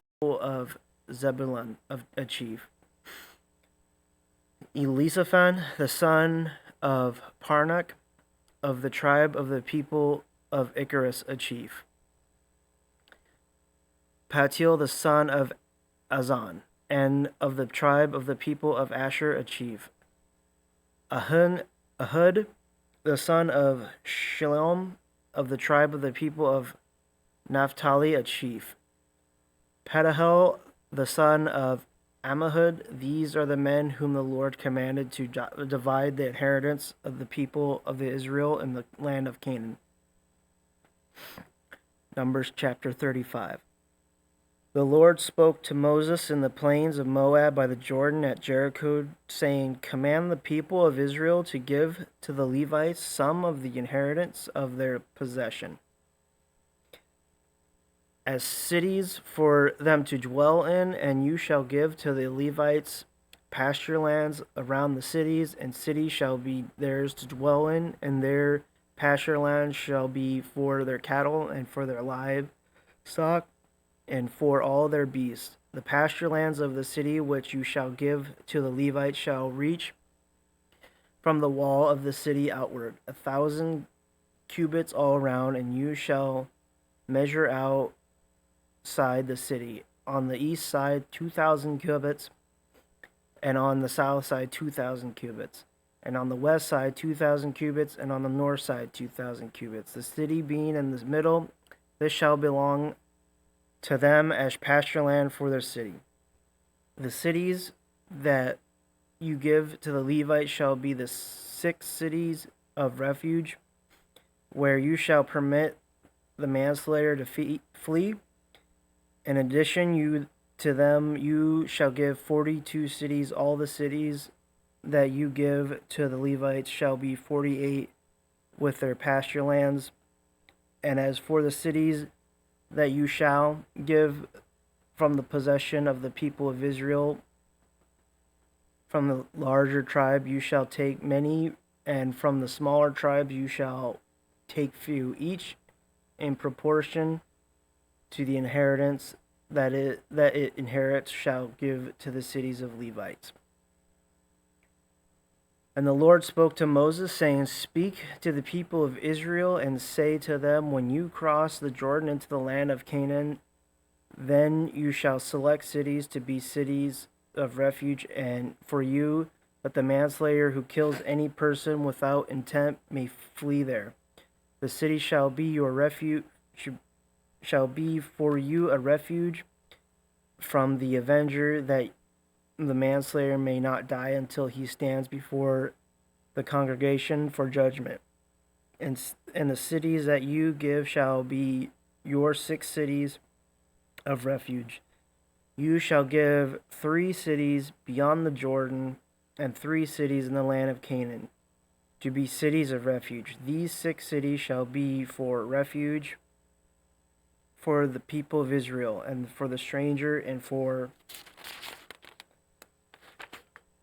the sojourner among them, that anyone who kills any person without intent may flee there. But if he struck him down with an iron object so that he died, he is a murderer. The murderer shall be put to death. And if he struck him down with a stone tool that caused him death, and that he died, he is a murderer. The murderer shall be put to death. Or if he struck him down with a wooden tool that could cause death, and he died, he is a murderer. The murderer shall be put to death. The avenger of the blood shall himself put the murderer to death when he meets him. He shall put him to death, and if he pushed him out of hatred and hurled something at him lying in wait so that he died, or in enmity struck him down with his hand so that he died, then he who struck the blow shall be put to death. He is a murderer. The avenger of blood shall put the murderer to death when he meets him. But if he pushed him suddenly without enmity, or hurled anything on him without lying in wait, or used a stone that could cause death, and without seeing him drop it on him so that he died, though he was not his enemy and did not seek him harm, then the congregation shall judge between the manslayer and the avenger of blood, in accordance with these rules.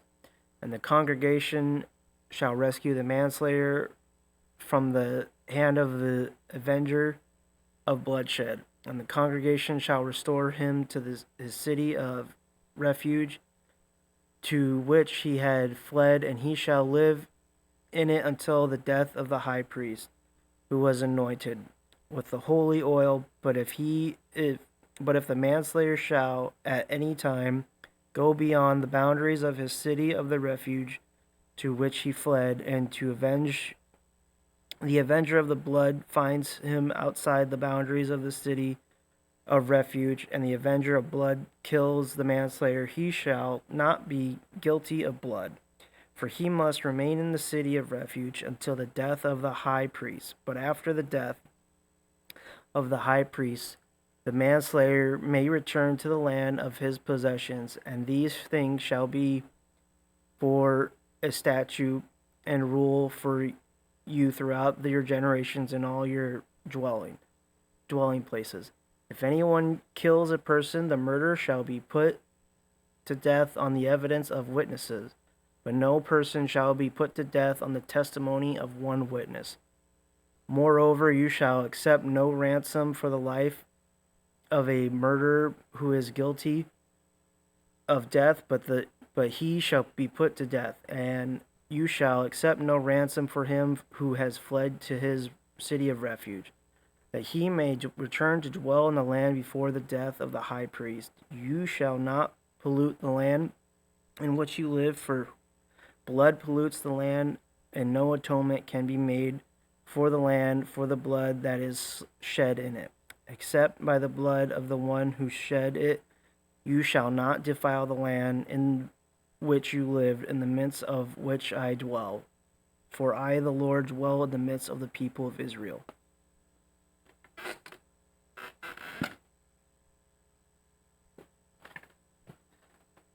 Numbers 36. The heads of the fathers' houses of the clan of the people of Gilead, the son of Machir, son of Manasseh, from the clans of the people of Joseph, came near and spoke before Moses and before the chiefs, the heads of the fathers' houses of the people of Israel. They said, The Lord commanded my Lord to give the land for inheritance by lot to the people of Israel, and my Lord was commanded by the Lord to give the inheritance of Zelophehad, our brother, to his daughters. But if they are married to any of the sons of the other tribes of the people of Israel, then their inheritance will be taken from the inheritance of our fathers and added to the inheritance of the tribe into which they marry.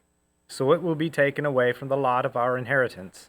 And when the Jubilee of the people of Israel comes, then their inheritance will be added to the inheritance of the tribe into which they marry, and their inheritance will be taken from the inheritance of the tribe of our fathers. And Moses commanded the people of Israel according to the word of the Lord, saying, The tribe of the people of Joseph is right. This is what the Lord commands concerning the daughters of Zelophehad. Let them marry whom they think best, only they shall marry within the clan of the tribe of their father. The inheritance of the people of Israel shall not be transferred from one tribe to another, for every one of the people of Israel shall hold on to the inheritance of the tribe of his fathers. And every daughter who possesses an inheritance in any tribe of the people of Israel shall be wife to one of the clan of the tribe of her father, so that every one of the people of Israel may possess the inheritance of his fathers.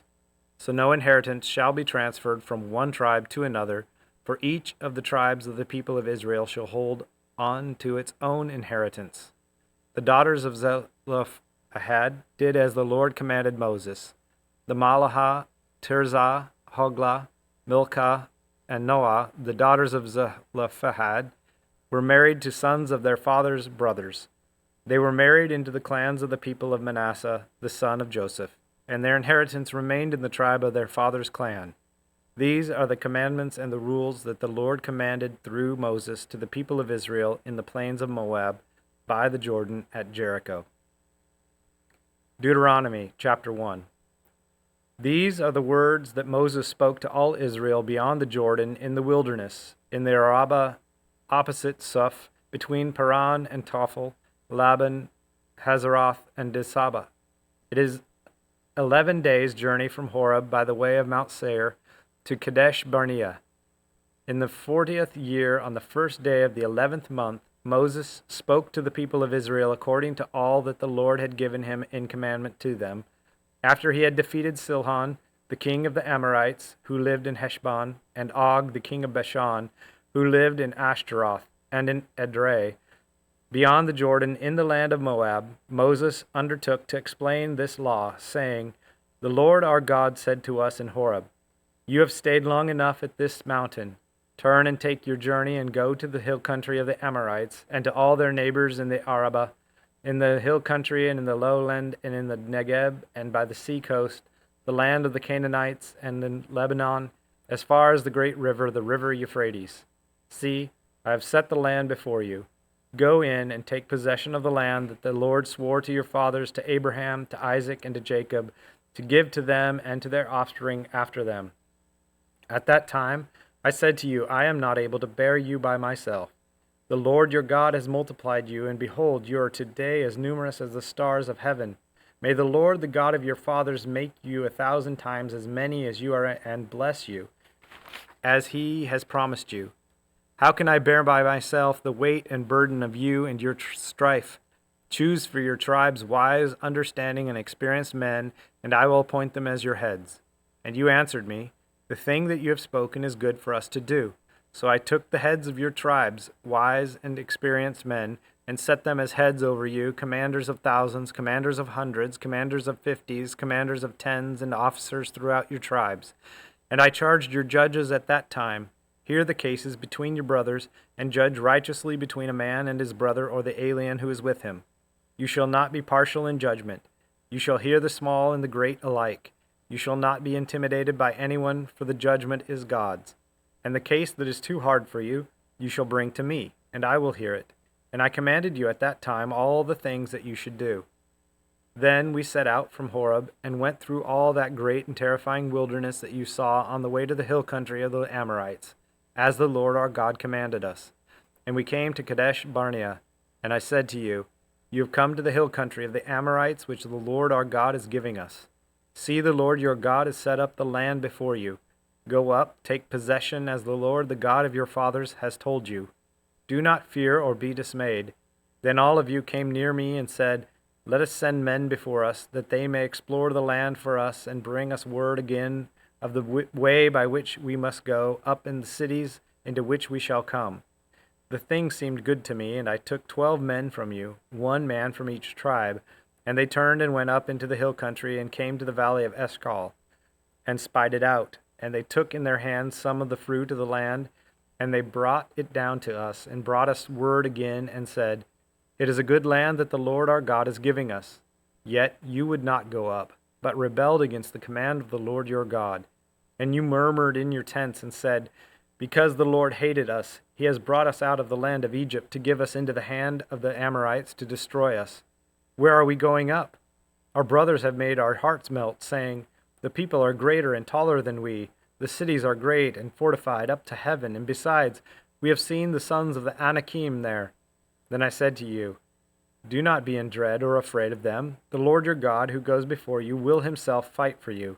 just as he did for you in Egypt before your eyes, and in the wilderness, where you have seen how the Lord your God carried you as a man carries his son, all the way that you went until you came to this place. Yet in spite of this word, you did not believe the Lord your God, who went before you in the way to seek you and out a place to pitch your tents in fire by night and in the cloud by day, to show you by what way you should go.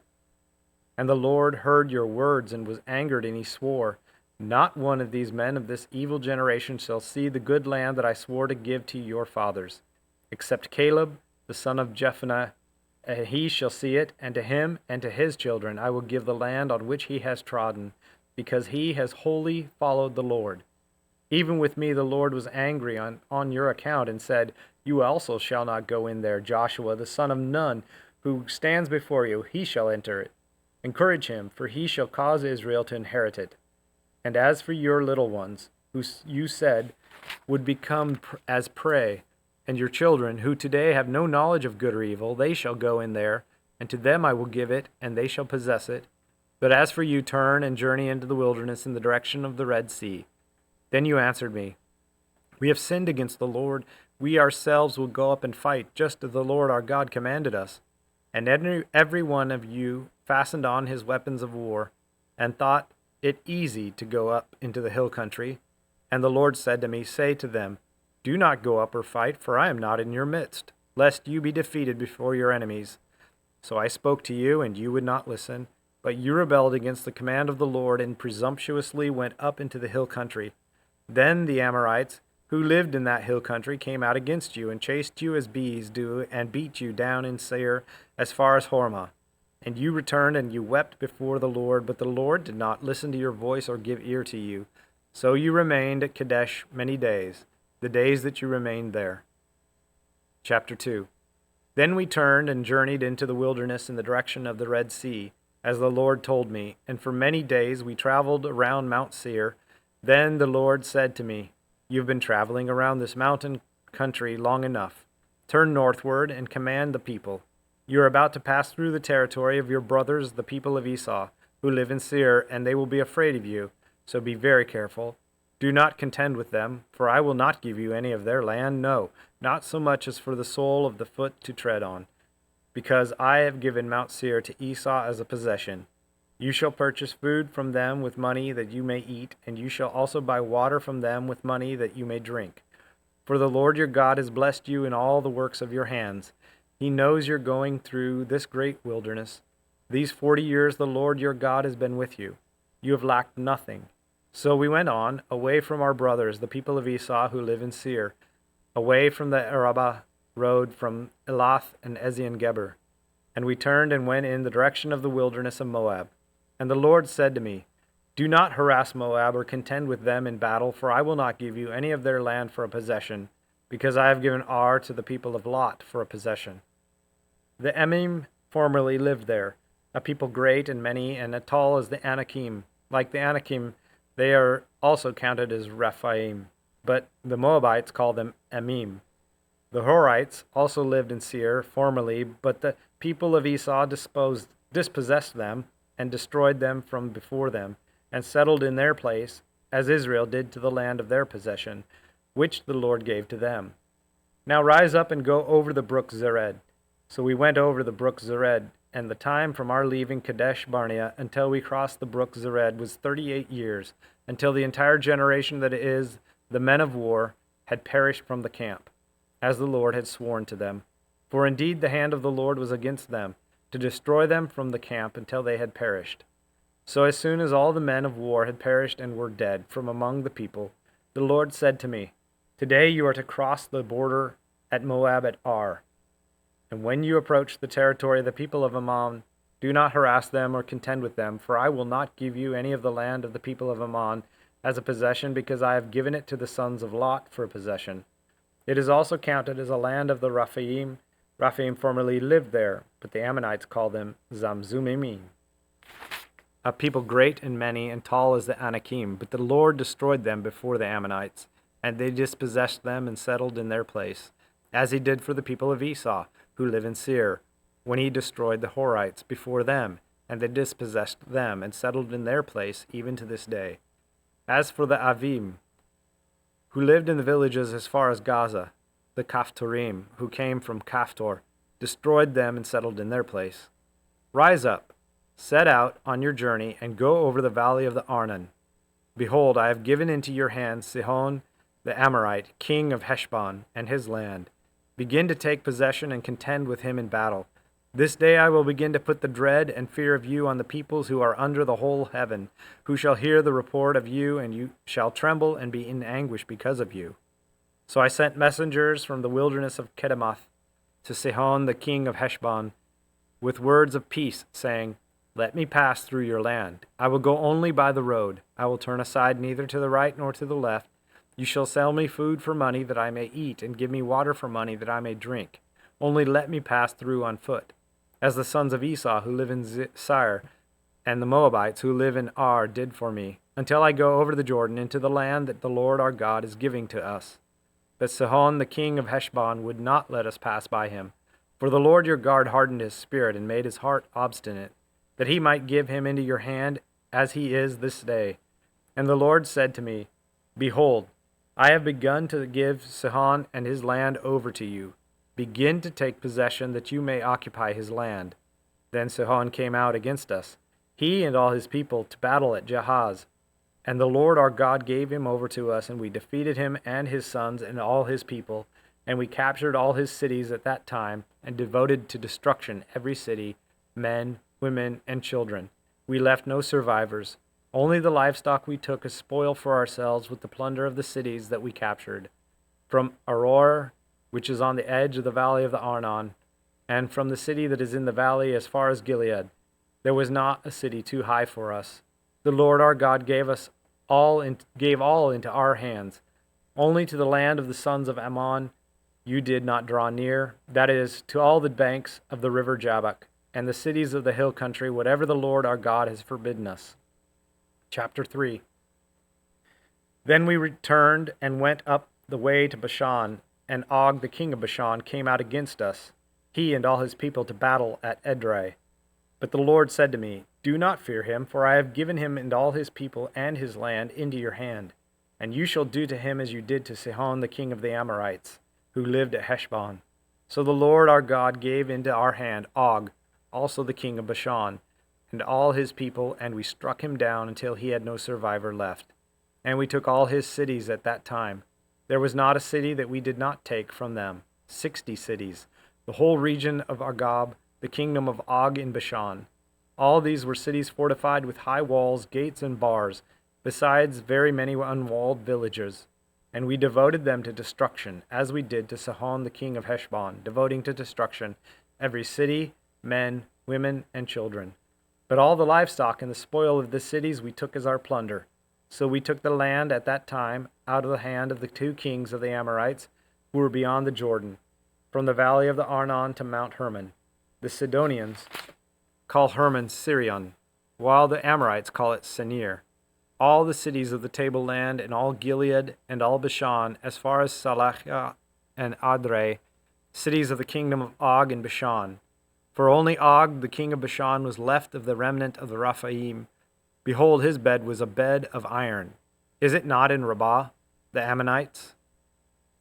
9 cubits was its length, and 4 cubits its breadth, according to the common cubit. When we took possession of this land at that time, I gave to the Reubenites and the Gadites the territory beginning at Aroer, which is on the edge of the valley of the Arnon, and half the hill country of Gilead, with its cities. The rest of Gilead and all Bashan, the kingdom of Og, that is, all the region of Argob, I gave to the half-tribe of Manasseh. All that portion of Bashan is called the land of Rephaim. Jair the Manassite took all the region of Argob, that is Bashan, as far as the border of the Geshurites and the Maacathites, and called the villages after his own name, Havoth Jair, as it is to this day. To Machir I gave Gilead, and to the Reubenites and the Gadites I gave the territory from Gilead as far as the valley of the Arnon, with the middle of the valley as a border, as far over as the river Jabbok, the border of the Ammonites. The Arabah also, with the Jordan as the border from the Chinnereth, as far as the sea of the Raphah, the salt sea, under the slopes of Pisgah on the east. And I commanded you at that time, saying, The Lord your God has given you this land to possess. All your men of valor shall cross over armed before your brothers, the people of Israel.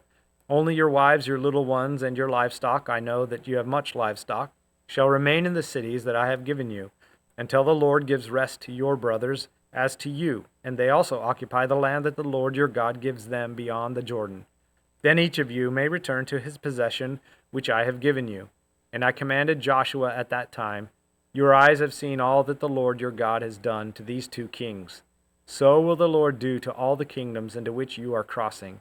You shall not fear them, for it is the Lord your God who fights for you. And I pleaded with the Lord at that time, saying, O Lord God, you have only begun to show your servant your greatness and your mighty hand. For what God is there in heaven or on earth who can do such works and mighty acts as yours? Please let me go over and see the good land beyond the Jordan, that good hill country in Lebanon. But the Lord was angry with me because of you and would not listen to me. And the Lord said to me, Enough from you. Do not speak to me of this matter again. Go up to the top of Pisgah and lift up your eyes westward and northward and southward and eastward, and look at it with your own eyes, for you shall not go over this Jordan. But charge Joshua and encourage and strengthen him, for he shall go over at the head of this people, and he shall put them in possession of the land that you shall see. So we remained in the valley opposite Beth Peor.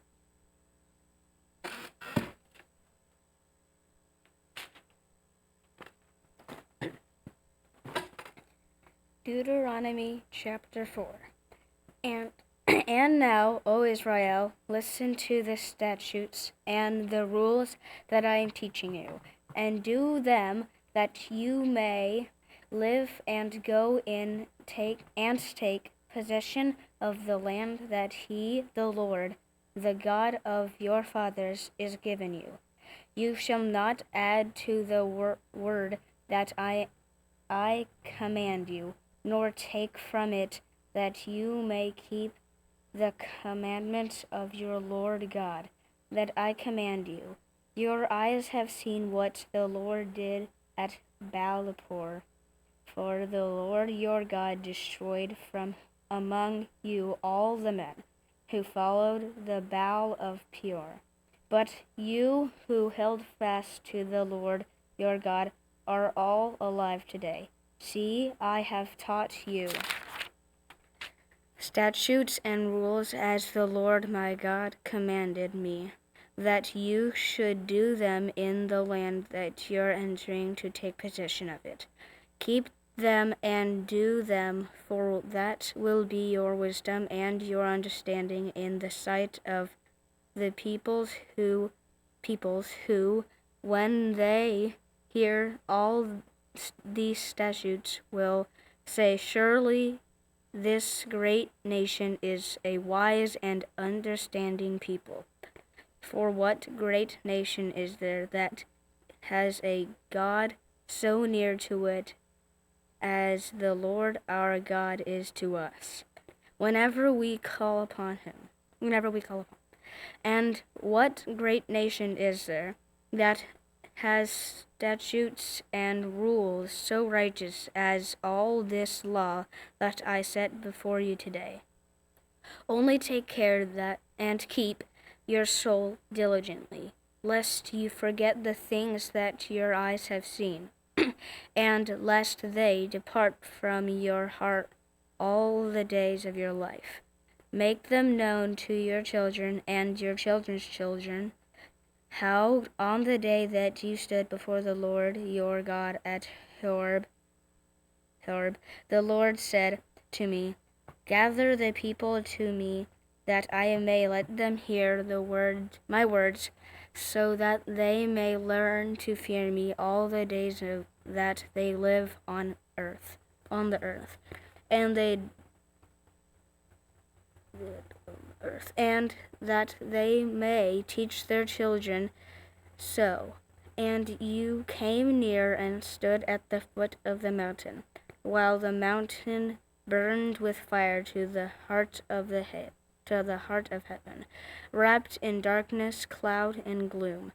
When the Lord spoke to you out out of the midst of the fire. You heard the sound of words, but saw no form. There was only a voice, and he declared to you his covenant, which commanded you to perform, that is the 10 Commandments. And he wrote them on 2 tablets of stone. And the Lord commanded me at time to teach you statutes and rules, that you might do them in the land that you are going over to possess. Therefore watch yourselves very carefully, since you saw no form on the day that the Lord spoke to you at Horeb, out of the midst of fire. Beware lest you act corruptly by making a carved image of yourselves in the form of any figure, the likeness of male or female, the likeness of any animal that is on this earth, the likeness of any winged bird that flies in the air, the likeness of anything that creeps on the ground, the likeness of any fish that is in the water and under the earth. And beware lest you raise your eyes to heaven, and when you see the sun and the moon and the stars, all the hosts of heaven, will you be drawn away and bow down to them and serve them, things that the Lord your God is altered to all the peoples under the whole heaven. But the Lord has taken you and brought you out of the iron furnace, out of Egypt, to a people of his own inheritance, as you are this day. Furthermore, the Lord was angry with me because of you, and he swore that I should not cross the Jordan, and that I should not enter the good land that the Lord your God is giving you and inheritance. For I must die in this land. I must not go over the Jordan, but you shall go over and take possession of that good land. Take care of it. Take care lest you forget the covenant of the Lord your God, which he made with you, and make a carved image, the form of anything that the Lord your God has said is forbidden you to. For the Lord your God is a consuming fire, a jealous God. When your father, children, and children's children, and have grown old in the land, if you act corruptly by making a carved image in the form of anything, and by doing what is evil in the sight of the Lord your God, so to provoke him to anger, I call heaven and earth to witness against you today, that you will soon utterly perish from the land that you are going over to the Jordan to possess. You will not live long but in it, but will be utterly destroyed. And the Lord will scatter you among the peoples, and you will be left few in number among the nations where the Lord will drive you. And there you will serve gods of wood and stone, the work of human hands, that neither see nor hear, nor eat nor smell, but from there you will seek the Lord your God, and you will find him, if you search after him with all your heart and with all your soul. When you are in tribulation, and all these things come upon you in the latter days, you will return to the Lord your God and obey his voice. For the Lord your God is a merciful God. He will not leave you or destroy you or forget the covenant with your fathers that he swore to them. Ask now of the days that are past, which were before you, since the day that God created man on the earth, and ask from one end of heaven to another, whether such a great thing as this ever happened, or was ever heard of. Did any people ever hear the voice of God speaking out of the midst of the fire, as you have heard, and still live?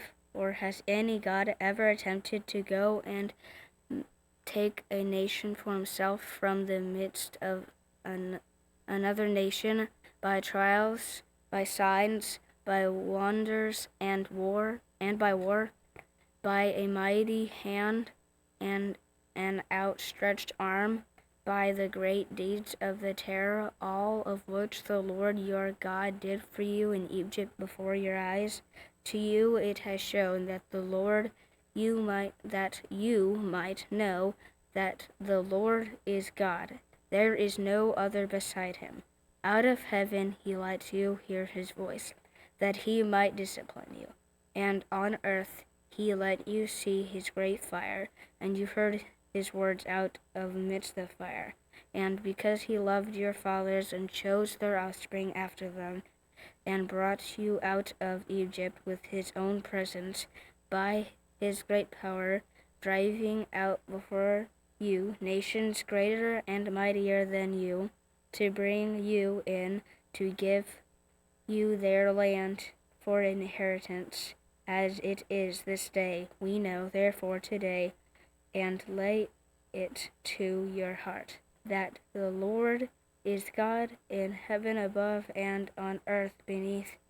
There on earth beneath there is no other. Therefore you shall keep his statutes and his commandments, which I command you today, that it may go well with you and your children after you, and that you may prolong your days in the land that the Lord your God is giving you for all time. When Moses set apart 3 cities in the east beyond the Jordan, that manslayer might flee there, anyone who kills his neighbor unintentionally without being at enemy with him in time past, he may flee to one of these cities and save his life. Bezer in the wilderness on the tableland for Rebuties, Ramoth and Gilead for the Gadites, and Golan and Bashan for the Manassites. This is the law that Moses sent before the people of Israel, that these are testimonies, the statutes, and the rules, which Moses spoke to the people of Israel when they came out of Egypt beyond the Jordan, in the valley opposite Beth Peor, in the land of Sihon, the king of the Amorites, who lived at Heshbon, whom Moses and the people of Israel defeated when they came out of Egypt, and they took possession of his land and the land and of Og, the king of Bashan. The 2 kings of the Amorites who lived to the east beyond the Jordan, from Ar, which is on the edge of the valley of the Arnon, as far as Mount Sirion, which is Hermon, together with all the Arab on the east side of Jordan, as far as the Sea of Abram, under the slopes of Pisgah. Chapter 5. Moses summoned all Israel and said to them, Hear, O Israel, the statutes and rules that I speak in your hearing today, and you shall learn them and be careful to do them. The Lord our God made a covenant with us in Horeb, that not with our fathers did the Lord, make us this covenant, but with us, who are all of us here alive today, the Lord spoke with you face to face at the mountain, out of the midst of fire, while you stood between the Lord and you at the time, to declare to you that the word of the Lord for you, Lord. For you were afraid because of the fire, and you did not go up to the mountain. He said, I am the Lord your God, who brought you out of the land of Egypt, out of the house of slavery. You shall have no other gods before me. You shall not make for yourself any carved image or any likeness of anything that is in heaven above, or that is on the earth beneath, or that is in the water under the earth. You shall not bow down to them or serve them, for I, the Lord your God, am a jealous God, visiting the iniquity of the fathers on the children to the third and fourth generation of those who hate me, but showing steadfast love to thousands of those who love me and keep my commandments. You shall not take the name of the Lord your God in vain, for the Lord will not hold him guiltless who takes his name in vain. Observe the Sabbath day to keep it holy, as the Lord your God commanded you, and you. 6 days you shall labor and do all your work, but the seventh is a Sabbath to the Lord your God. On it you shall not do any work, you or your son or your daughter, or your male servant or your female servant, or your ox or your donkey, or any of your livestock, or the sojourner who is within your gates, that your male servant and your female servant may rest, as well as you. You shall remember that you were a slave in Egypt, and the Lord your God brought you out of there with a mighty hand and outstretched arm. Therefore the Lord your God commanded you to keep the Sabbath day. Honor your father and mother, as the Lord your God commanded you, that your days may be long, and that it may go well with you in the land that the Lord your God is giving you. You shall not murder, you shall not commit adultery, you shall not steal, you shall not bear false witness against your neighbor, and you shall not covet your neighbor's wife, and you shall not desire your neighbor's house, his field, or his male servant or his female servant, his ox, his donkey, or anything that is your neighbor's. These words the Lord spoke to all your assembly at the mountain of the midst of fire, the cloud and the thick darkness, with a loud voice. He added no more. And he wrote them on 2 tablets of stone, and gave them to me. And as soon as you heard the voice out of the midst of darkness, while the mountain was burning with fire, you came near to me with all the heads of your tribes and your elders. And you said, Behold, the Lord our God has shown us his glory and greatness, and we have heard his voice out amidst of the fire. This day we have seen God speak with man, and man still live. Now, therefore, why should we die? For this great fire will consume us. If we hear the voice of the Lord our God any more, we shall die. For who is there of all flesh that has heard the voice of living God speaking out amidst the fire, as we have, and who has still lived? Go near and hear all that the Lord our God will say, and speak to us, and that all the Lord our God will speak to you, and we will hear and do it. And the Lord heard your words when you spoke to me. And the Lord said to me, I have heard the words of these this people, which they have spoken to you. They are right in all they have spoken. Oh, that they had such a heart as this always, to fear me and to keep my commandments, that it might go well with them and their descendants forever. Go and say to them, return to your tents, but you stand here by me, and I will tell you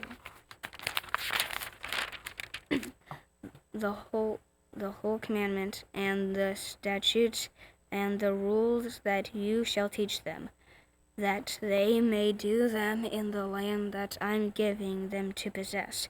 You shall be careful, therefore, to do as the Lord your God has commanded you.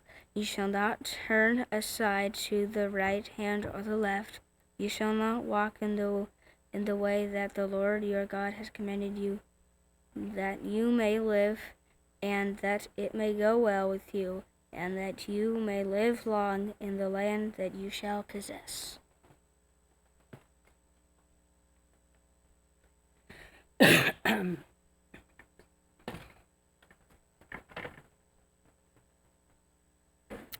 Deuteronomy chapter 6.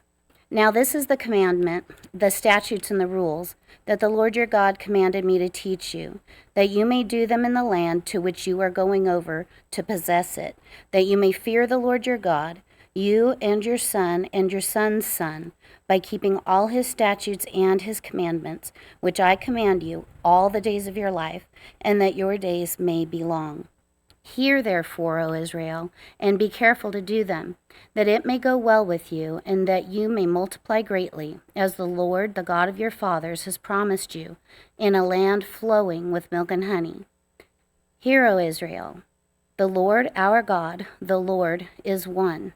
You shall love the Lord your God with all your heart, and with all your soul, and with all your might. And these words that I command you today shall be on your heart. You shall teach them diligently to your children, and shall talk of them when you sit in your house, and when you walk by the way, and when you lie down, and when you rise. You shall bind them as a sign on your hand, and they shall be as frontlets between your eyes. You shall write them on your doorposts of your house and on your gates. And when the Lord your God brings you into the land that he swore to your fathers, to Abraham, to Isaac, and to Jacob, to give you, with great and good cities that you did not build, and houses full of all good things that you did not fill, and cisterns that you did not dig, and vineyards and olive trees that you did not plant. And when you eat and are full, then take care lest you forget the Lord, who brought you out of the land of Egypt, out of the house of slavery. It is the Lord your God you shall fear. Him you shall serve, and by his name you shall swear. You shall not go after other gods, the gods of the peoples who are around you. For the Lord your God in your midst is a jealous God, lest the anger of the Lord your God be kindled against you, and he destroy you from off the face of the earth. You shall not put the Lord your God to the test, as you tested him at Massah. You shall diligently keep the commandments of the Lord your God, and his testimonies and his statutes, which he has commanded you. And you shall do what is right and good in the sight of the Lord, that it may go well with you, and that you may go in and take possession of the good land that the Lord swore to give to your fathers, by thrusting out all your enemies from before you, as the Lord has promised. When your son asks you in time to come, what is the meaning of the testimonies and the statutes and the rules that the Lord our God has commanded you? Then you shall say to your son, we were Pharaoh's slaves in Egypt, and the Lord brought us out of Egypt with a mighty hand. And the Lord showed signs and wonders, great and grievous, against Egypt and against Pharaoh and all his household before our eyes. And he brought us out from there, that he might bring us in and give us the land that he swore to give our fathers. And the Lord commanded us to do all these statutes, to fear the Lord our God, for our good always, that he might preserve us alive as we are this day. and it will be righteousness for us if we are careful to do all this commandment before the Lord our God, as he has commanded us. Deuteronomy chapter 7.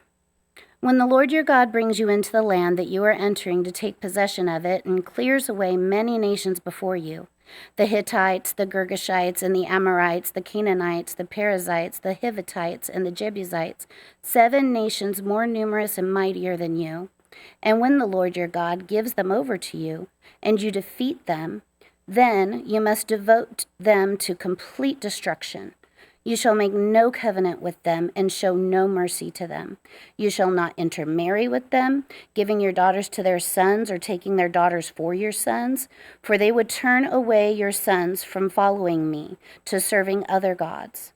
Then the anger of the Lord would be kindled against you, and he would destroy you quickly. But thus shall you deal with them. You shall break down their altars and dash in pieces their pillars and chop down their Asherim and burn their carved images with fire. For you are a people holy to the Lord your God. The Lord your God has chosen you to be a people for his treasured possession out of all the peoples who are on the face of the earth. It was not because you were more in number than any other people that the Lord set his love on you and chose you, for you were the fewest of all peoples.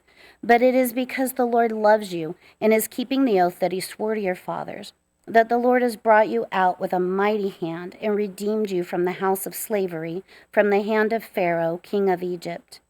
Know, therefore, that the Lord your God is God, the faithful God who keeps covenant and steadfast love with those who love him and keep his commandments, to 1,000 generations, and repays to their face those who hate him by destroying them. He will not be slack with one who hates him. He will repay him to his face. You shall therefore be careful to do the commandment and the statutes and the rules that I command you today. And because you listen to these rules and keep and do them, the Lord your God will keep you with the covenant and the steadfast love that he swore to your fathers. He will love you, bless you, and multiply you. He will also bless the fruit of your womb and the fruit of the ground, your grain and your wine and your oil, the increase of your herds and the young of your flock in the land that he swore to your fathers to give you. You shall be blessed above all peoples. There shall not be a male or female barren among you or among your livestock. And the Lord will take away from you all sickness, and none of the evil diseases of Egypt, which you knew, will he inflict on you, but he will lay them on all who hate you. And you shall consume all the peoples that the Lord your God will give over to you. Your eyes shall not pity them, neither shall you serve their gods, for that would be a snare to you. If you say in your heart, these nations are greater than I, how can I dispossess them? You shall not be afraid of them, but you shall remember what the Lord your God did to Pharaoh and to all Egypt, the great trials that your eyes saw, the signs, the wonders, the mighty hand, and the outstretched arm by which the Lord your God brought you out. So will the Lord your God do all the peoples of whom to all the peoples of whom you are afraid. Moreover, the Lord your God will send hornets among them, until those who are left and hide themselves from you are destroyed. You shall not be in dread of them, for the Lord your God is in your midst, a great and awesome God. The Lord your God will clear away these nations before you, little by little. You may not make an end of them at once, lest the wild beasts grow too numerous for you. But the Lord your God will give them over to you, and throw them into the great confusion until they are destroyed. And he will give their kings into your hand, and you shall make their name perish from under heaven. No one shall be able to stand against you until you have destroyed them. The carved images of their gods you shall burn with fire. You shall not covet the silver or gold that is on them, or take it for yourselves, lest you be ensnared by it, for it is an abomination to the Lord your God.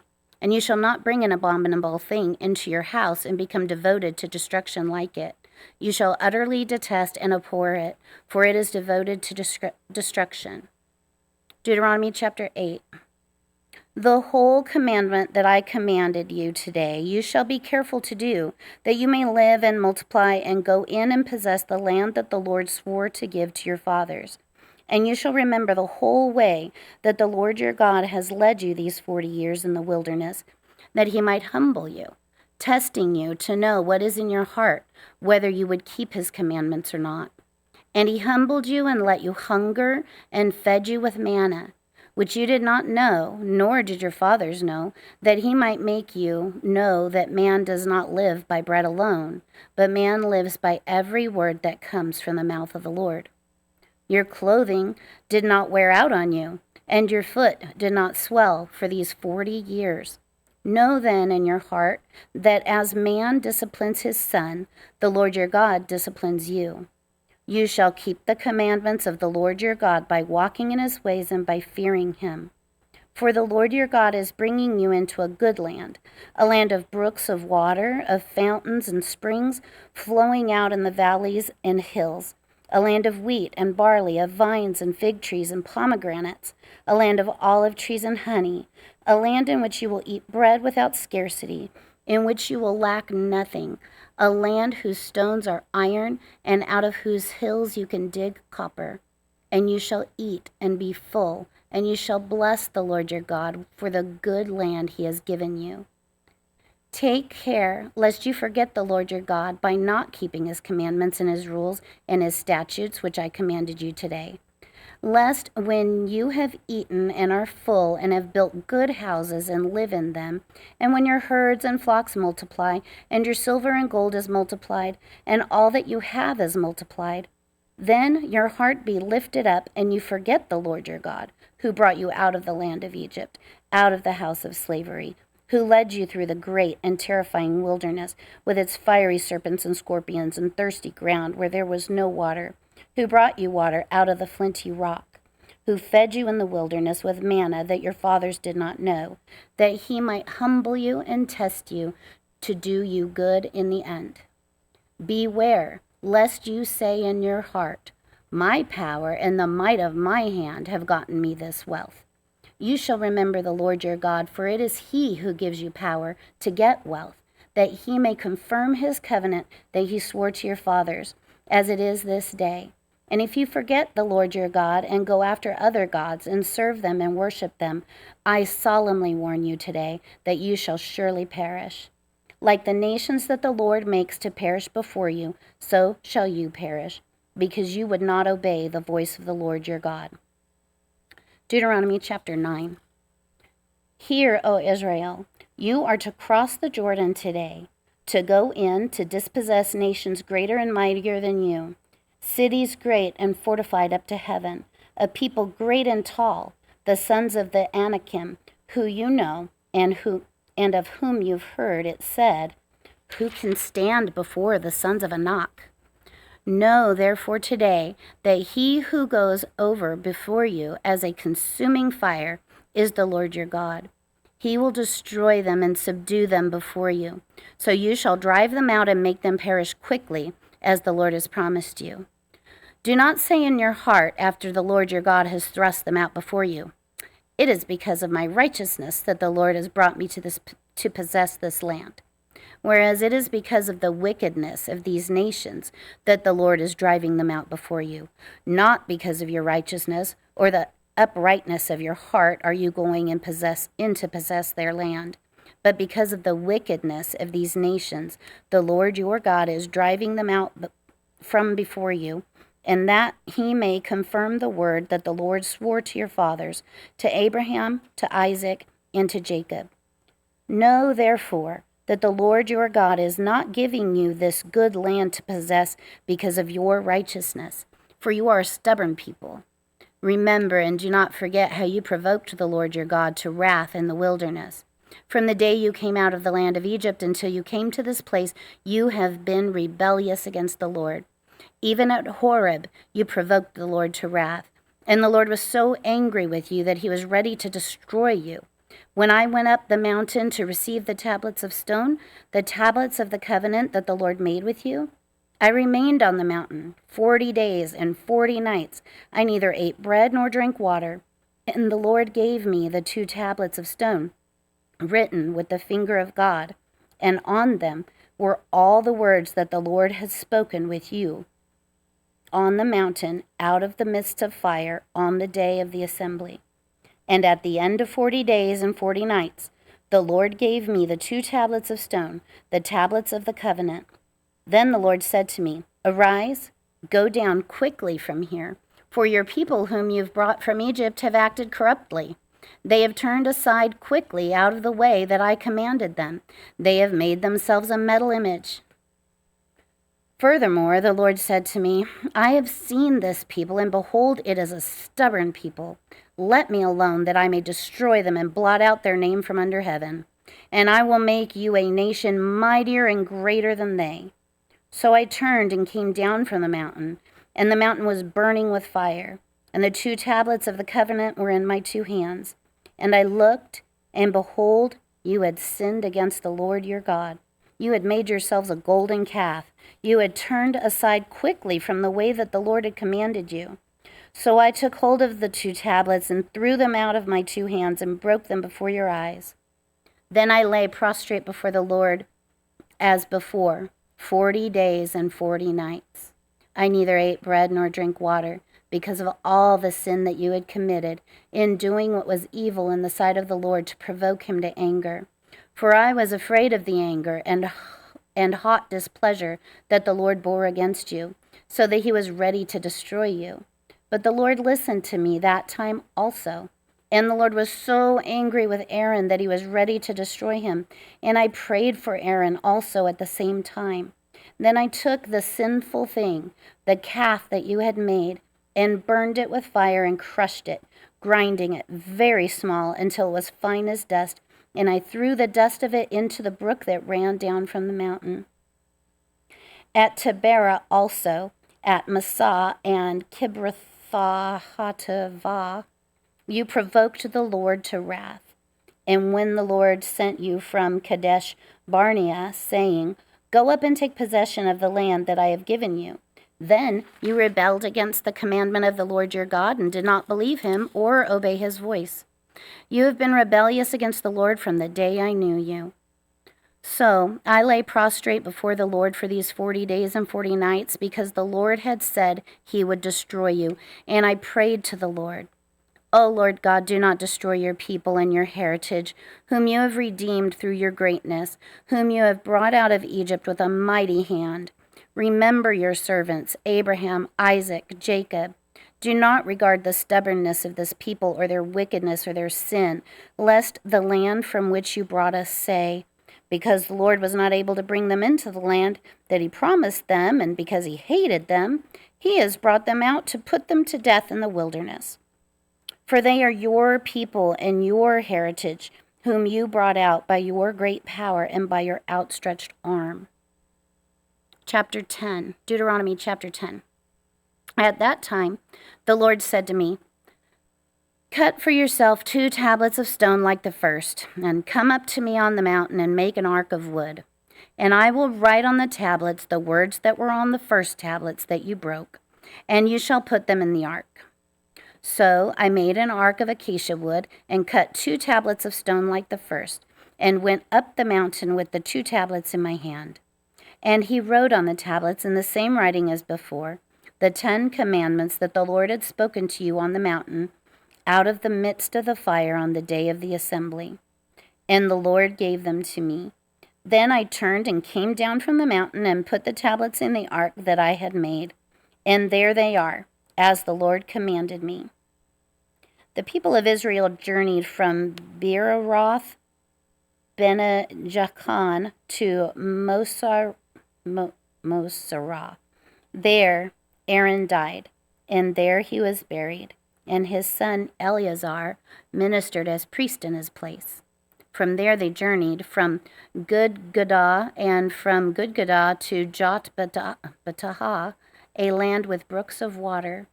At the time, the Lord set apart the tribe of Levi to carry the ark of the covenant of the Lord, to stand before the Lord, to minister to him, and to bless in his name to this day.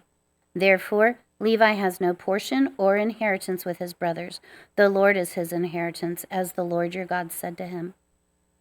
I myself stayed on the mountain, as at the first time, 40 days and 40 nights, and the Lord listened to me that time also. The Lord was unwilling to destroy you, and the Lord said to me, Arise, go on your journey, at the head of the people, so that they may go in and possess the land which I swore to their fathers to give them. And now, Israel, what does the Lord your God require of you?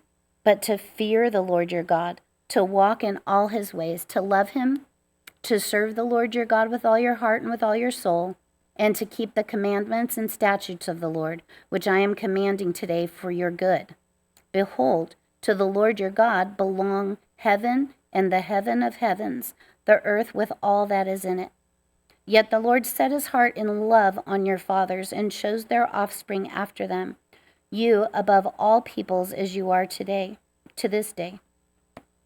Circumcise, therefore, the foreskin of your heart, and be no longer stubborn. For the Lord your God is God of gods and Lord of lords, the great, the mighty, and the awesome God, who is not partial and takes no bribe. He executes justice for the fatherless and the widow, and loves the sojourner, giving him food and clothing. Love the sojourner, therefore, for you were sojourners in the land of Egypt. You shall fear the Lord your God. You shall serve him and hold fast to him, and by his name you shall swear. He is your praise. He is your God, who has done for you these great things and terrifying things that your eyes have seen. Your fathers went down to Egypt, 70 persons, and now the Lord your God has made you as numerous as the stars of heaven. Deuteronomy chapter 11. You shall therefore love the Lord your God and keep his charge, his statutes, his rules, and his commandments always. And consider today, since I am not speaking to your children who have not known or seen it, consider the discipline of the Lord your God, his greatness, his mighty hand, and his outstretched arm, his signs and his deeds that he did in Egypt to Pharaoh, the king of Egypt, and to all his land, and what he did to the army of Egypt, to their horses and to their chariots, how he made the water of the Red Sea flow over them as they pursued after you, and how the Lord has destroyed them to this day, and what he did to you in the wilderness until you came to this place, and what he did to Dathan and Abiram, the sons of Eliab, son of Reuben, how the earth opened its mouth and swallowed them up with their households, their tents, and every living thing that followed them in the midst of all Israel. For your eyes have seen all the great work of the Lord that he did. You shall therefore keep the whole commandment that I commanded you today, that you may be strong and go in and take possession of the land that you are going over to possess, and that you may live long in the land that the Lord swore to your fathers to give to them and to their offspring, a land flowing with milk and honey. For the land that you're entering to take possession of, it is not like the land of Egypt, from which you have come, where you sowed your seed and irrigated it like a garden of vegetables.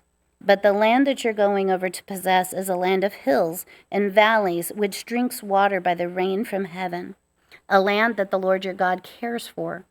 The eyes of the Lord your God are always upon it, from the beginning of the year to the end of the year. And if you will indeed obey my commandments that I command you today, to love the Lord your God and to serve him with all your heart and with all your soul, he will give the rain for your land in its season, the early rain and the latter rain, that you may gather in your grain and your wine and your oil. And he will give grass in your fields for your livestock, and you shall eat and be full. Take care lest your heart be deceived, and you turn aside and serve other gods and worship them. Then the anger of the Lord will be kindled against you, and he will shut up the heavens, so that there will be no rain, and the land will yield no fruit, and you will perish quickly off the good land that the Lord is giving you.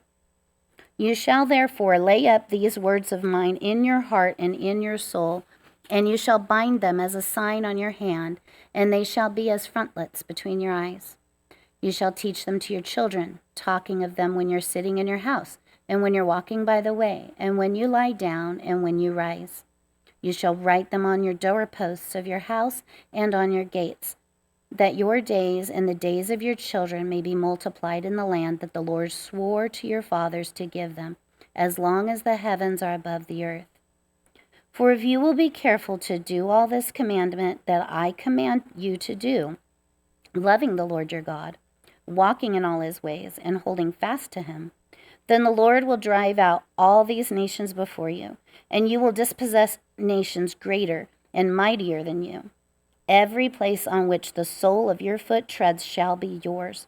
Your territory shall be from the wilderness to the Lebanon, and from the river Euphrates, to the western sea.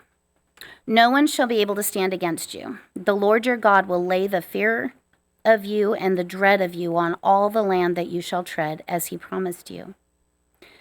See, I am setting before you today a blessing and a curse.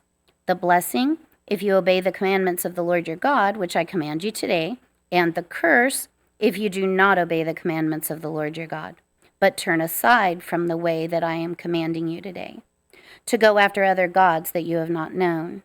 And when the Lord your God brings you into the land that you are entering to take possession of it, you shall set the blessing on Mount Gerizim and curse on Mount Ebal.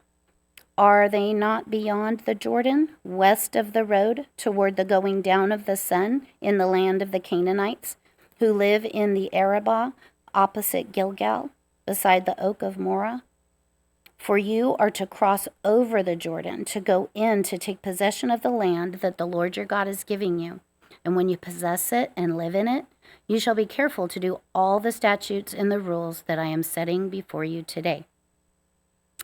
Deuteronomy chapter 12. These are the statutes and the rules that you shall be careful to do in the land that the Lord, the God of your fathers, has given you to possess all the days that you live on the earth.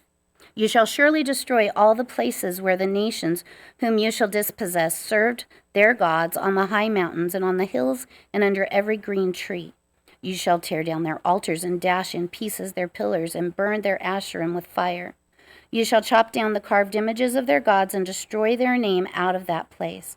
You shall not worship the Lord your God in that way, but you shall seek the place that the Lord your God will choose out of all your tribes to put his name and make his habitation there. There you shall go, and there you shall bring your burnt offerings and your sacrifices, your tithes and the contribution that you present, your vow offerings, your free will offerings, and the firstborn of your herd and of your flock. And there you shall eat before the Lord your God, and you shall rejoice, you and your households, in all that you undertake, in which the Lord your God has blessed you. You shall not do according to all that we are doing here today, everyone doing whatever is right in his own eyes. For you have not as of yet come to the rest and to the inheritance that the Lord your God is giving you. But when you go over the Jordan and live in the land that the Lord your God is giving you to inherit, and when he gives you rest from all the enemies around, so that you live in safety, then to the place that the Lord your God will choose to make his name dwell there, there you shall bring all that I commanded you, your burnt offerings and your sacrifices, your tithes and the contribution that you present, and all of your finest vow offerings that you vow to the Lord. And you shall rejoice before the Lord your God, and you and your sons and your daughters, your male servants and your female servants, and the Levite that is within your towns, since he has no portion or inheritance with you. Take care that you do not offer burnt offerings at any place that you see, but at the place that the Lord will choose in one of your tribes. There you shall offer your burnt offerings, and there you shall do all that I am commanding you. However, you may slaughter and eat meat within any of your towns as much as you desire, according to the blessing of the Lord your God that he has given you. The unclean and the clean may eat of it, as of the gazelle and as of the deer. Only you shall not eat the blood. You shall pour it out on the earth like water. You may not eat within your towns the tithe of your grain, or of your wine, or of your oil, or the firstborn of your herd or of your flock, or any of your vow offerings that you vow. For your free will offerings are the contribution that you present. But you shall eat them before the Lord your God in the place that the Lord your God will choose, you and your son and your daughter, your male servant and your female servant, and the Levite who is within your towns. And you shall rejoice before the Lord your God in all that you undertake. Take care that you do not neglect the Levite, as long as you live in your land. When the Lord your God enlarges your territory, as he has promised you, and you say, I will eat meat, because you crave meat, and you may eat meat whenever you desire. If the place that the Lord your God will choose to put his name there is too far from you, then you may kill any of your herd or your flock which the Lord has given you, as I have commanded you, and you may eat within your towns whenever you desire. Just as the gazelle or the deer is eaten, so you may eat of it. The unclean and the clean alike may eat of it. Only be sure that you do not eat the blood, for the blood is the life, and you shall not eat the life with the flesh. You shall not eat it, you shall pour it out on the earth like water. You shall not eat it, that all may go well with you and with your children after you, when you do what is right in the sight of the Lord. But the holy things that are due from you, and your vow offerings, you shall take, and you shall go to the place that the Lord will choose, and offer your burnt offerings, the flesh and the blood, on the altar of the Lord your God. The blood of your sacrifices shall be poured out on the altar of the Lord your God, but the flesh you may eat. Be careful to obey all these words that I command you, that it may go well with you and with your children after you forever, when you do what is good and right in the sight of the Lord your God. When the Lord your God cuts off before you the nations whom you go in to dispossess, and you dispossess them and dwell in their land, take care that you be not ensnared to follow them after they have been destroyed before you, and that you do not inquire about their gods, saying, how did these nations serve their gods, that I also may do the same? You shall not worship the Lord your God in that way, for every abominable thing that the Lord hates, they have done for their gods, for they even burn their sons and their daughters on the fire to their gods. Everything that I command you, you shall be careful to do. You shall not add to it or take from it. Deuteronomy chapter 13.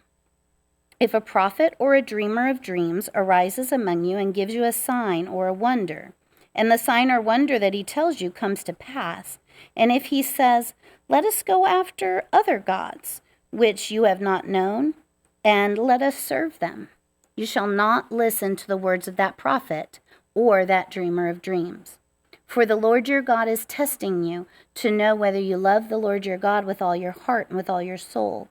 You shall walk after the Lord your God and fear him and keep his commandments and obey his voice, and you shall serve him and hold fast to him. But that prophet or that dreamer of dreams shall be put to death, because he has taught rebellion against the Lord your God, who brought you out of the land of Egypt and redeemed you out of the house of slavery, to make you leave the way in which the Lord your God commanded you to walk. So you shall purge the evil from your midst. If your brother, the son of your mother, or your son, or your daughter, or the wife you embrace, or your friend who is as your own soul, entices you secretly, saying, let us go and serve other gods, which neither you nor your fathers have known, some of the gods of these peoples who are around you, whether near you or far off from you, from the one end of the earth to the other, you shall not yield to him or listen to him, nor shall your eye pity him, nor shall you spare him, nor shall you conceal him, but you shall kill him. Your hand shall be first against him to put him to death, and afterward the hand of all the people. You shall stone him to death with stones, because he sought to draw you away from the Lord your God, who brought you out of the land of Egypt, out of the house of slavery. And all Israel shall hear and fear, and never again do any such wickedness as this among you. If you hear in one of your cities, which the Lord your God is giving you to dwell there, that certain worthless fellows have gone out among you and have drawn away the inhabitants of their cities, saying, let us go and serve other gods, which you have not known, Then you shall inquire and make search and ask diligently, and behold, if it be true and certain that such an abomination has been done among you, you shall surely put the inhabitants of that city to the sword, devoting it to destruction, and all who are in it and its cattle with the edge of the sword. You shall gather all its spoil into your midst of its open square, and burn the city and all its spoil with fire, as a whole burnt offering to the Lord your God. It shall be a heap forever. It shall not be built again. None of the devoted things shall stick to your hand, and the Lord may turn from the fierceness of his anger and show you mercy and have compassion on you and multiply you, as he swore to your fathers. If you obey the voice of the Lord your God, keeping all his commandments that I am commanding you today, and doing what is right in the sight of the Lord your God. Deuteronomy chapter 14. You are the sons of the Lord your God. You shall not cut yourselves or make any baldness on your foreheads for the dead. For you are a people holy to the Lord your God, and the Lord has chosen you to be a people for his treasured possession out of all the peoples who are on the face of the earth. You shall not eat any abomination. These are the animals you may eat: the ox, the sheep, the goat, the deer, the gazelle, the roebuck, the wild goat, the ibex, the antelope, and the mountain sheep. Every animal that parts the hoof and has the hoof cloven in two and chews the cud, among the animals you may eat. Yet of those that chew the cud or have the hoof cloven, you shall not eat these: the camel, the hare, and the rock badger, because they chew the cud but do not part the hoof, are unclean for you. And the pig, because it parts the hoof but does not chew the cud, is unclean for you. Their flesh you shall not eat, and their carcasses you shall not touch. Of all that are in the waters you may eat these: whatever fish has fins and scales you may eat, and whatever does not have fins and scales you shall not eat. It is unclean for you. You may eat all clean birds, but these are the ones that you shall not eat: the eagle, the bearded vulture, the black vulture, the kite, the falcon of any kind, every raven of any kind, the ostrich, the nighthawk, the seagull, the hawk of any kind, the little owl and the short-eared owl, the barn owl and the tawny owl, the carrion vulture and the cormorant, the stork, the heron of any kind, the hoopoe and the bat. And all winged insects are unclean for you. They shall not be eaten. All clean winged insects you may eat. You shall not eat anything that has died naturally. You may give it to the sojourner who is within your towns, that he may eat it, or you may sell it to a foreigner. For you are a people holy to the Lord your God. You shall not boil a young goat in its mother's milk. You shall tithe all the yield of your seed that comes from the field year by year, and before the Lord your God in the place that he will choose to make his name dwell there. You shall eat the tithe of your grain, of your wine, and of your oil, and the firstborn of your herd and flock, that you may learn to fear the Lord your God always. And if the way is too long for you, so that you are not able to carry the tithe, when the Lord your God blesses you, because the place is too far from you, which the Lord your God chooses to set his name there, then you shall turn it into money, and bind up the money in your hand, and go to the place that the Lord your God chooses, and spend the money for whatever you desire: oxen or sheep or wine or strong drink, whatever your appetite craves. And you shall eat there before the Lord your God and rejoice, and you and your household. And you shall not neglect the Levite who is within your towns, for he has no portion in the inheritance with you. At the end of every 3 years you shall bring out all the tithe of your produce in the same year, and lay it up within your towns. And the Levite, because he has no portion in your inheritance with you, and the sojourner, the fatherless, the widow, who are within your towns, shall come and eat and be filled, that the Lord your God may bless you in all the work of your hands that you do. Deuteronomy chapter 15. At the end of every 7 years you shall grant a release. And this is the manner of the release: every creditor shall release what he has lent to his neighbor. He shall not exact it of his neighbor, his brother, because the Lord's release has been proclaimed. Of a foreigner you may exact it, but whatever of yours is with your brother, your hand shall release. But there will be no poor among you, for the Lord will bless you in the land that the Lord your God is giving you for an inheritance to possess. If only you will strictly obey the voice of the Lord your God, being careful to do all this commandment that I command you today. For the Lord your God will bless you, and he promised you, and shall lend to many nations, but you shall not borrow, and you shall rule over many nations, but they shall not rule over you. If among you one of your brothers should become poor in any of your towns within your land that the Lord your God is giving you, you shall not harden your heart or shut your hand against your poor brother, but you shall open your hand to him and lend him sufficient for his need, whatever it may be. Take care lest there be any unworthy thought in your heart, and you say, the 7th year, the year of release is near, and your eye look grudgingly on your poor brother, and you give him nothing, and he cry to the Lord against you, and you be guilty of sin.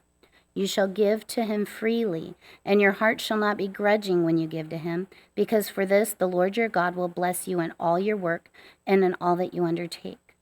For there will never cease to be poor in the land. Therefore I command you, you shall open wide your hand to your brother, to the needy, and to the poor in your land. If your brother, a Hebrew man or a Hebrew woman, is sold to you, he shall serve you 6 years, and in the 7th year you shall let him go free from you. And when you let him go free from you, you shall not let him go empty-handed. You shall furnish him liberally out of your flock, out of your threshing floor, and out of your winepress. As the Lord your God has blessed you, you shall give to him. You shall remember that you were a slave in the land of Egypt, and the Lord your God redeemed you. Therefore I command you this today. But if he says to you, I will not go out from you, because he loves you and your household, since he is well off with you, then you shall take an awl and put it through his ear into the door, and he shall be your slave forever. And to your female slave you shall do the same. It shall not seem hard to you when you let him go free from you, for at half the cost of a hired worker he has served you 6 years. So the Lord your God will bless you in all that you do. All the firstborn males that are born in your herd and the flock you shall dedicate to the Lord your God. You shall do no work with the firstborn of your herd, nor shear the firstborn of your flock. You shall eat it, you and your household, before the Lord your God year by year at the place that the Lord will choose. But if it has any blemish, if it is lame or blind or has any serious blemish whatever, you shall not sacrifice it to the Lord your God. You shall eat it within your towns. The unclean and the clean alike may eat it, as though it were a gazelle or a deer. Only you shall not eat its blood. You shall pour it out on the ground like water. Chapter 16. Oh, wait, this stays here. Trey. Thank you. Deuteronomy chapter 16, verse 1. Observe the month of Abib and keep the Passover to the Lord your God. For in the month of Abib the Lord your God brought you out of Egypt by night. And you shall offer the Passover sacrifice to the Lord your God, from the flock or the herd, at the place that the Lord will choose to make his name dwell there. You shall eat no leavened bread with it. 7 days you shall eat it with unleavened bread, the bread of affliction. For you came out of the land of Egypt in haste, that all the days of your life you may remember the day when you came out of the land of Egypt. No leaven shall be seen with you in all your territory for 7 days, nor shall any of the flesh that you sacrifice on the evening of the first day remain all night until morning. You may not offer the Passover sacrifice within any of your towns that the Lord your God is giving you, but at the place that the Lord your God will choose, to make his name dwell in it. There you shall offer the Passover sacrifice, in the evening at sunset, at the time you came out of Egypt. And you shall cook it and eat it at the place that the Lord your God will choose. And in the morning you shall turn and go to your tents. For 6 days you shall eat unleavened bread, and on the 7th day there shall be a solemn assembly to the Lord your God. You shall do no work on it. You shall count 7 weeks. Begin to count the 7 weeks from the time the sickle is first put in the standing grain.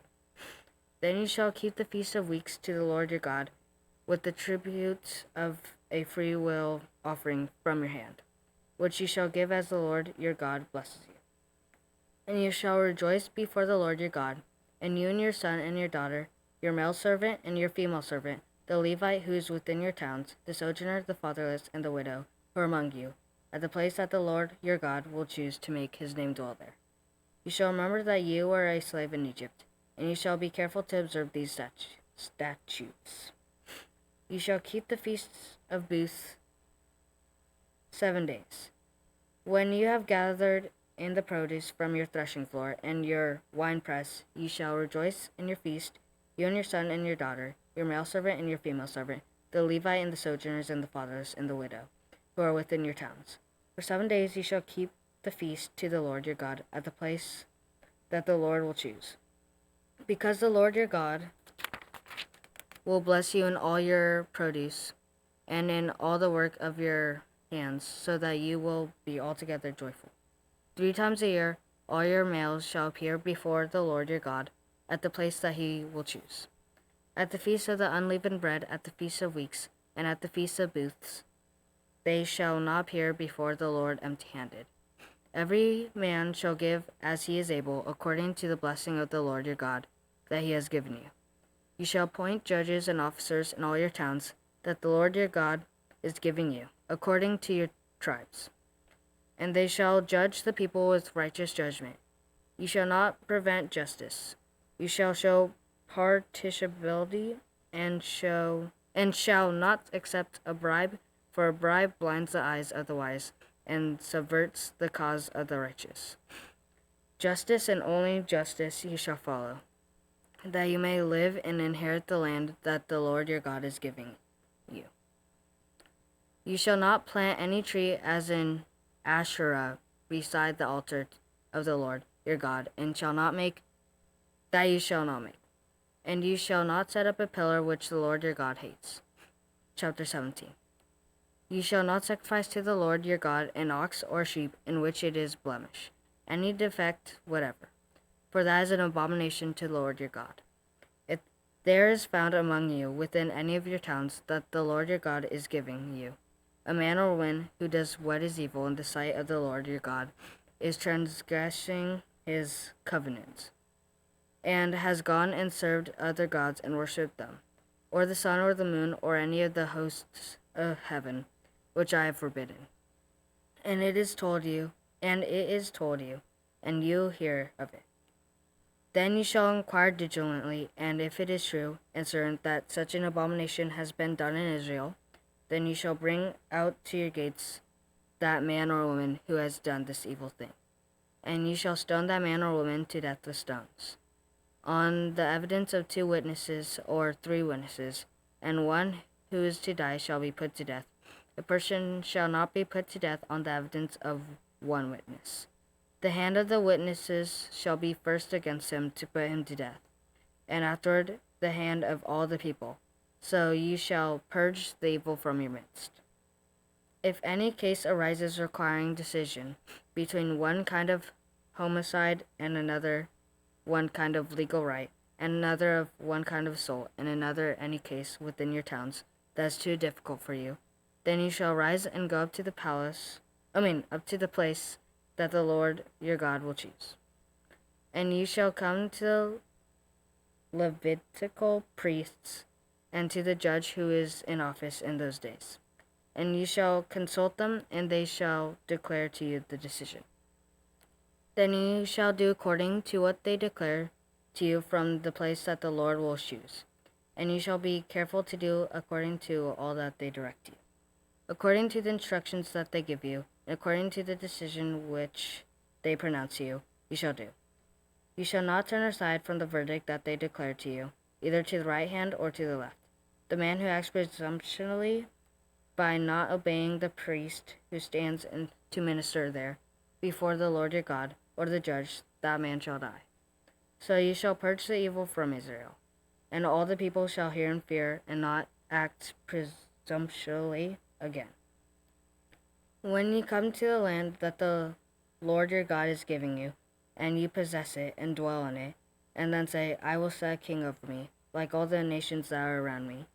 You may indeed set king over you, whom the Lord your God will choose, one from among your brothers, and shall set as king over you.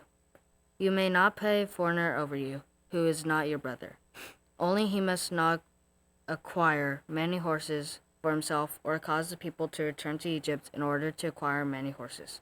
Since the Lord has said to you, you shall never return that way again.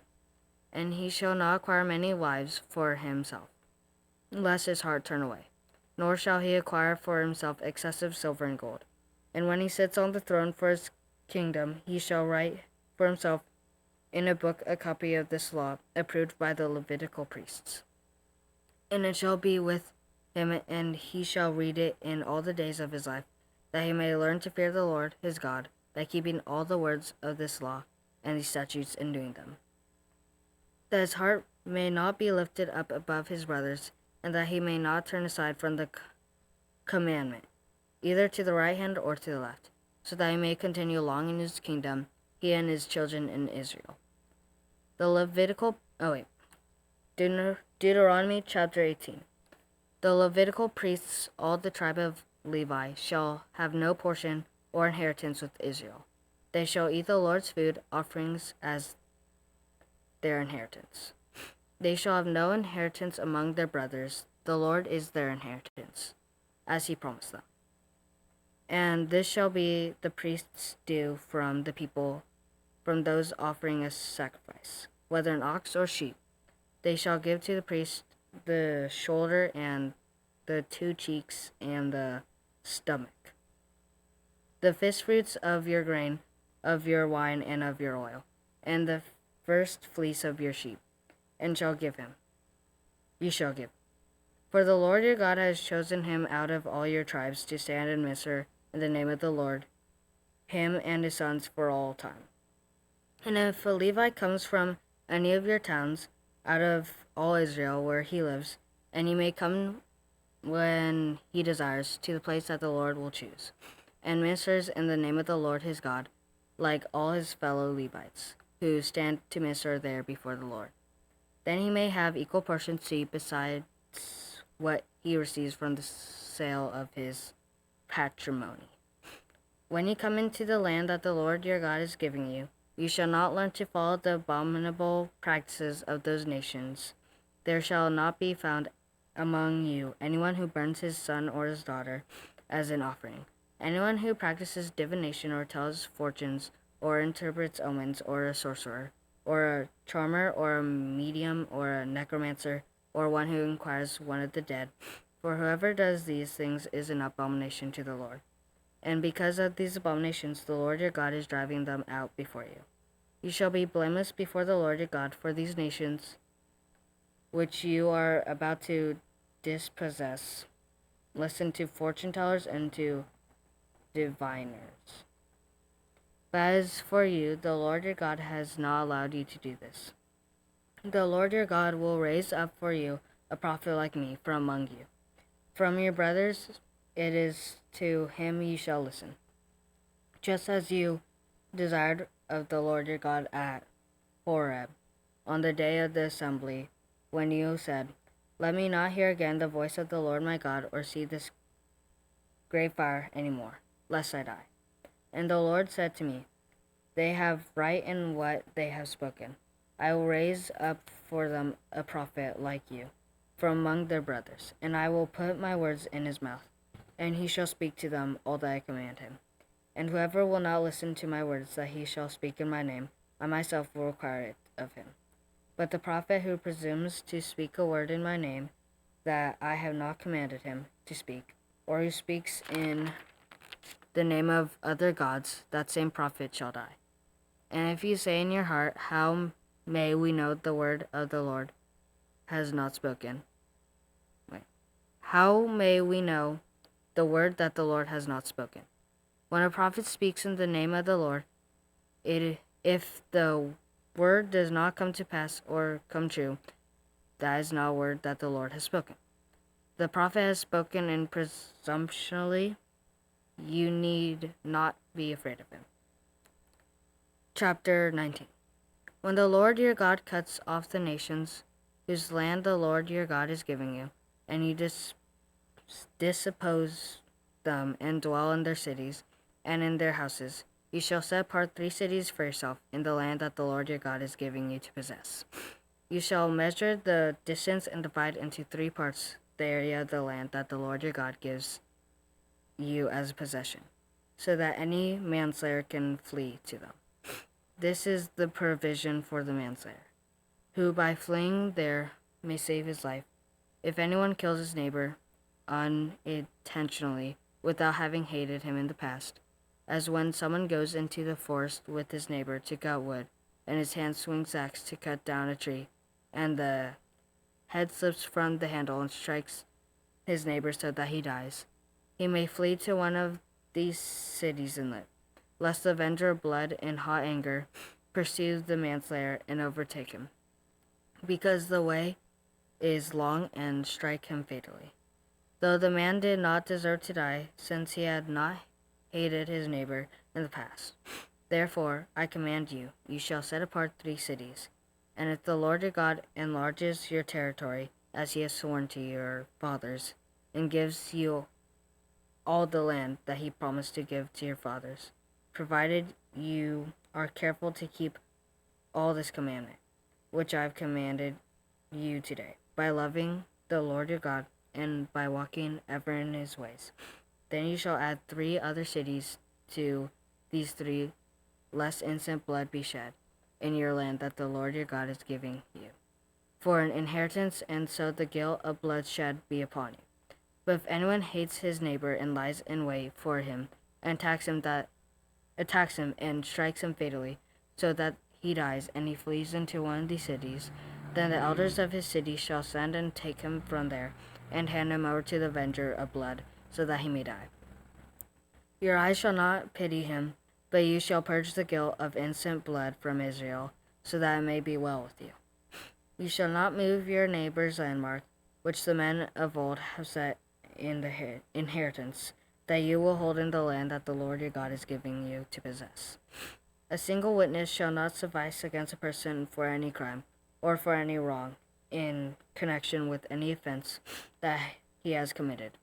Only on the evidence of 2 witnesses or of 3 witnesses shall a charge be established. If a malicious witness arises to accuse a person of wrongdoing, then both parties to the dispute shall appear before the Lord, before the priests and the judges who are in office in those days. The judges shall inquire diligently, and if the witness is a false witness, and has accused his brother falsely, then you shall do to him as he had meant to do to his brother. So you shall purge the evil from your midst, and the rest shall hear and fear, and shall never again commit any such evil among you. Your eye shall not pity it. Your eye shall not pity. It shall be life for life, eye for eye, tooth for tooth, hand for hand, foot for foot. Chapter 20. When you go out to war against your enemies and see horses and chariots and an army larger than your own, you shall not be afraid of them, for the Lord your God is with you, who brought you up out of the land of Egypt. And when you draw near to the battle, the priest shall come forward and speak to the people, and shall say to them, Hear, O Israel, today you are drawing near for battle against your enemies. Let not your heart faint. Do not fear or panic, or be in dread of them. For the Lord your God is he who goes with you to fight for you against your enemies to give you the victory. Then the officers shall speak to the people, saying, Is there any man who has built a new house and has not dedicated it? Let him go back to his house, lest he die in the battle, and another man dedicate it. And is there any man who has planted a vineyard and not enjoyed its fruit? Let him go back to his house, lest he die in the battle, and another man enjoy its fruit. And is there any man who has betrothed the wife and has not taken her? let him go back to his house, lest he die in the battle, and another man take her. And the officers shall speak further to the people and say, Is there any man who is fearful and faint-hearted? Let him go back to his house, lest he make the heart of his fellows melt like his own. And when the officers have finished speaking to the people, then commanders shall be appointed at the head of the people. When you draw near to a city to fight against it, offer terms of peace to it. And if it responds to you peaceably and it opens to you, then all the people who are found in it shall do forced labor for you and shall serve you. But if it makes no peace with you, but makes war against you, then you shall besiege it. And when the Lord your God gives it into your hand, you shall put all its males to the sword, but the women and the little ones, the livestock and everything else in the city, all its spoil, you shall take as plunder for yourself. And you shall enjoy the spoil of your enemies, which the Lord your God has given you. Thus you shall do to all the cities that are very far from you, which are not cities of the nations here, but in the cities of these people that the Lord your God is giving you for an inheritance. You shall save alive nothing that breathes, but you shall devote them to complete destruction. The Hittites, the Amorites, the Canaanites, and the Perizzites, and Hivites, and Jebusites, as the Lord your God has commanded, that they may not teach you to do according to all their abominable practices that they have done for their gods. And so you sin against the Lord your God. When you besiege a city for a long time making war against it, in order to take it, you shall not destroy its trees by wielding an axe against them. You may eat from them, but you shall not cut them down. Are the trees in the field human? That they should be besieged by you? Only the trees that you know are not trees for food, you may destroy and cut down, that you may build siege works against the city that makes war with you until it falls. Deuteronomy chapter 21.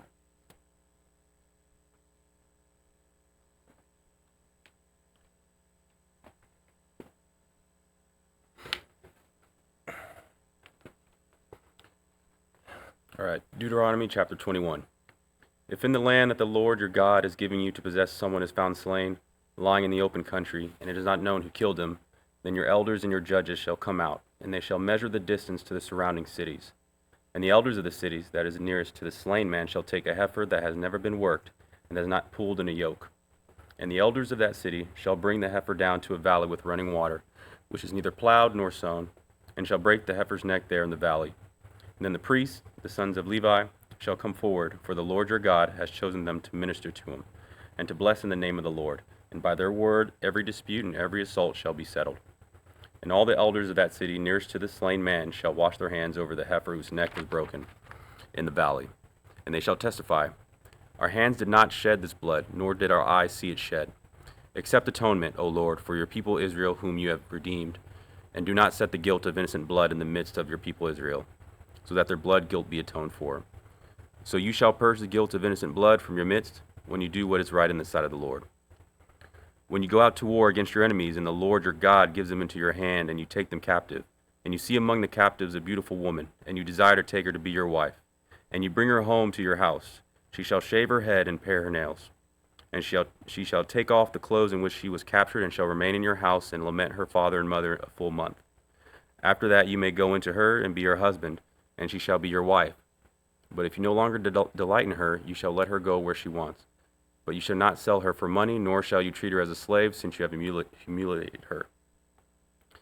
If a man has two wives, but one loved and the other unloved, and both the loved and the unloved have borne him children, and if the firstborn son belongs to the unloved, then on the day when he assigns his possessions as an inheritance to his sons, he may not treat the son of the loved as the firstborn in preference to the son of the unloved, who is the firstborn. But he shall acknowledge the firstborn, the son of the unloved, by giving him a double portion of all that he has. For he is the firstfruits of his strength. The right of the firstborn is his. If a man has a stubborn and rebellious son who will not obey the voice of his father or the voice of his mother, and though they discipline him, will not listen to them, then his father and his mother shall take hold of him and bring him out to the elders of the city at the gate of the place where he lives. And they shall say to the elders of this city, This our son is stubborn and rebellious. He will not obey our voice. He is a glutton and a drunkard. Then all the men of the city shall stone him to death with stones. So you shall purge the evil from your midst, and all Israel shall hear and fear. And if a man has committed a crime punishable by death, and he is put to death, and you hang him on a tree, his body shall not remain all night on the tree, but you shall bury him the same day, for a hanged man is cursed by God. You shall not defile your land that the Lord your God has given you for an inheritance. Chapter 22. You shall not see your brother's ox or his sheep going astray and ignore them. You shall take them back to your brother, and if he does not live near you and you do not know who he is, you shall bring it home to your house, and it shall stay with you until your brother seeks it. Then you shall restore it to him, and you shall do the same with his donkey or with his garment, or with any lost thing of your brother's, which he loses and you find. You may not ignore it. You shall not see your brother's donkey or his ox fallen down by the way and ignore them. You shall help him to lift them up again. A woman shall not wear a man's garment, nor shall a man put on a woman's cloak, for whoever does these things is an abomination to the Lord your God. If you come across a bird's nest in any tree or on the ground with young ones or eggs, and the mother sitting on the young or on the eggs, you shall not take the mother with the young. You shall let the mother go, but the young you may take for yourself, that it may go well with you and that you may live long. When you build a new house, you shall make a parapet for your roof, that you may not bring the guilt of blood upon your house, if anyone should fall from it. You shall not sow your vineyard with two kinds of seed, lest the whole yield be forfeited, the crop that you have sown in the yield of the vineyard.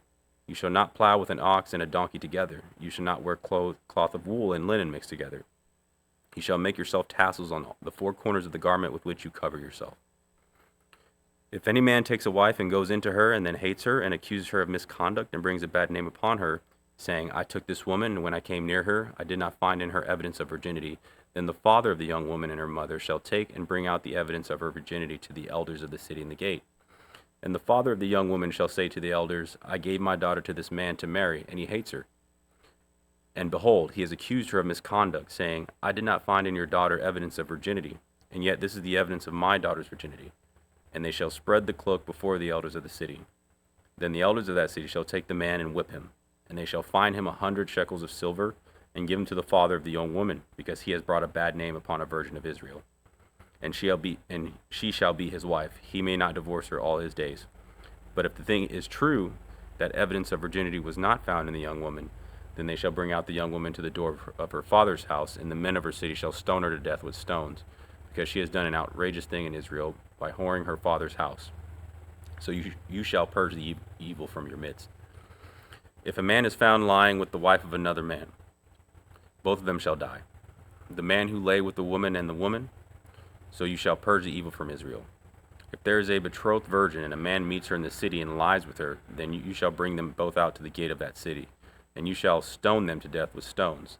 The young woman because she did not cry for help though she was in the city, and the man because he violated his neighbor's wife. So you shall purge the evil from your midst. But if in the open country a man meets a young woman who is betrothed, and the man seizes her and lies with her, then only the man who lay with her shall die. But you shall do nothing to the young woman. She has committed no offense punishable by death. For this case is like that of a man attacking and murdering his neighbor, because he met her in the open country, and though the betrothed young woman cried for help, there was no one to rescue her. If a man meets a virgin who is not betrothed, and seizes her and lies with her, and they are found, then the man who lay with her shall give to the father of the young woman 50 shekels of silver, and shall be his wife, because he has violated her. He may not divorce her all his days. A man shall not take his father's wife, so that he does not uncover his father's nakedness. Chapter 23. No one whose testicles are crushed or whose male organ is cut off shall enter the assembly of the Lord. No one born of a forbidden union may enter the assembly of the Lord. Even to the 10th generation, none of his descendants may enter the assembly of the Lord. No Ammonite, no Moabite may enter the assembly of the Lord. Even to the 10th generation, none of them may enter the assembly of the Lord forever, because they did not meet you with bread and with water on the way, when you came out of Egypt, and because they hired against you Balaam the son of Beor from Pethor of Mesopotamia to curse you. But the Lord your God would not listen to Balaam.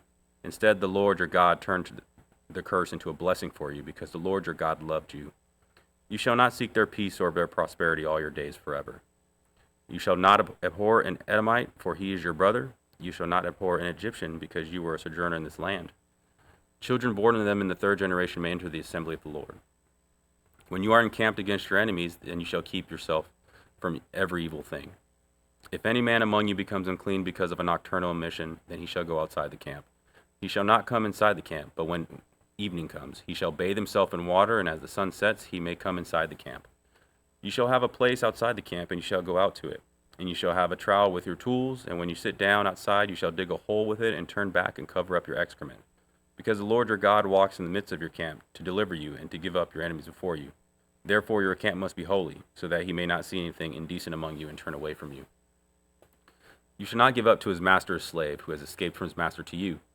He shall dwell with you in your midst, in the place that he shall choose within one of your towns, wherever it suits him. You shall not wrong him.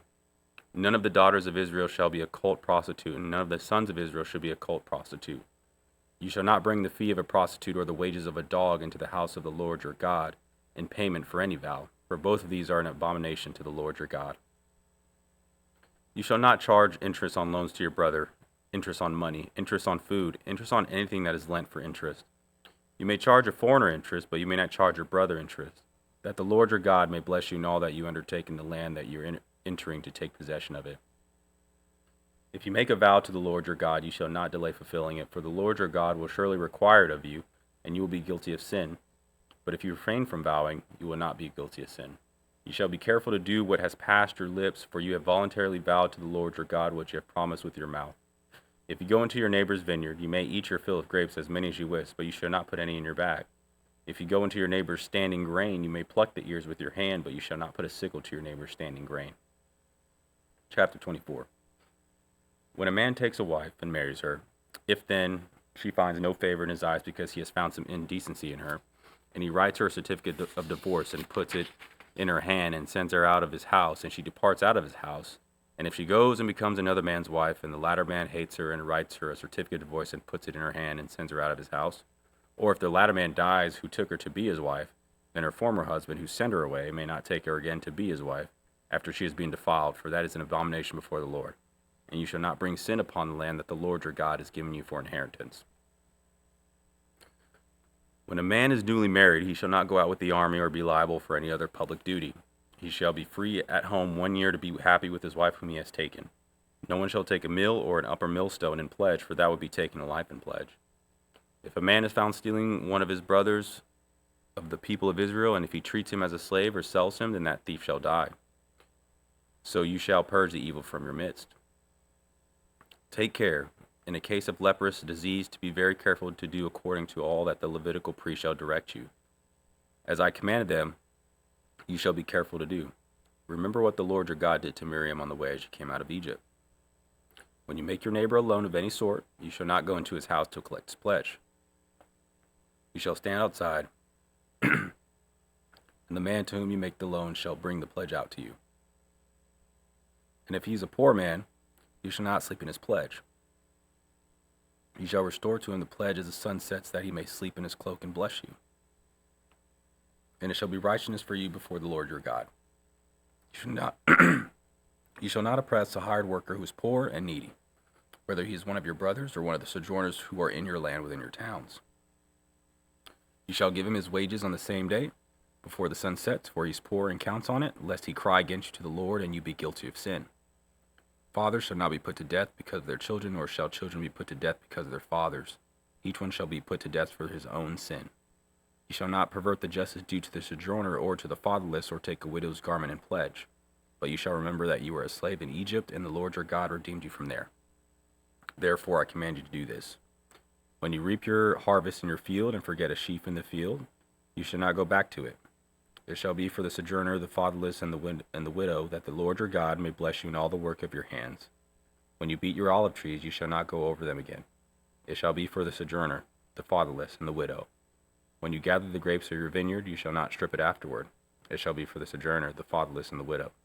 You shall remember that you were a slave in the land of Egypt, therefore I command you to do this. Chapter 25. If there is a dispute between men, and they come into court, and the judge decide between them, acquitting the innocent and condemning the guilty, then if the guilty man deserves to be beaten, the judge shall cause him to lie down and be beaten in his presence with a number of stripes in proportion to his offense.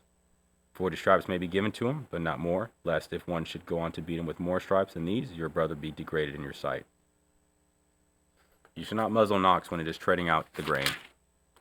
If brothers dwell together and one of them dies and has no son, the wife of the dead man shall not be married outside the family to a stranger. Her husband's brother shall go into her and take her as his wife and perform the duty of a husband's brother to her. And the first son whom she bears shall succeed to the name of his dead brother, that his name may not be blotted out of Israel. And if the man does not wish to take his brother's wife, then his brother's wife shall go up to the gate to the elders and say, My husband's brother refuses to perpetuate his brother's name in Israel. He will not perform the duty of a husband's brother to me. Then the elders of the city shall call him and speak to him, and if he persists, saying, I do not wish to take her, then his brother's wife shall go up to him in the presence of the elders and pull his sandal off his foot and spit in his face. And she shall answer and say, So shall it be done to the man who does not build up his brother's house. And the name of his house shall be called in Israel the house of him who had his sandal pulled off. When men fight with one another, and the wife of the one draws near to rescue her husband from the hand of him who is beating him, and puts out her hand and seizes him by the private parts, then you shall cut off her hand. Your eye shall have no pity. You shall not have in your bag 2 kinds of weights, a large and a small. You shall not have in your house 2 kinds of measures, a large and a small. A full and fair weight you shall have, a full and fair measure you shall have, that your days may be long in the land that the Lord your God is giving you. For all who do such things, all who act dishonestly, are an abomination to the Lord your God. Remember what Amalek did to you on the way as you came out of Egypt, how he attacked you on the way when you were faint and weary, and cut off your tail, those who were lagging behind you, and he did not fear God. Therefore, when the Lord your God has given you rest from all your enemies around you in the land that the Lord your God has given you for an inheritance to possess, you shall blot out the memory of Amalek from under heaven. You shall not forget. Chapter 26. When you come into the land that the Lord your God has given you for an inheritance, and have taken possession of it, and live in it, you shall take some of the first of all the fruit of the ground, which you harvest from your land that the Lord your God is giving you, and you shall put it in a basket, and you shall go to the place that the Lord your God will choose, to make his name to dwell there. And you shall go to the priest who is in office at that time, and say to him, I declare today to the Lord your God that I have come into the land that the Lord swore to our fathers to give us. Then the priest shall take the basket from the hand and set it down before the altar of the Lord your God. And you shall make response before the Lord your God. A wandering Aramean was my father, and he went down into Egypt and sojourned there, few in number, and there he became a nation, great, mighty, and populous.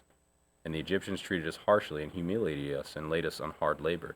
Then we cried to the Lord, the God of our fathers, and the Lord heard our voice and saw our affliction, our toil, and our oppression. And the Lord brought us out of Egypt with a mighty hand and an outstretched arm, with great deeds of terror, with signs and wonders. And he brought us into this place and gave us this land, a land flowing with milk and honey. And behold, now I bring the first of the fruit of the ground which you, O Lord, have given me. And you shall set it down before the Lord your God, and worship before the Lord your God. And you shall rejoice in all the good that the Lord your God has given to you and to your house, you, and the Levite, and the sojourner who is among you. When you have finished paying all the tithe of your produce in the 3rd year, which is the year of tithing, giving it to the Levite, the sojourner, the fatherless, and the widow, so that they may eat within your towns and be filled, then you shall say before the Lord your God, I have removed the sacred portion out of my house, and moreover I have given it to the Levite, the sojourner, the fatherless, and the widow, according to all your commandment that you have commanded me. I have not transgressed any of your commandments, nor have I forgotten them.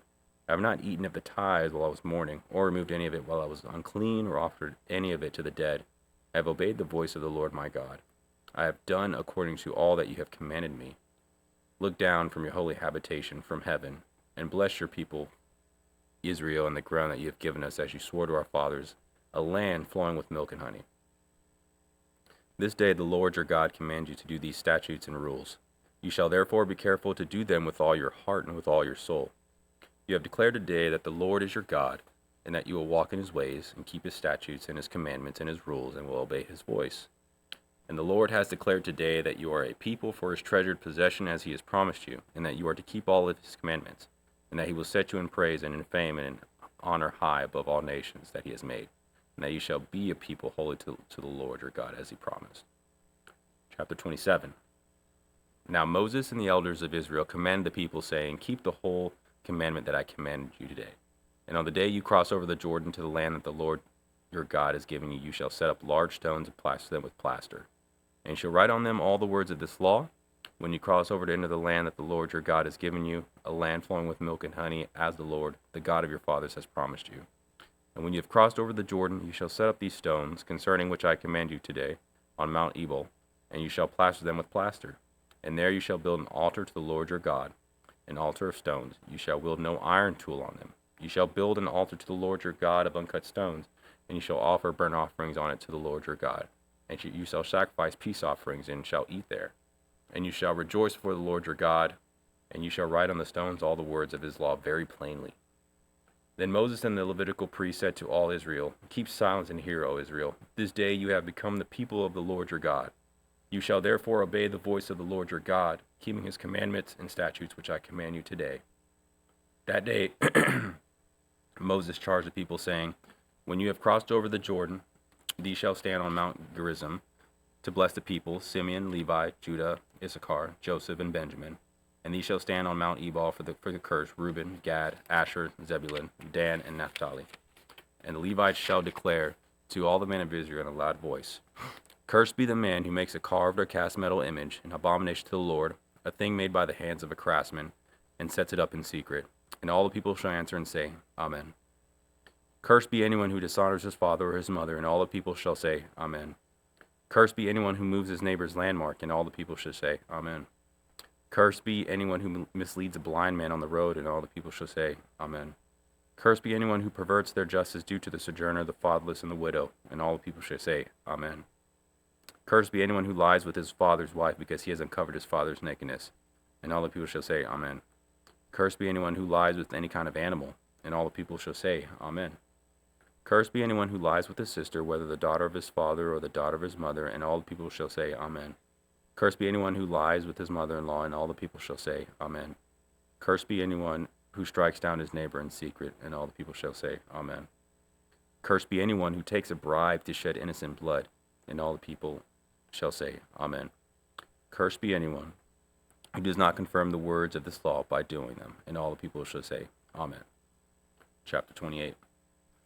And if you faithfully obey the voice of the Lord your God, being careful to do all his commandments that I command you today, the Lord your God will set you high above all the nations of the earth, and all these blessings shall come upon you and overtake you. And if you obey the voice of the Lord your God, blessed shall you be in the city, and blessed shall you be in the field. Blessed shall be the fruit of your womb, and the fruit of your ground, and the fruit of your cattle, and the increase of your herds, and the young of your flock. Blessed shall be your basket and your kneading bowl. Blessed shall you be when you come in, and blessed shall you be when you go out. Deuteronomy chapter 28, verse 7.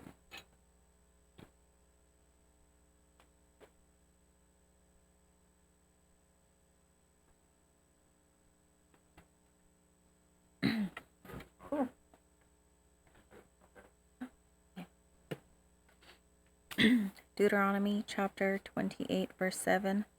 The Lord will cause your enemies who rise against you to be defeated before you. They shall come out against you one way and flee before you 7 ways.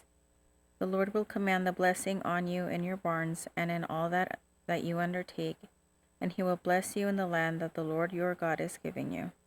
The Lord will establish you as people holy to himself, as he has sworn to you, if you keep the commandments of the Lord your God and walk in his ways.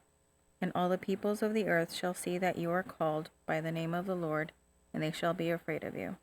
And the Lord will make you abound in prosperity, in the fruit of your womb, and in the fruit of your livestock, and in the fruit of your ground, within the land that the Lord swore to your fathers to give you. The Lord will open to you his good treasury, the heavens, to give you the rain to your land and in its season, and to bless all the work of your hands. And you shall lend to many nations, but you shall not borrow. And the Lord will make you the head and not the tail. And you shall only go up and not down, if you obey the commandments of the Lord your God, which I command you today, being careful to them. And if you do not turn aside from any of the words that I command you today, to the right hand or to the left, to go after other gods, to serve them. But if you will not obey the voice of the Lord your God, or be careful to do all his commandments and his statutes that I command you today, then all these curses shall come upon you and overtake you. Cursed shall you be in the city, and cursed shall you be in the field. Cursed shall be your baskets and your netting bowl. Cursed shall be the fruit of your womb, and the fruit of your ground, the increase of your herds, and the young of your flock. Cursed shall you be when you come in, and cursed shall you be when you go out. The Lord will send you curses, confusion, and frustration in all that you undertake to do, until you are destroyed and perish quickly on account of the evil of your deeds, because you have forsaken me. The Lord will make the pestilence stick to you until he has consumed you off the land that you are entering to take possession of it. The Lord will strike you with wasting diseases, and with fever, inflammation, and fiery heat, and with drought, and with blight, and with mildew. They shall pursue you until you perish, and the heavens over your head shall be bronze, and the earth under you shall be iron. The Lord will make the rain of your land powder. From the heaven dust shall come down on you until you are destroyed. The Lord will cause you to be defeated before your enemies. You shall go out one way against them, and flee 7 ways before them. And you shall be a horror to all the kingdoms of the earth. And your dead body shall be food for all birds of the air, and for the beasts of the earth, and there shall be no one to frighten them away. The Lord will strike you with the boils of Egypt, and with tumors and scabs and itch, of which you cannot be healed. The Lord will strike you with madness and blindness and confusion of mind. And you shall grope at noonday, as the blind grope in darkness, and you shall not prosper in your ways. And you shall be only oppressed and robbed continually, and there shall be no one to help you. You shall betroth a wife, but another man shall ravish her. You shall build a house, but you shall not dwell in it. You shall plant a vineyard, but you shall not enjoy its fruits. Your ox shall be slaughtered before your eyes, but you shall not eat any of it. Your donkeys shall be seized before your face, but you shall not be restored to you. Your sheep shall be given to your enemies, but there shall be no one to help you. Your sons and your daughters shall be given to another people, while your eyes look on and fail with longing for them all day long. But you shall be helpless. A nation that you have not known shall eat up the fruit of your ground and all of your labors, and you shall be only oppressed and crushed continually, so that you are driven mad by the sights that your eyes see. The Lord will strike you on the knees and on the legs with grievous boils, of which you cannot be healed, from the sole of your foot to the crown of your head. The Lord will bring you and your king, whom set over you, to a nation that neither you nor your fathers have known. And there you shall serve other gods of wood and stone. And you shall become a horror, a proverb, and a byword among all the peoples where the Lord will lead you away. You shall carry much seed into the field, and shall gather in little, for the locusts shall consume it. You shall plant vineyards and dress them, but you shall neither drink of the wine nor gather the grapes, for the worm shall eat them. You shall have olive trees throughout all your territory, but you shall not anoint yourself with the oil, for your olives shall drop off. You shall father sons and daughters, but they shall not be yours, for they shall go into captivity. The cricket shall possess all your trees and the fruit of your ground. The sojourner who is among you shall rise higher and higher above you, and you shall come down lower and lower. He shall lend to you, and you shall not lend to him. He shall be the head, and you shall be the tail. All these curses shall come upon you and pursue you and overtake you till you are destroyed, because you did not obey the voice of the Lord your God, to keep his commandments and his statutes that he commanded you. They shall be a sign and a wonder against you and your offspring forever, because you did not serve the Lord your God with joyfulness and gladness of the heart, because of the abundance of all things. Therefore you shall serve your enemies from whom the Lord will send against you, in hunger and thirst, in nakedness and lacking everything, and he will put a yoke of iron on your neck until he has destroyed you.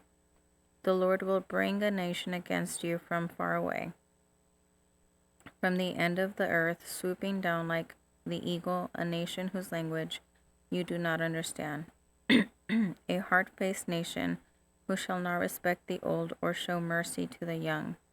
It shall eat the offsprings of your cattle and the fruit of your ground until you are destroyed. It also shall not leave you grain, wine, or oil, the increase of your herds, or the young of your flock, until they have caused you to perish.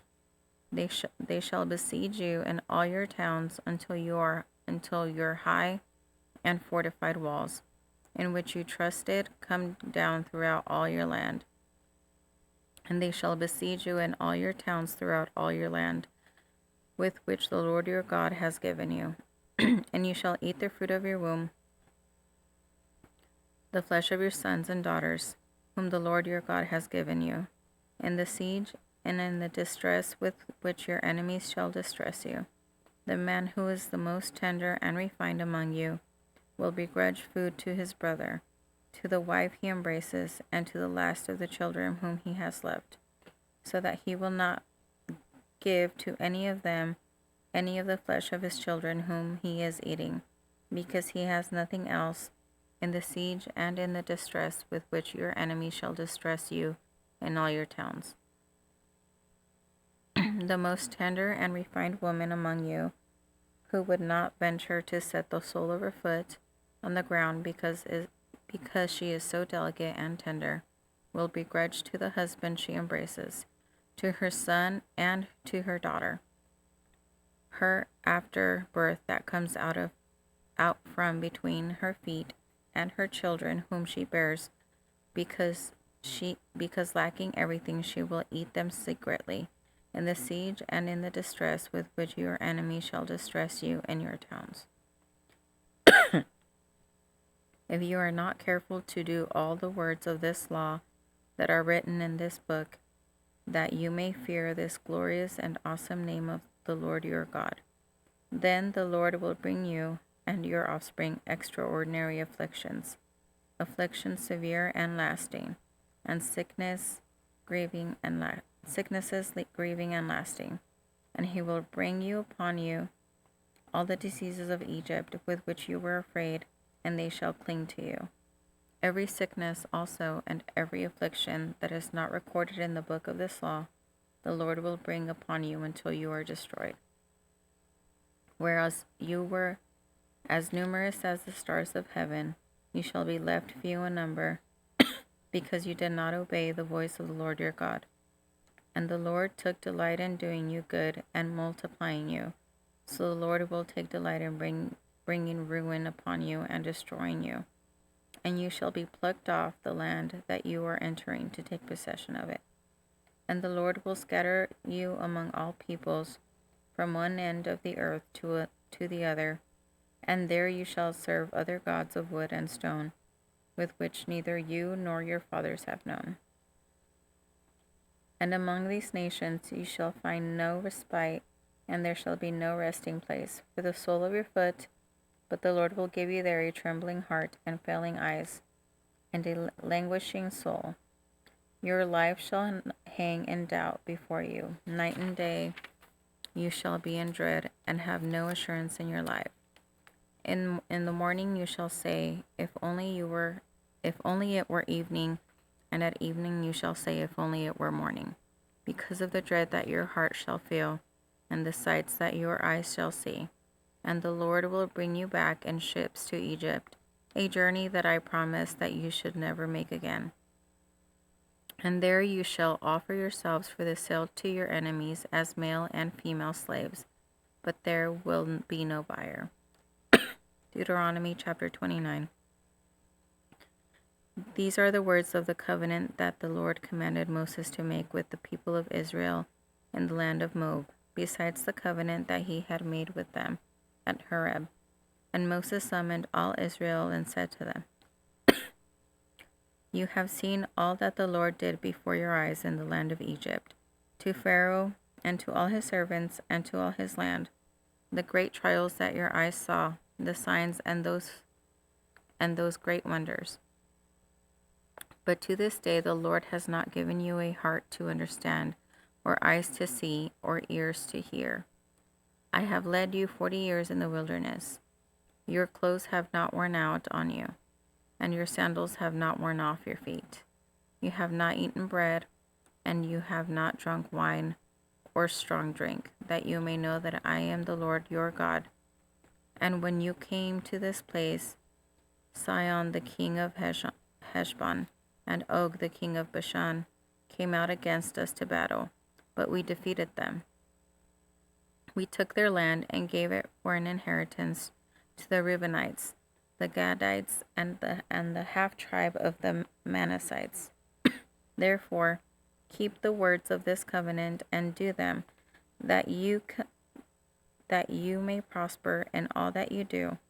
You are standing today, all of you, before the Lord your God, the heads of your tribes, your elders, and your officers, all the men of Israel, your little ones, your wives, and the sojourner who is in your camp, from the one who chops your wood to the one who draws your water, so that you may enter in the sworn covenant of the Lord your God, which the Lord your God is making with you today, that he may establish you today as his people, and that he may be your God as he promised you, and as he swore to your fathers, to Abraham, to Isaac, and to Jacob. It is not with you alone that I am making this sworn covenant, but with whoever is standing here with us today before the Lord your God, and with whoever is not here with us today. You know how we lived in the land of Egypt, and how we came through the midst of the nations through which you passed. And you have seen their detestable things, their idols of wood and stone, of silver and gold, which were among them. Beware lest there be among you a man or woman or clan or tribe whose heart is turning away today from the Lord our God to go and serve the gods of those nations. Beware lest there be among you a root bearing poisonous and bitter fruit, one who, when he hears the words of his sworn covenant, blesses himself in his heart, saying, I shall be saved, though I walk in the stubbornness of my heart. This will lead to the sweeping away of moist and dry alike. The Lord will not be willing to forgive him, but rather the anger of the Lord and his jealousy will smoke against that man. And the curses written in this book will settle upon him, and the Lord will blot out his name from under heaven. And the Lord will single him out from all the tribes of Israel for calamity, in accordance with all the curses of the covenant written in this book of the law. And the next generation, your children, who rise up after you, and the foreigner who comes from a far land, will say, when they see the afflictions of the land and the sickness with which the Lord has made it sick, the Lord, that's Deuteronomy. How much time? Oh, just kidding. The whole land burned out with brimstone and salt, nothing sown and nothing growing, where no plant can sprout and overthrow, like that of Sodom and Gomorrah, Adam and Zeboim, which the Lord overthrew in his anger and wrath. All the nations will say, why has the Lord done thus to this land? What caused the heat of this great anger? Then people will say, it is because they abandoned the covenant of the Lord, the God of their fathers, which he made with them when he brought them out of the land of Egypt, and went and served other gods and worshipped them, gods who they had not known and whom they had not allotted to them. Therefore the anger of the Lord was kindled against this land, bringing upon it all the curses written in this book. And the Lord uprooted them from their land in anger and fury and great wrath, and cast them into another land, as they are this day. The secret things belong to the Lord our God, but the things that are revealed belong to us and to our children forever, that we may do all the words of this law. Chapter 30. And when all these things come upon you, the blessing and the curse, which I have set before you, and you call them to mind, among all the nations where the Lord your God has driven you, and return to the Lord your God, and you and your children, and obey his voice in all that I command you today, with all your heart and with all your soul, then the Lord your God will restore your fortunes, and have mercy on you, and he will gather you again from all the peoples where the Lord your God has scattered you. If your outcasts are in the uttermost parts of the heaven, from there the Lord your God will gather you, and from there he will take you. And the Lord your God will bring you into the land of your fathers possessed, that you may possess it. And he will make you more prosperous and numerous than your fathers. And the Lord your God will circumcise your heart and the heart of your offspring, so that you will love the Lord your God with all your heart and with all your soul, that you may live. And the Lord your God will put all these curses on your foes and enemies who persecuted you. And you shall again obey the voice of the Lord and keep all his commandments that I command you today.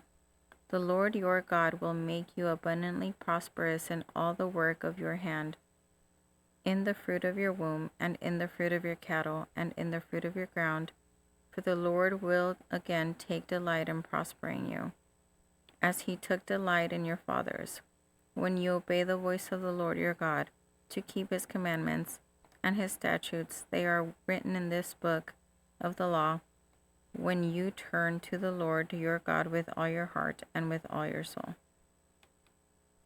For this commandment that I shall command you today, it is not too hard for you, neither is it far off. It is not in heaven, that you should say, who will ascend to heaven for us and bring it to us, that we may hear it and do it.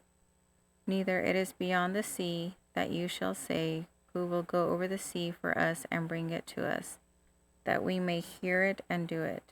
But the word is very near you. It is in your mouth and in your heart, so that you can do it. See, I have set before you today life and good, death and evil. Deuteronomy chapter 30, verse 15.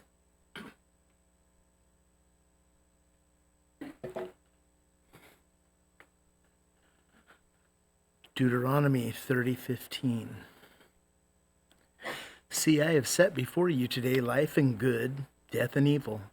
If you obey the commandments of the Lord your God that I command you today, by loving the Lord your God, by walking in his ways, and by keeping his commandments and his statutes and his rules, then you shall live and multiply, and the Lord your God will bless you in the land that you are entering to take possession of it. But if your heart turns away and you will not hear, but are drawn away to worship other gods and serve them, I declare to you today that you shall surely perish. You shall not live long in the land that you are going over the Jordan to enter and possess. I call heaven and earth to witness against you today that I have set before you life and death, blessing and curse. Therefore choose life, that you and your offspring may live, loving the Lord your God, obeying his voice and holding fast to him.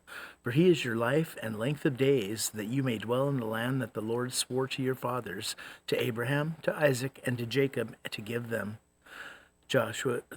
Deuteronomy 31. So Moses continued to speak these words to all Israel, and he said to them, I am 120 years old today. I am no longer able to go out and come in. The Lord has said to me, you shall not go over this Jordan. The Lord your God himself will go over before you.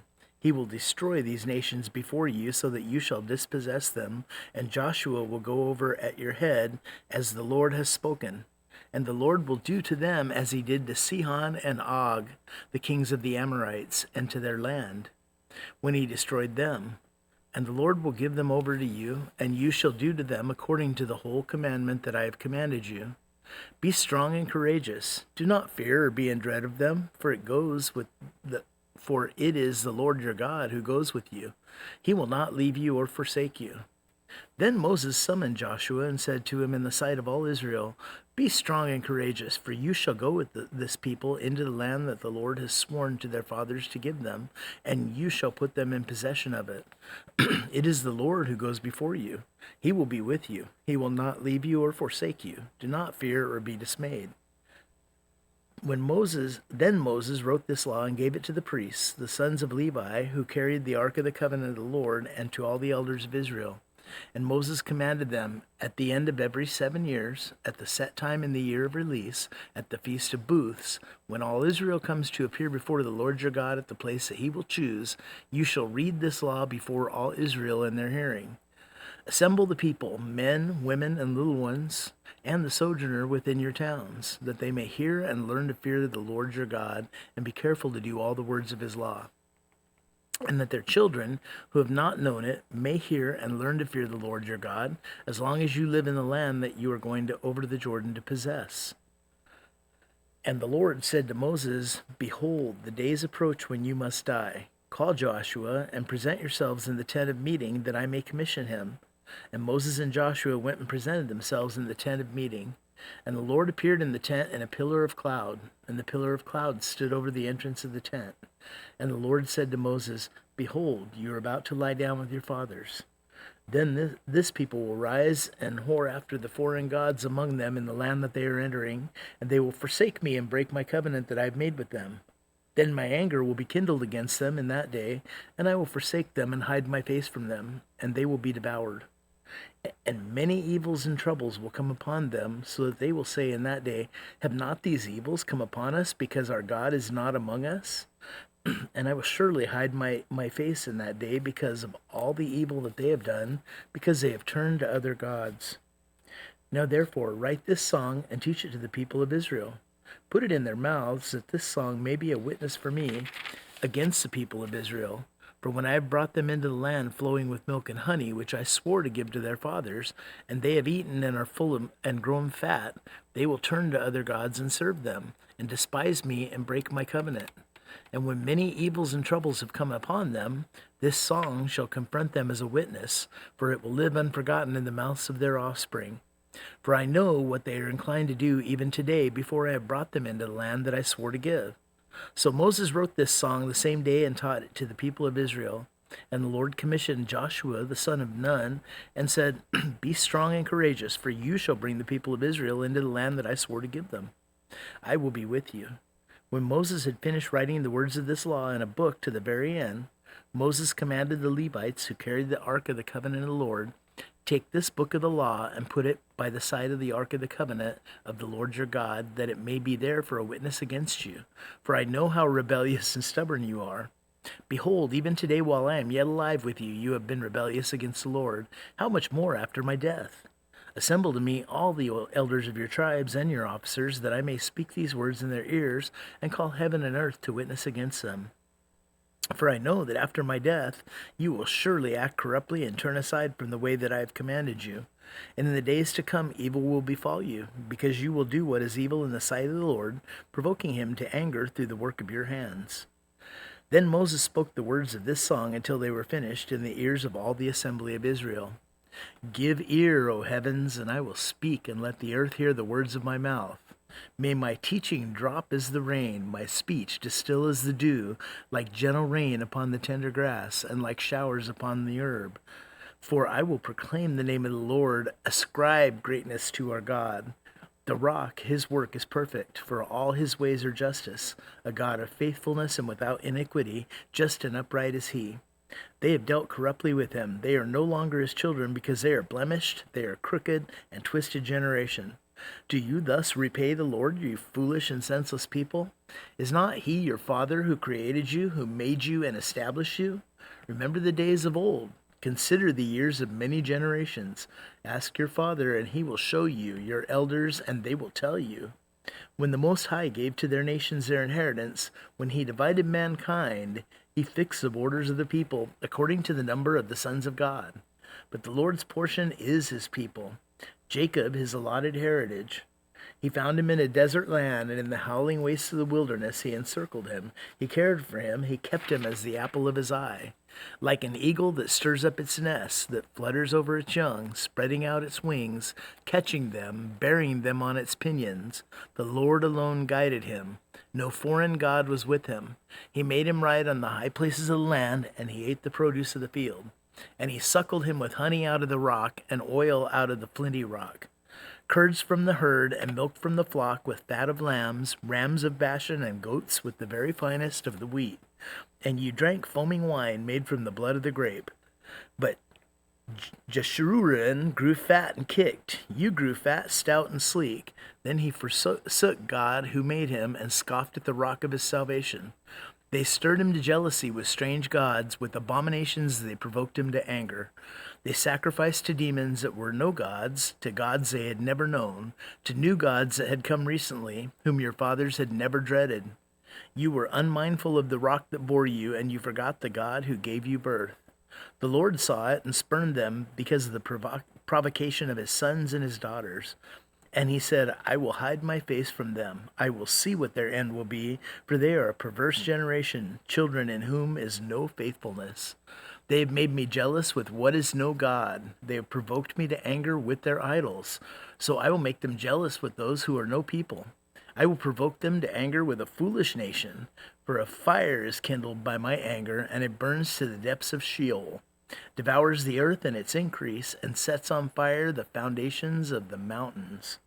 And I will heap disasters upon them. I will spend my arrows on them. They shall be wasted with hunger, and devoured by plague and poisonous pestilence. I will send the teeth of beasts against them, with the venom of things that crawl in the dust. Outdoors a sword shall bereave, and indoors terror for young man and woman alike, the nursing child with the man of gray hairs. I would have said, I will cut them to pieces, I will wipe them from human memory, had I not feared provocation by the enemy, lest their adversaries should misunderstand, lest they should say, our hand is triumphant. It was not the Lord who did all this. For they are a nation void of counsel, and there is no understanding in them. If they were wise, they would understand this. They would discern their latter end. How could one have chased 1,000, and two have put 10,000 to flight? Unless their rock had sold them, and the Lord had given them up. For their rock is not as our rock. Our enemies are by themselves. For their vine comes from the vine of Sodom and from the fields of Gomorrah. Their grapes are the grapes of poison. Their clusters are bitter. Their wine is the poison of serpents and the cruel venom of asps. Is not this laid up in store with me, sealed up in my treasuries? Vengeance is mine and recompense for the time when their foot shall slip, for the day of their calamity is at hand, and their doom comes swiftly. For the Lord will vindicate his people and have compassion on his servants. When he sees that their power is gone and there is none remaining, bond or free, then he will say, where are their gods, the rock in which they took refuge, who ate the fat of their sacrifices and drank the wine of their drink offering? Let them rise up and help you. Let them be your protection. See now that I, even I, am he, and there is no God beside me. I kill and I make alive. I wound and I heal, and there is none that can deliver out of my hand. For I lift up my hand to heaven and swear, as I live forever, if I sharpen my flashing sword, and my hand takes hold on judgment, I will take vengeance on my adversaries, and will repay those who hate me. I will make my arrows drunk with blood, and my sword shall devour flesh, with the blood of the slain and the captives from the long-haired heads of the enemy. Rejoice with him, O heavens! Bow down to him, all gods! For he avenges the blood of his children, and takes vengeance on his adversaries. He repays those who hate him, and he cleanses his people's land. Moses came and recited all the words of this song in the hearing of the people, he and Joshua the son of Nun. And when Moses had finished speaking all these words to Israel, he said to them, take to heart all the words by which I am warning you today, that you may command them to your children, that they may be careful to do all the words of this law. For it is no empty word for you, but your very life, and by this word you shall live long in the land that you are going over the Jordan to possess. Deuteronomy 32:48. That very day the Lord spoke to Moses, go up this mountain of the Abarim, Mount Nebo, which is in the land of Moab, opposite Jericho, and view the land of Canaan, which I am giving to the people of Israel for a possession. and die on the mountain which you go up, and be gathered to your people, as Aaron your brother died in Mount Hor, and was gathered to his people, because you broke faith with me in the midst of the people at Israel at the waters of Meribah Kadesh, in the wilderness of Zin, and because you did not treat me as holy in the midst of the people of Israel. For you shall see the land before you, but you shall not go there into the land that I'm giving to the people of Israel. Deuteronomy 32:33. This is the blessing with which Moses, the man of God, blessed the people of Israel before his death. He said, "The Lord came from Sinai and dawned from Seir upon us. He shone forth from Mount Paran. He came from the 10,000s of holy ones with flaming fire at his right hands. Yes, he loved his people. All his holy ones were in his hand. So they followed in your steps, receiving direction from you, when Moses commanded us a law as a possession for the assembly of Jacob. Thus the Lord became king in Jeshurun, when the heads of the people were gathered, all the tribes of Israel together. Let Reuben live and not die, but let his men be few. And this he said of Judah, Hear, O Lord, the voice of Judah, and bring him to his people, into his people. With your hands contend for him, and be a help against his adversaries. And of Levi he said, Give to Levi your Thummim, and your Urim to your godly one, whom you tested at Massah, with whom you quarreled at the waters of Meribah, who said of his father and mother, I regard them not. He disowned his brothers and ignored his children, for they observed your word and kept your covenant. They shall teach Jacob your rules and Israel your law. They shall put incense before you and whole burnt offerings on your altar. Bless, O Lord, his substance, and accept the work of his hands. Crush the loins of his adversaries, of those who hate him, that they rise not again. Of Benjamin he said, The beloved of the Lord dwells in safety. The high God surrounds him all day long, and dwells between his shoulders. And of Joseph he said, Blessed by the Lord be his land, with the choicest gifts of heaven above, and of the deep that crouches beneath, with the choicest fruits of the sun, and the rich yield of the months, with the finest produce of the ancient mountains, and the abundance of the everlasting hills, with the best gifts of the earth and its fullness, and the favor of him who dwells in the bush. May these rest on the head of Joseph, on the pate of him who is prince among his brothers. A firstborn bull, he has majesty, and his horns are the horns of a wild ox. With them he shall gore the peoples, all of them, to the ends of the earth. They are the 10,000s of Ephraim, and they are the thousands of Manasseh. And of Zebulun he said, Rejoice, Zebulun, in your going out, and Issachar in your tents. They shall call peoples to their mountain. There they offer right sacrifices, for they draw from the abundance of the seas and the hidden treasures of the sand. And of Gad he said, Blessed be he who enlarges Gad. Gad crouches like a lion, he tears off arm and scalp. He chose the best of the land for himself, for there a commander's portion was reserved, and he came with the heads of the people with Israel. He executed the justice of the Lord and his judgment for Israel. And of Dan he said, Dan is a lion's cub that leaps from Bashan. And of Naphtali he said, O Naphtali, sated with favor, and full of the blessing of the Lord, possess the lake in the south. And of Asher he said, Most blessed of sons be Asher. Let him be the favorite of his brothers, and let him dip his foot in oil. Your bars shall be iron and bronze, and as your days, so shall your strength be. There is none like God, O Jeshurun, who rides through the heavens to your help, through the skies in his majesty. The eternal God is your dwelling place, and underneath are the everlasting arms. And he thrust out the enemy before you and said, Destroy. So Israel lived in safety. Jacob lived alone in a land of grain and wine, whose heavens drop down dew. Happy are you, O Israel! Who is like you, a people saved by the Lord, the shield of your help and the sword of your triumph? Your enemies shall come fawning to you, and you shall tread upon their backs. 34. Then Moses went up from the plains of Moab to Mount Nebo, to the top of Pisgah, which is opposite Jericho. And the Lord showed him all the land, Gilead as far as Dan, all Naphtali, the land of Ephraim, and Manasseh, all the land of Judah as far as the western sea, the Negeb and the plain, that is, the valley of Jericho, city of palm trees, as far as Zor. And the Lord said to him, This is the land of which I swore to Abraham, to Isaac, and to Jacob. I will give it to your offspring. I have let you see it with your eyes, but you shall not go over there. So Moses, the servant of the Lord, died there in the land of Moab, according to the word of the Lord. And he buried him in the valley in the land of Moab opposite Beth Peor. But no one knows the place of his burial to this day. Moses was 120 years old when he died. His eye was undimmed and his vigor unabated. And the people of Israel wept for Moses in the plains of Moab 30 days. Then the days of weeping and mourning for Moses were ended. And Joshua the son of Nun was full of the spirit of wisdom, for Moses had laid his hands on him. So the people of Israel obeyed him and obeyed him and did as the Lord had commanded Moses. And there has not arisen a prophet since in Israel like Moses, whom the Lord knew face to face. None like him for all the signs and the wonders that the Lord sent him to do in the land of Egypt, to Pharaoh and to all his servants and to all his land, and for all the mighty power and all the great deeds of terror that Moses did in the sight of all Israel. Joshua 1. After the death of Moses, the servant of the Lord said to Joshua, the son of Nun, Moses' assistant, Moses, my servant, is dead. Now therefore arise, go over this Jordan, you and all this people, into the land that I am giving to them, to the people of Israel. Every place that the sole of your foot will tread upon, I have given to you, just as I promised to Moses. From the wilderness and this Lebanon, as far as the great river, the river Euphrates, all the land of the Hittites to the great sea, toward the going down of the sun, shall be your territory.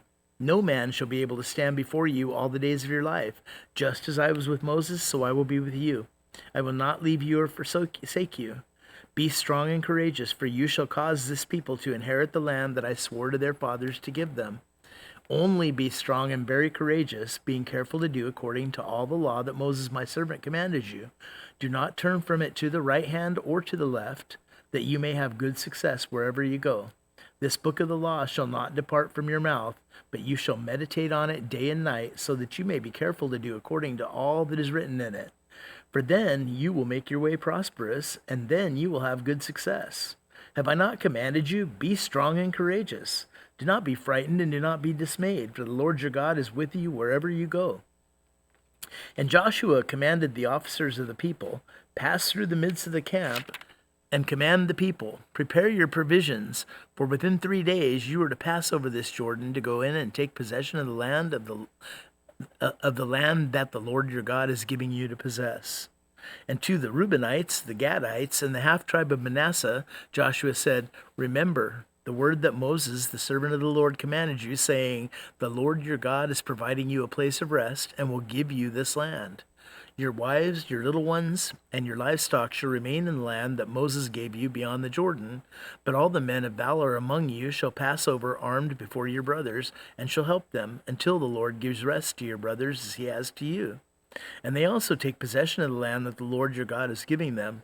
Then you shall return the land of your possession, and shall possess it, the land that Moses the servant of the Lord gave you beyond the Jordan toward the sunrise.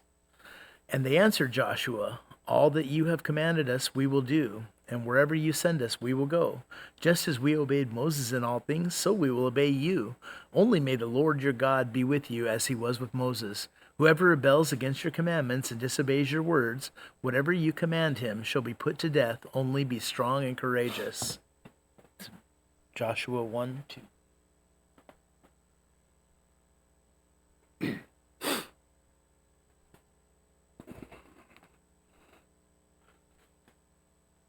Joshua chapter 2. And Joshua the son of Nun sent 2 men secretly from Shittim as spies, saying, go, view the land, especially Jericho. And they went and came into the house of a prostitute whose name was Rahab, and lodged there. And it was told to the king of Jericho, behold, men of Israel have come here tonight to search out the land. Then the king of Jericho sent to Rahab, saying, bring out the men who have come to you, who entered your house, for they have come to search out all the land. But the women had taken the 2 men and hidden them. And she said, true, the men came to me, but I did not know where they were from.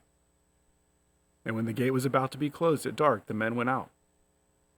I do not know where the men went. Pursue them quickly, for you will overtake them. But she had brought them up to the roof and hid them with the stalks of flax that she had laid in order on the roof. So the men pursued after them on the way to the Jordan as far as the fords. And the gate was shut as soon as the pursuers had gone out. Before the men lay down, she came up to them on the roof, and said to the men, I know that the Lord has given you the land, and that the fear of you has fallen upon us, and that all the inhabitants of the land melt away before you. For we have heard how the Lord dried up the water of the Red Sea before you when you came out of Egypt, and what you did to the 2 kings of the Amorites who were beyond the Jordan, to Sihon and Og, whom you devoted to destruction. And as soon as we heard it, our hearts melted, and there was no spirit left in any man because of you. For the Lord your God, he is God in the heavens above and on the earth beneath. Now then, please swear to me by the Lord that, as I have dealt kindly with you, you will also deal kindly with my father's house, and give me a sure sign that you will save alive both father and mother, my brothers and sisters, and all who belong to them, and deliver our lives from death. And the men said to her, Our life for yours, even to death. If you do not tell us this business of yours, then when the Lord gives us the land, we will deal kindly and faithfully with you. Then she let them down by a rope through the window, for her house was built into the city wall, so that she lived in the wall. And she said to them, Go into the hills, or the pursuers will encounter you, and hide there 3 days until the pursuers have returned. Then afterward you may go your way.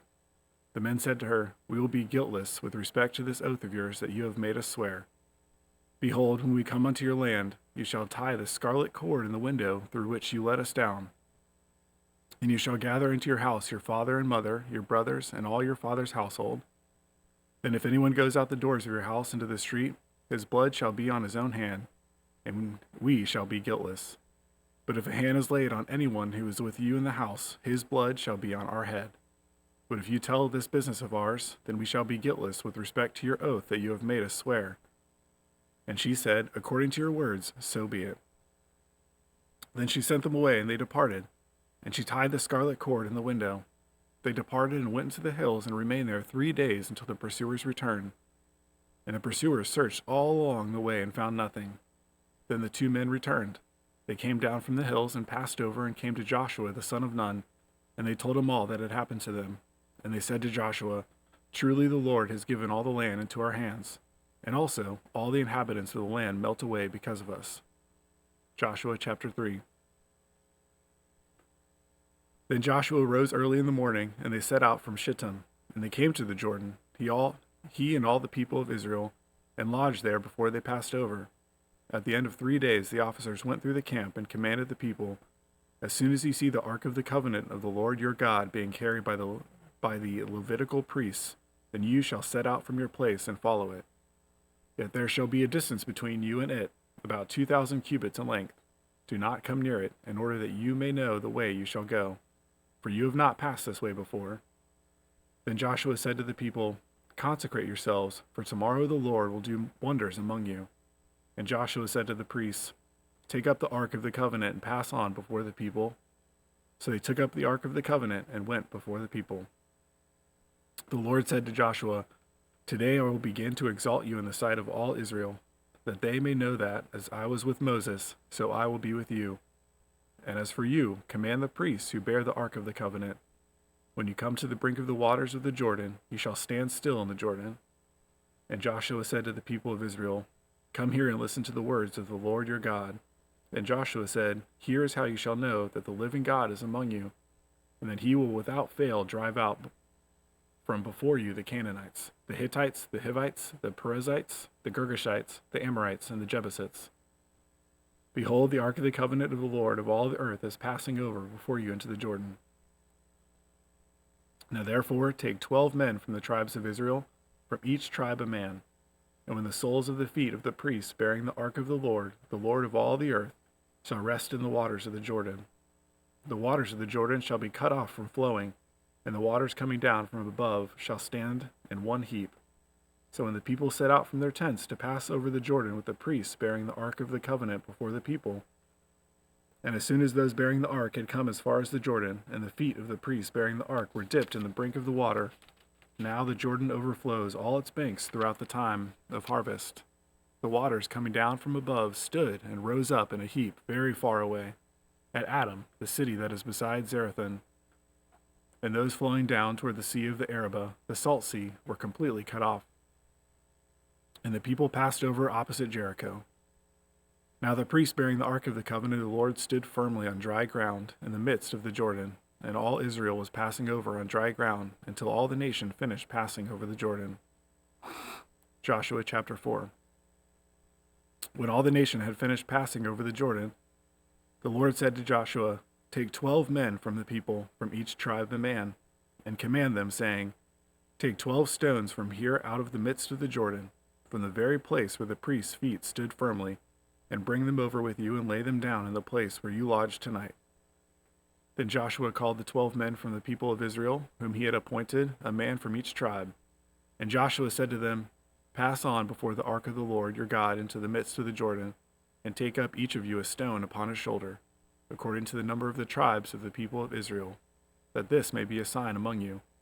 When your children ask in time to come, 'What do those stones mean to you?' then you shall tell them that the waters of the Jordan were cut off before the ark of the covenant of the Lord. When it passed over the Jordan, the waters of the Jordan were cut off. So these stones shall be to the people of Israel a memorial forever." And the people of Israel did just as Joshua commanded, and took up 12 stones out of the midst of the Jordan, according to the number of tribes of the people of Israel, just as the Lord told Joshua. And they carried them over with them to the place where they lodged and laid them down there. And Joshua set up 12 stones in the midst of the Jordan, in the place where the feet of the priests bearing the ark of the covenant had stood, and they are there to this day. For the priests bearing the ark stood in the midst of the Jordan until everything was finished that the Lord commanded Joshua to tell the people, according to all that Moses had commanded Joshua. The people passed over in haste, and when all the people had finished passing over, the ark of the Lord and the priests passed over before the people. The sons of Reuben and the sons of Gad and the half-tribe of Manasseh passed over armed before the people of Israel, as Moses had told them. About 40,000 ready for war passed over before the Lord for battle, to the plains of Jericho. On that day the Lord exalted Joshua in the sight of all Israel, and they stood in awe of him just as they stood in awe of Moses all the days of his life. And the Lord said to Joshua, "Command the priests bearing the ark of the testimony to come up out of the Jordan."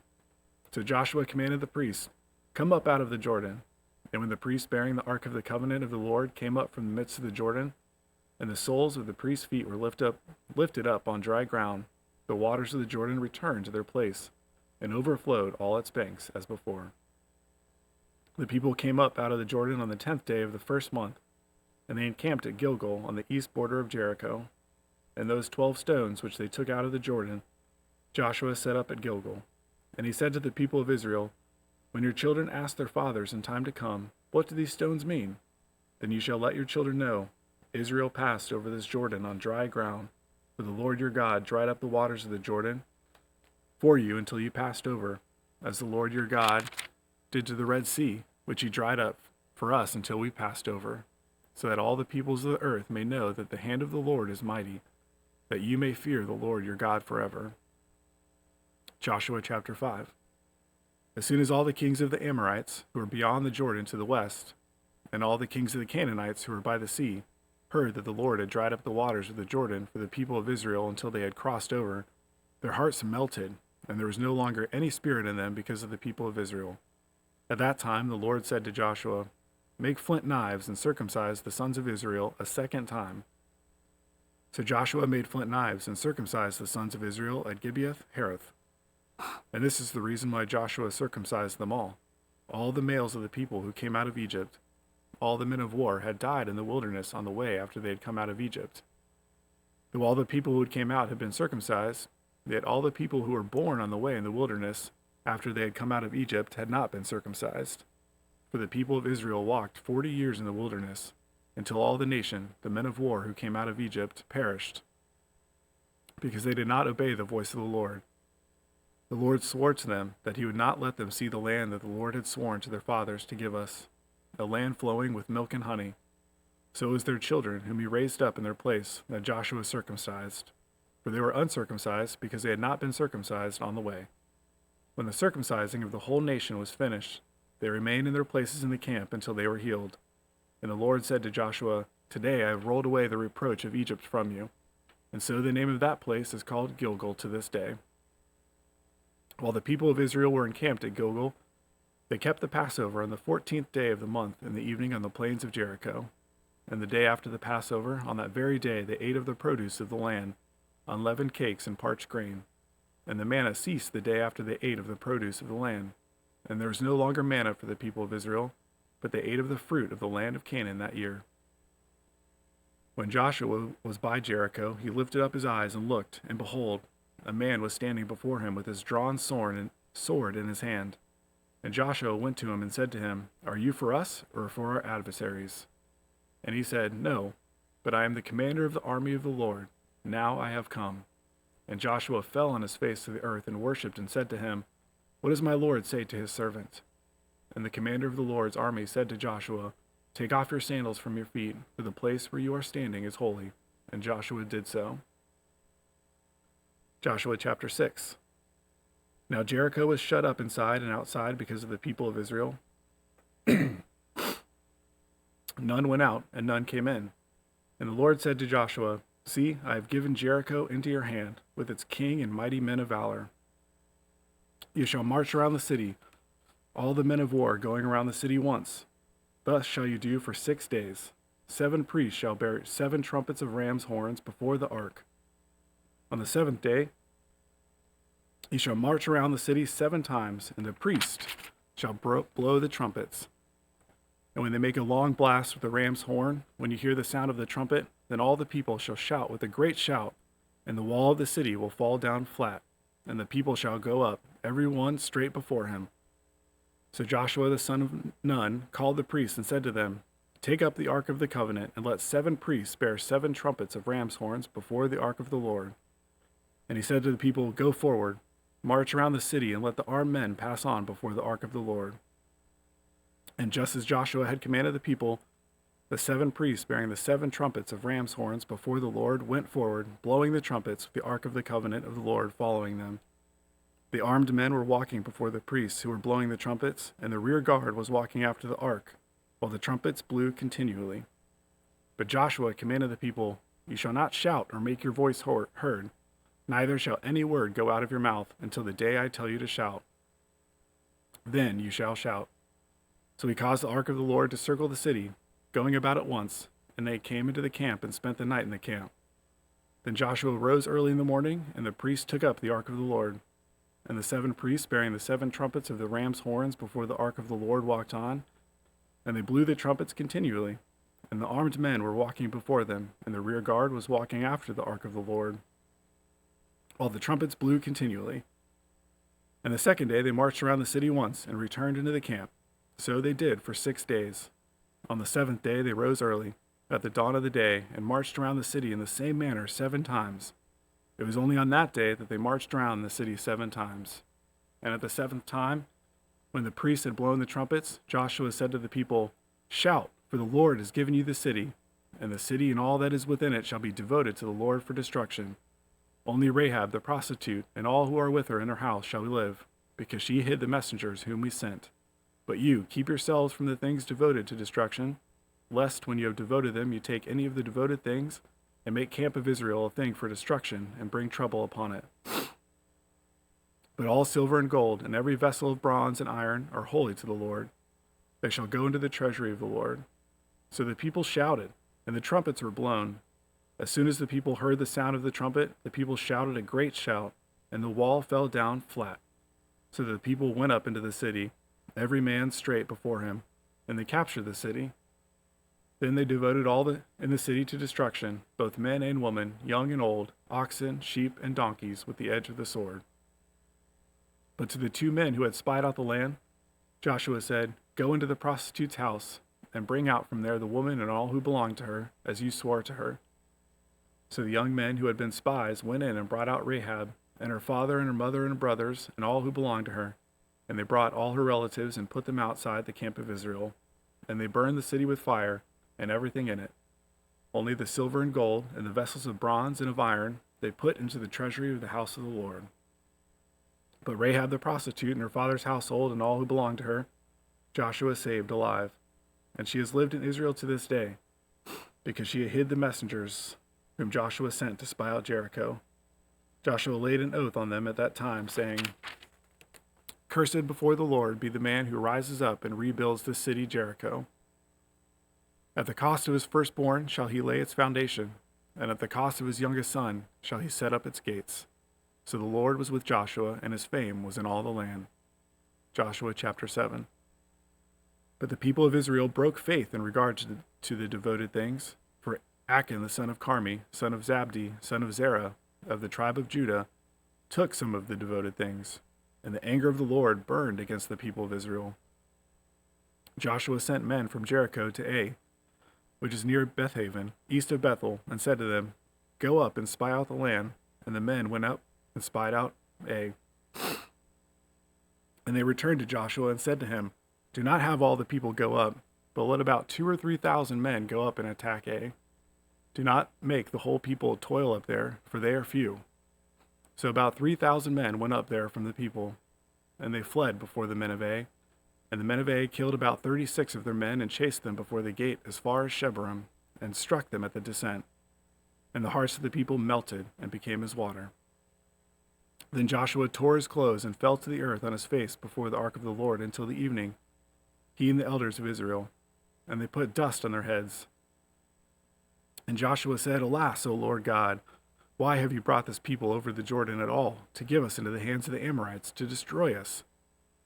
Would that we had been content to dwell before the Jordan?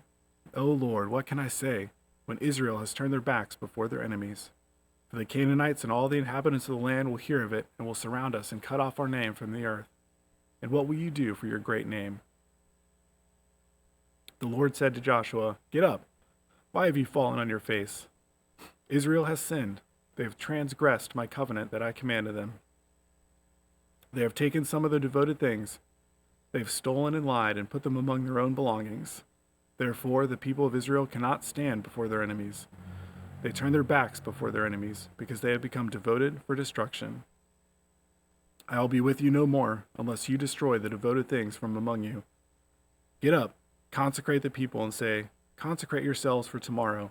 For thus says the Lord, God of Israel, There are devoted things in your midst, O Israel. You cannot stand before your enemies until you take away the devoted things from among you. In the morning, therefore, you shall be brought near by your tribes, and the tribe that the Lord takes by lot shall come near by clans, and the clan that the Lord takes shall come near by the households, and the household that the Lord takes shall come near man by man. And he who is taken with the devoted things shall be burned with fire, he and all that he has, because he has transgressed the covenant of the Lord, and because he has done an outrageous thing in Israel. So Joshua rose early in the morning and brought Israel near tribe by tribe, and the tribe of Judah was taken. And he brought near the clans of Judah, and the clan of the Zerahites was taken. And he brought near the clan of the Zerahites man by man, and Zabdi was taken. Joshua chapter 7, verse 18.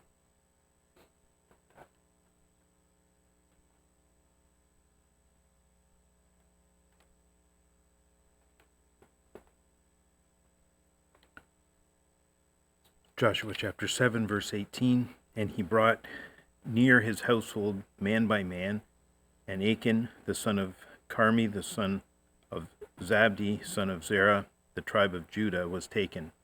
Then Joshua said to Achan, My son, give glory to the Lord God of Israel, and give praise to him, and tell me, what would you have done? Do not hide it from me. And Achan answered Joshua, Truly I have sinned against the Lord of Israel, and this is what I did. When I saw among the spoil a beautiful cloak from Shinar, and 200 shekels of silver, and a bar of gold weighing 50 shekels, then I coveted them and took them, and see, they are hidden in the earth inside my tent, with the silver underneath. So Joshua sent messengers, and they ran to the tent, and behold, it was hidden in the tent with the silver underneath. And they took them out of the tent and brought them to Joshua and to all the people of Israel. And they laid them down before the Lord, and Joshua and all Israel with him took Achan the son of Zerah, and the silver and the cloak and the bar of gold, and his sons and daughters, and his oxen and donkeys, and sheep, and his tent, and all that he had. And they brought them up to the valley of Achor. And Joshua said, Why did you bring trouble on us, the Lord brings trouble on you today. All Israel stoned him with stones. They burned them with fire and stoned them with stones. And they raised over him a great heap of stones that remains to this day. Then the Lord turned from his burning anger. Therefore, to this day, the name of that place is called the Valley of Achor. Chapter 8. And the Lord said to Joshua, do not fear and do not be dismayed. Take all the fighting men with you and rise and go to Ai. See, I have given into your hand the king of Ai, and his people, and his city, and his land. And you shall do to Ai and its king as you did to Jericho and its king. Only its spoil and its livestock you shall take as plunder for yourselves. Lay an ambush against the city behind it. So Joshua and all fighting men arose to go up to Ai, and Joshua chose 30,000 men of valor and sent them out by night. And he commanded them, behold, you shall lie in ambush against the city behind it. Do not go very far from the city, but all of you remain ready. And I and all the people who are with me will approach the city. And when they come out against us, just as before, we shall flee before them. And they will come out after us until we have drawn them away from the city. For they will say, they are fleeing from us just as before, so we will flee before them. Then you shall rise up from the ambush and seize the city, for the Lord your God will give it into your hand. And as soon as you have taken the city, you shall set the city on fire. You shall do according to the word of the Lord. See, I have commanded you. So Joshua sent them out, and they went and placed the place of ambush, and lay between Bethel and Ai, to the west of Ai. But Joshua spent the night among the people. Joshua rose early in the morning and mustered the people and went up, he and the elders of Israel, before the people to Ai. And all the fighting men who were with him went up and drew before the city and encamped on the north side of Ai, with a ravine before them and Ai. He took about 5,000 men and set them in ambush between Bethel and Ai to the west of the city. So they stationed the forces, the main encampment that was north of the city and its rear guard west of the city. But Joshua spent the night in the valley. As soon as the king of Ai saw this, he and all his people, the men of the city, hurried and went out early to the appointed place toward the Arabah to meet Israel in battle. But he did not know that there was an ambush against him behind the city. And Joshua and all Israel pretended to be beaten before them, and fled in the direction of the wilderness. So all the people who were in the city were called together to pursue them, and they pursued Joshua. And as they pursued Joshua, they were drawn away from the city. Not a man was left in Ai or Bethel who did not go out after Israel. They left the city open and pursued Israel. Then the Lord said to Joshua, stretch out the javelin that is in your hand toward Ai, for I will give it into your hand. And Joshua stretched out the javelin that was in his hand toward the city, and the men in the ambush rose quickly out of their place, and as soon as he had stretched out his hand, they ran and entered the city and captured it. And they hurried to set the city on fire. So when the men of Ai looked back, behold, the smoke of the city went up to heaven, and they had no power to flee this way or that, for the people who fled to the wilderness turned back against the pursuers. And when Joshua and all Israel saw that the ambush had captured the city, and that the smoke of the city went up, they turned back and struck down the men of Ai. And others came out from the city against them, so they were in the midst of Israel, some on this side and some on that side. And Israel struck them down, until there were left none that survived or escaped. But the king of Ai took alive and brought him near to Joshua.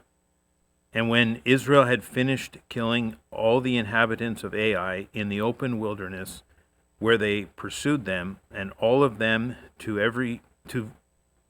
the very last had fallen by the edge of the sword, all Israel returned to Ai and struck it down with the edge of the sword. And all who fell that day, both men and women, were 12,000, and all the people of Ai. But Joshua did not draw back his hand with which he stretched out the javelin until he had devoted all the inhabitants of Ai to destruction. Only the livestock and the spoil of that city Israel took as their plunder, according to the word of the Lord he commanded Joshua. So Joshua burned Ai and made it forever a heap of ruins, as it is to this day. And he hanged the king of Ai on a tree until evening. And at sunset Joshua commanded, and they took his body down from the tree and threw it at the entrance of the gate of the city, and raised over it a great heap of stones, which stands there to this day. At that time Joshua built an altar to the Lord, the God of Israel, on Mount Ebal, just as Moses the servant of the Lord had commanded the people of Israel, as it is written in the book of the law of Moses, an altar, uncut stones, upon which no man has wielded an iron tool. And they offered on it burnt offerings to the Lord, and sacrificed peace offerings. And there, in the presence of the people of Israel, he wrote on the stones a copy of the law of Moses, which he had written. And all Israel, sojourner as well as native born, with their elders and officers and their judges, stood on the opposite sides of the ark before the Levitical priests, who carried the ark of the covenant of the Lord, half of them in front of Mount Gerizim, and half of them in front of Mount Ebal, just as Moses, the servant of the Lord, had commanded at the first, to bless the people of Israel. And afterward he read all the words of the law, the blessing and the curse, according to all that is written in the book of the law. There was not a word of all that Moses commanded that Joshua did not read before all the assembly of Israel, and the women and the little ones and the sojourners who lived among them. Chapter 9. As soon as all the kings who were beyond the Jordan in the hill country and in the lowland, all along the coast of the great sea toward Lebanon, the Hittites, the Amorites, the Canaanites, the Perizzites, the Hivites, and the Jebusites heard this, they gathered together as one to fight against Joshua and Israel. But when the inhabitants of Gibeon heard what Joshua had done to Jericho and to Ai, they on their part acted with cunning and went and made ready provisions, and took worn out sacks for their donkeys, and wineskins worn out and torn and mended, with worn out patched sandals on their feet, and worn out clothes.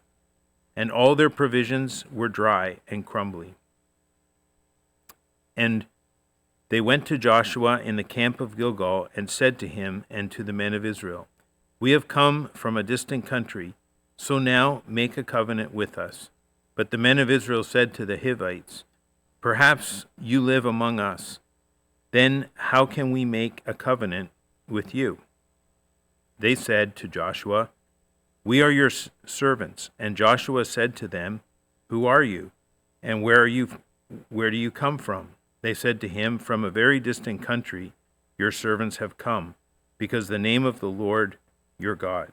We have heard a report of him and all that he did in Egypt, and all that he did to the two kings and of the Amorites who were beyond Jordan, to Sihon the king of Heshbon, and to Og king of Bashan, who lived in Ashtaroth.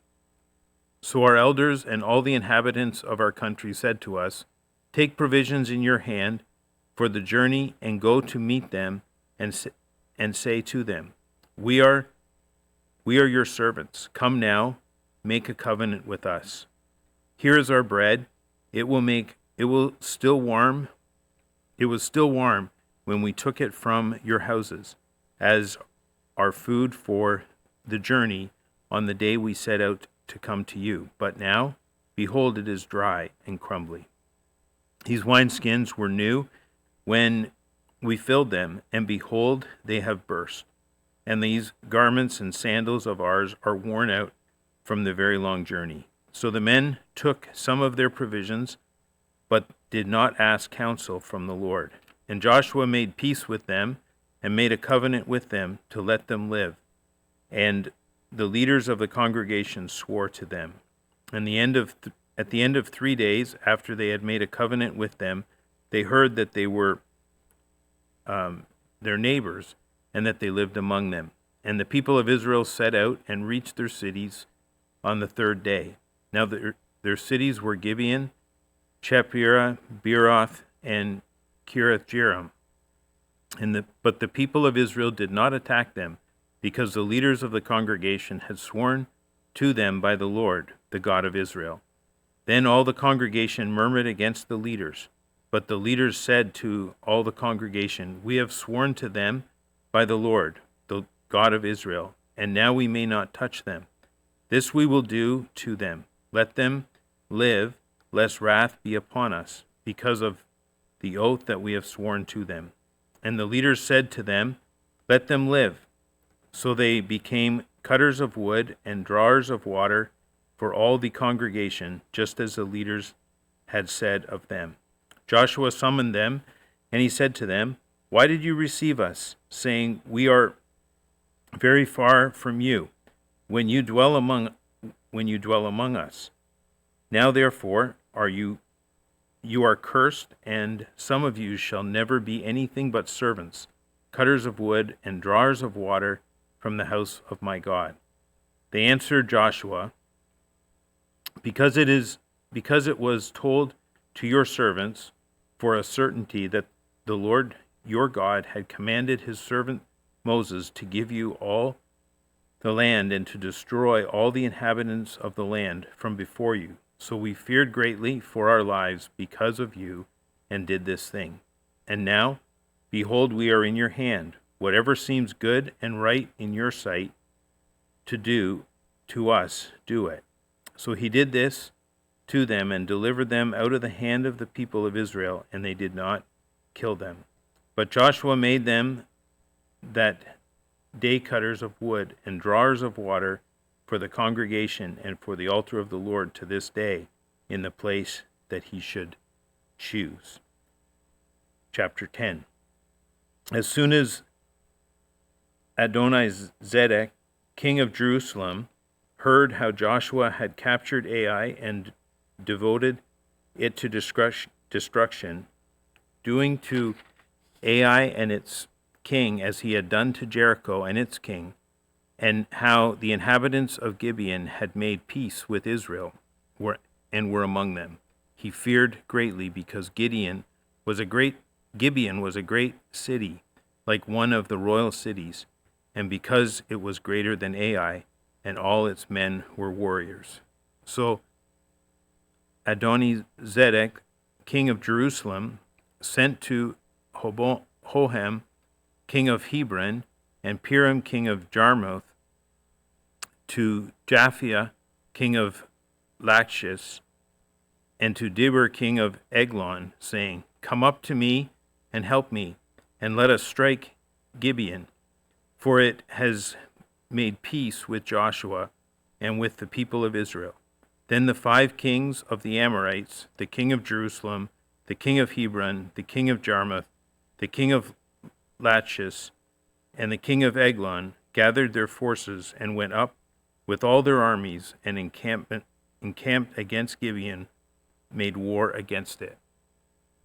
And the men of Gibeon sent to Joshua at the camp in Gilgal, saying, Do not relax your hand from your servant. Come up to us quickly and save us and help us, for all the kings of the Amorites who dwell in the hill country are gathered against us. So Joshua went up from Gilgal, he and all the people of war with him, and all the mighty men of valor. And the Lord said to Joshua, "Do not fear them, for I have given them into your hands. Not a man of them shall stand before you." So Joshua came upon them, and suddenly, having marched up all night from Gilgal, and the Lord threw them into a panic before Israel, who struck them with a great blow at Gibeon, and chased them by the way of the ascent of Beth-Horon, and struck them as far as Azekah and Makkedah. And as they fled before Israel, while they were going down to the ascent of Beth-Horon, the Lord threw down large stones from heaven on them as far as Azekah, and they died. There were more who died because of the hailstones than the sons of Israel killed with the sword. At that time Joshua spoke to the Lord in the day when the Lord gave the Amorites over to the sons of Israel. And he said in the sight of Israel, "Sun, stand still at Gibeon, and moon in the valley of Ajalon." And the sun stood still, and the moon stopped, until the nations took vengeance on their enemies. Is this not written in the book of Jasher?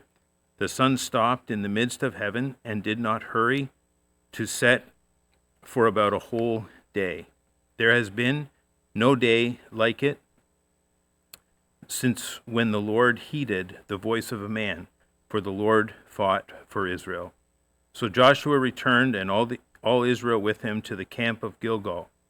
These 5 kings fled and hid themselves in the cave at Makkedah. And it was told to Joshua, "The 5 kings have been found, hidden in the cave of Makkedah." And Joshua said, "Roll large stones against the mouth of the cave, and set men by it to guard them. But do not stay there yourselves. Pursue your enemies, attack their rear guard. Do not let them enter their cities, for the Lord your God has given them into your hand." When Joshua and the sons of Israel had finished striking them with the great blow until they were wiped out, and when the remnant and that remained of them had entered into the fortified cities, then all the people returned safe to Joshua in the camp of Makkedah. Not a man moved his tongue against any of the people of Israel. Then Joshua said, "Open the mouth of the cave and bring those 5 kings out to me from the cave." Joshua chapter 10, finishing at verse 22.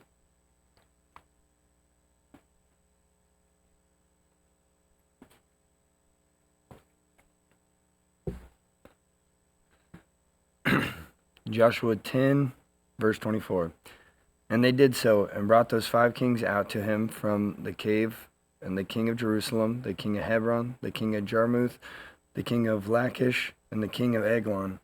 And when they brought those kings out to Joshua, Joshua summoned all the men of Israel, and said to the chiefs of the men of war who had gone with him, "Come near, put your feet on the necks of these kings." Then they came near and put their feet on their necks.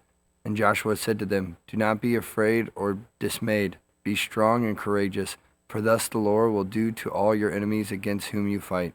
And afterward Joshua struck them and put them to death, and he hanged them on 5 trees, and they hung on the trees until evening.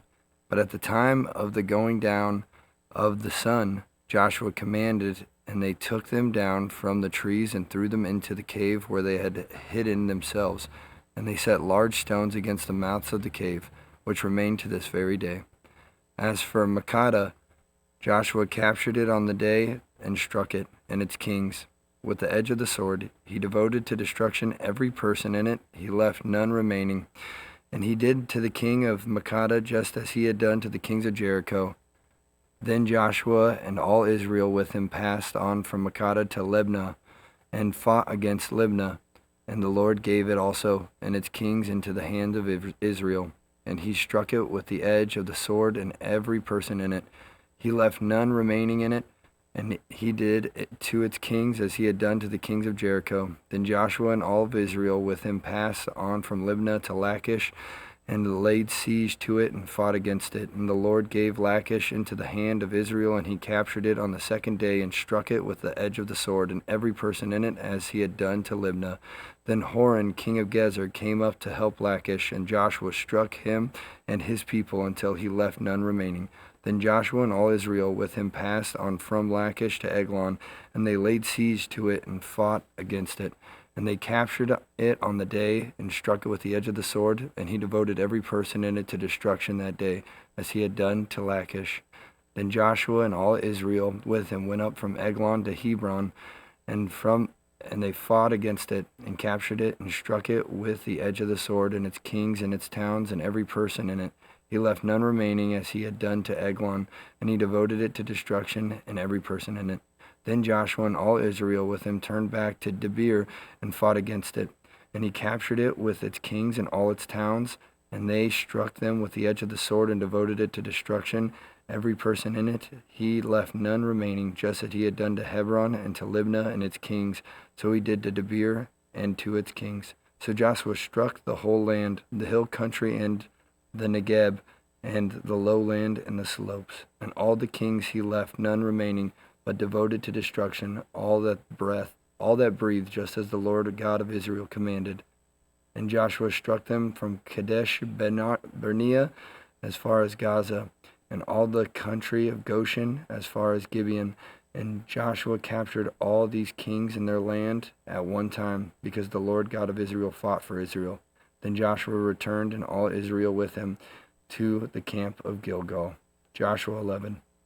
When Jabin, king of Hazar, heard of this, he sent to Jobab, king of Madon, and to the king of Shimron, and to the king of Ashep, and to the kings who were in the northern hill country, and in the Arab south of Shinneroth, and in the lowland, and in Nepherdor on the west, to the Canaanites in the east, and to the west, and the Amorites, the Hittites, the Perizzites, and the Jebusites in the hill countries, and the Hivites under Hermon in the land of Mizpah.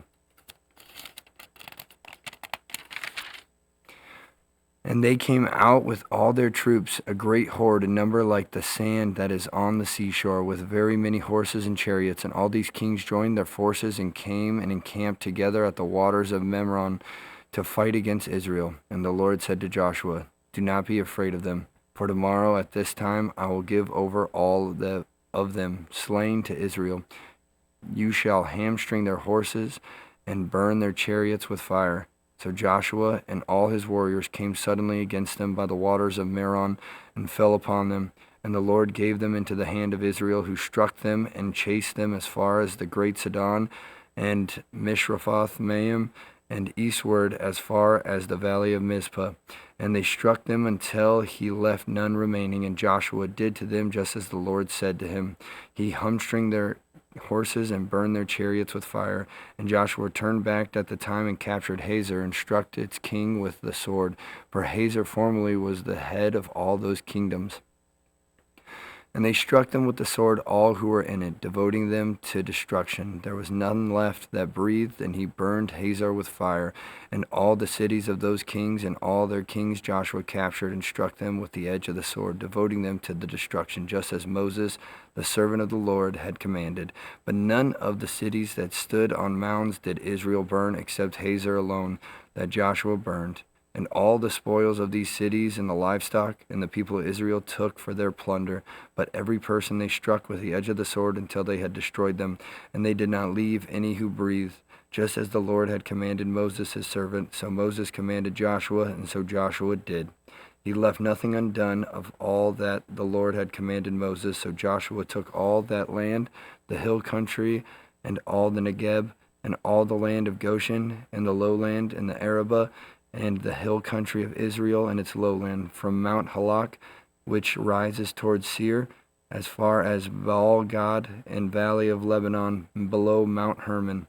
And he captured all their kings and struck them and put them to death. Joshua made war a long time with all those kings, There was not a city that made peace with the people of Israel except the Hivites, the inhabitants of Gibeon. They took them all in battle. For it was the Lord's doing to harden their hearts that they should come against Israel in battle, in order that they should be devoted to destruction and should receive no mercy, but be destroyed, just as the Lord commanded Moses. And Joshua came at that time to cut off the Anakim from the hill country, from Hebron, from Debir, from Anab, and from all the hill country of Judah, and from all the hill country of Israel. Joshua devoted them to destruction with their cities. There was none of the Anakim left in the land, and the people of Israel. Only in Gaza, in Gath, and in Ashdod did some remain. So Joshua took the whole land according to all that the Lord had spoken to Moses, and Joshua gave it for an inheritance to Israel according to their tribal allotments, and the land had rest from war. Joshua 12.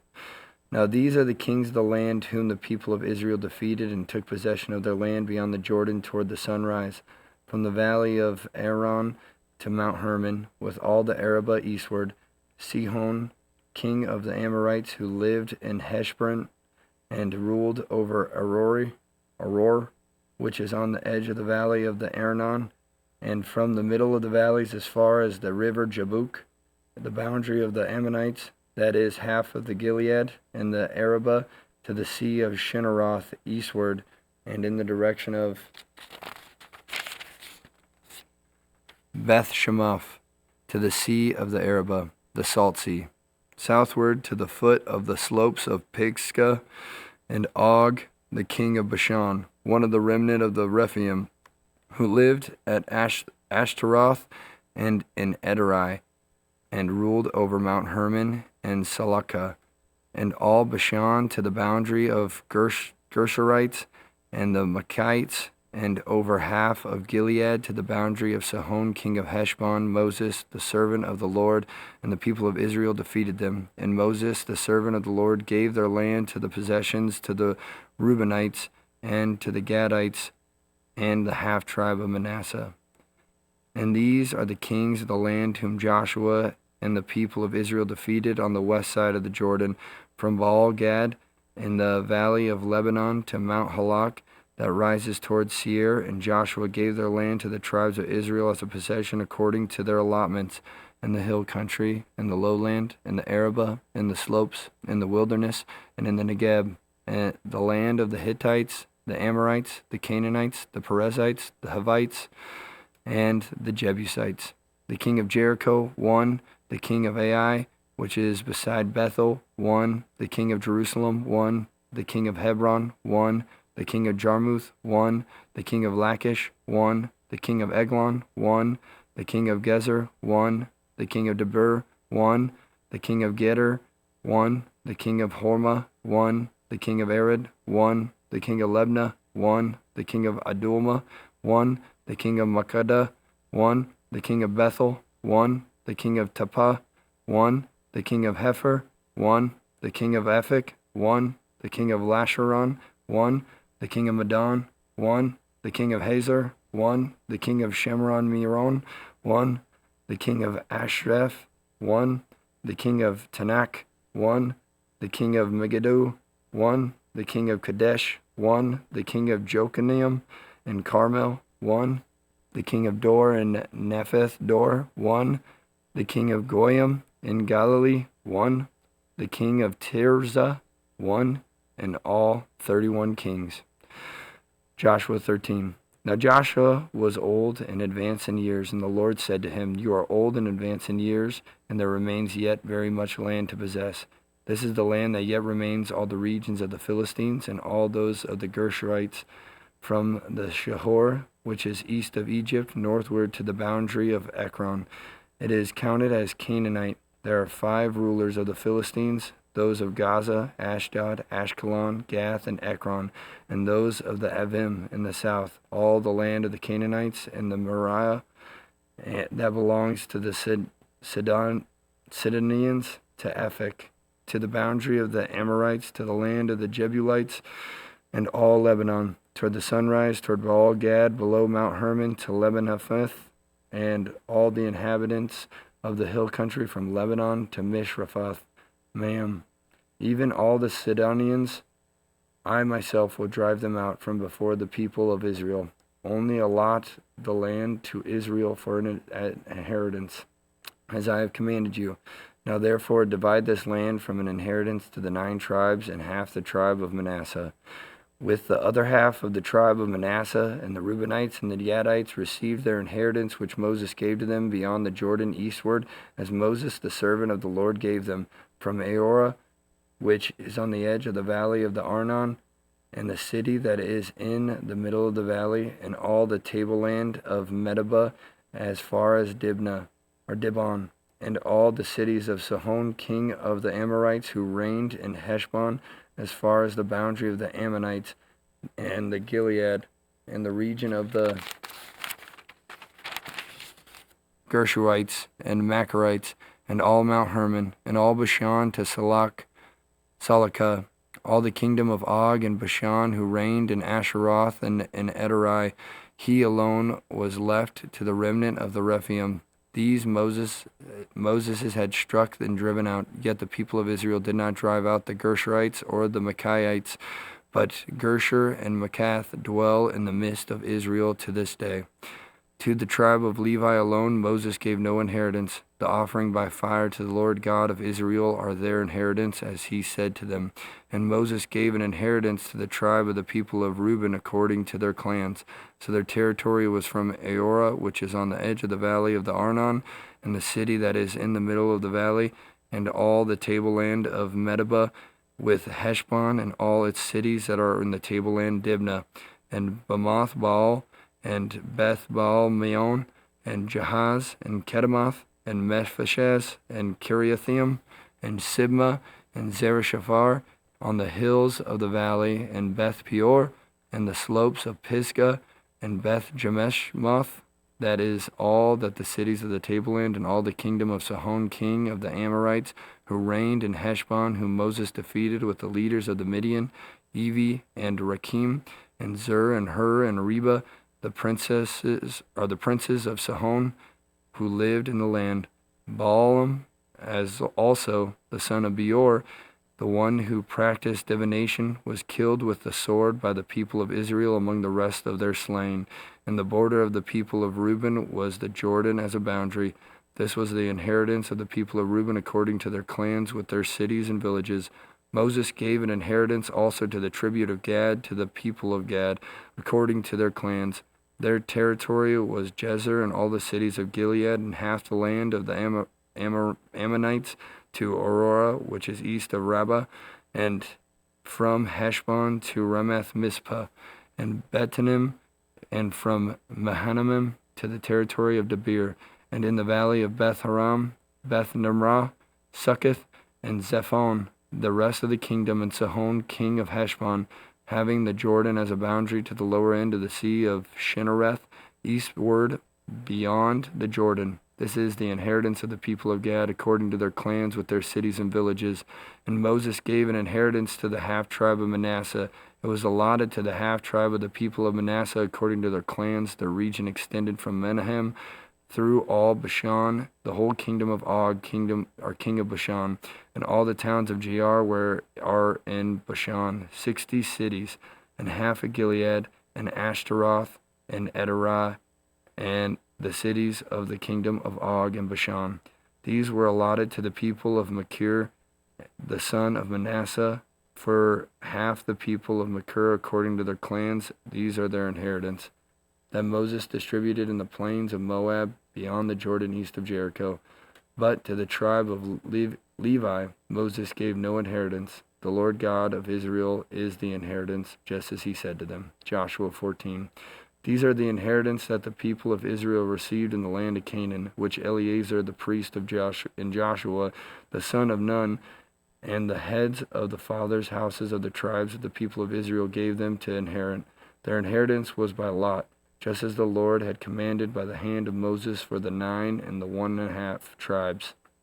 For Moses had given an inheritance to the 2 1/2 tribes beyond the Jordan, but to the Levites he gave no inheritance among them, for the people of Joseph were 2 tribes, Manasseh and Ephraim.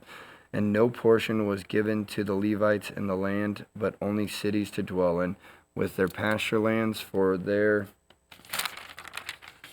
livestock and their substance.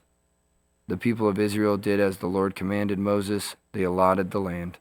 Then the people of Judah came to Joshua at Gilgal, and Caleb the son of Jephunneh, the Kenizzite, said to him, "You know what the Lord said to Moses, the man of God, in Kadesh Barnea, concerning you and me. I was 40 years old when Moses, the servant of the Lord, sent me from Kadesh Barnea to spy out the land, and I brought him word again as it was in my heart.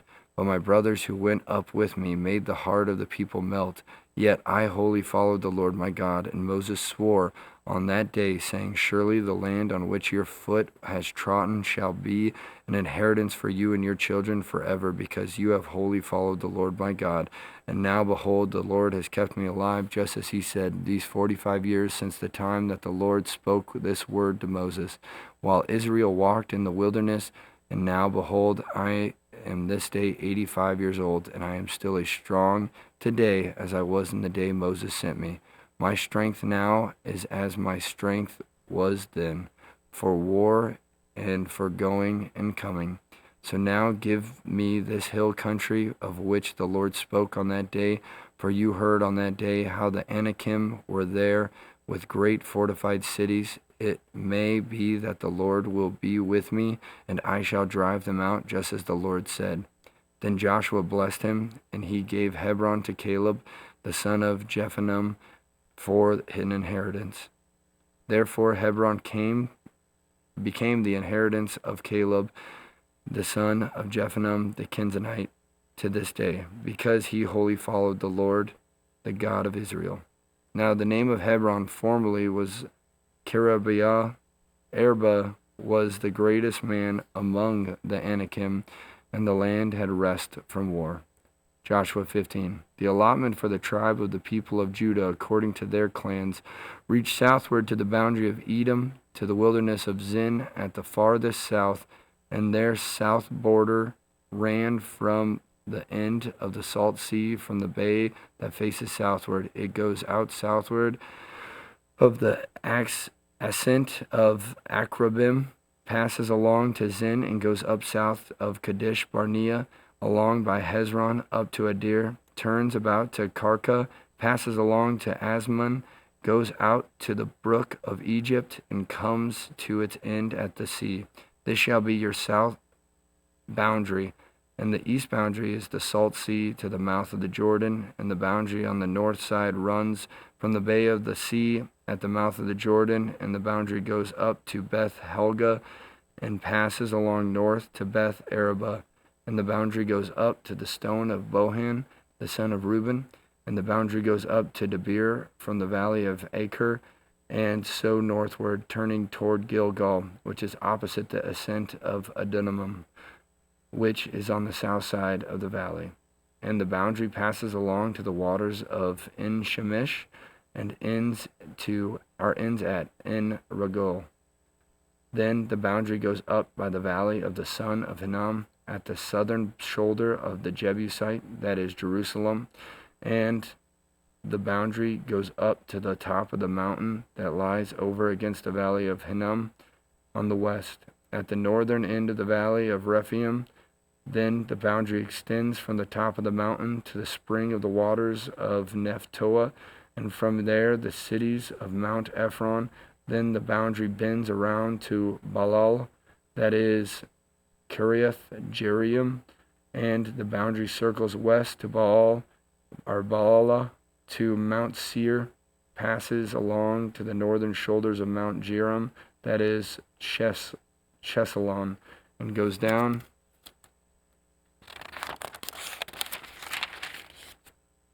to Beth Shemesh, and passes along by Timnah. The boundary goes out to the shoulder of the hill north of Ekron. Then the boundary bends around to Shekeron, and passes along to Mount Baal, and goes out to Jeboneel. Then the boundary comes to an end at the sea, and the west boundary was the great sea, which is coastline. This is the boundary This is the boundary around the people of Judah according to their clans. According to the commandment the Lord to Joshua, he gave to Caleb the son of Jephunneh a portion among the people of Judah. Kiriath Arba, that is Hebron. Arba was the father of Anak, and Caleb drove out from there the 3 sons of Anak, Sheshai, Anahem, Talma. Descendants of Anak. Joshua 15:15.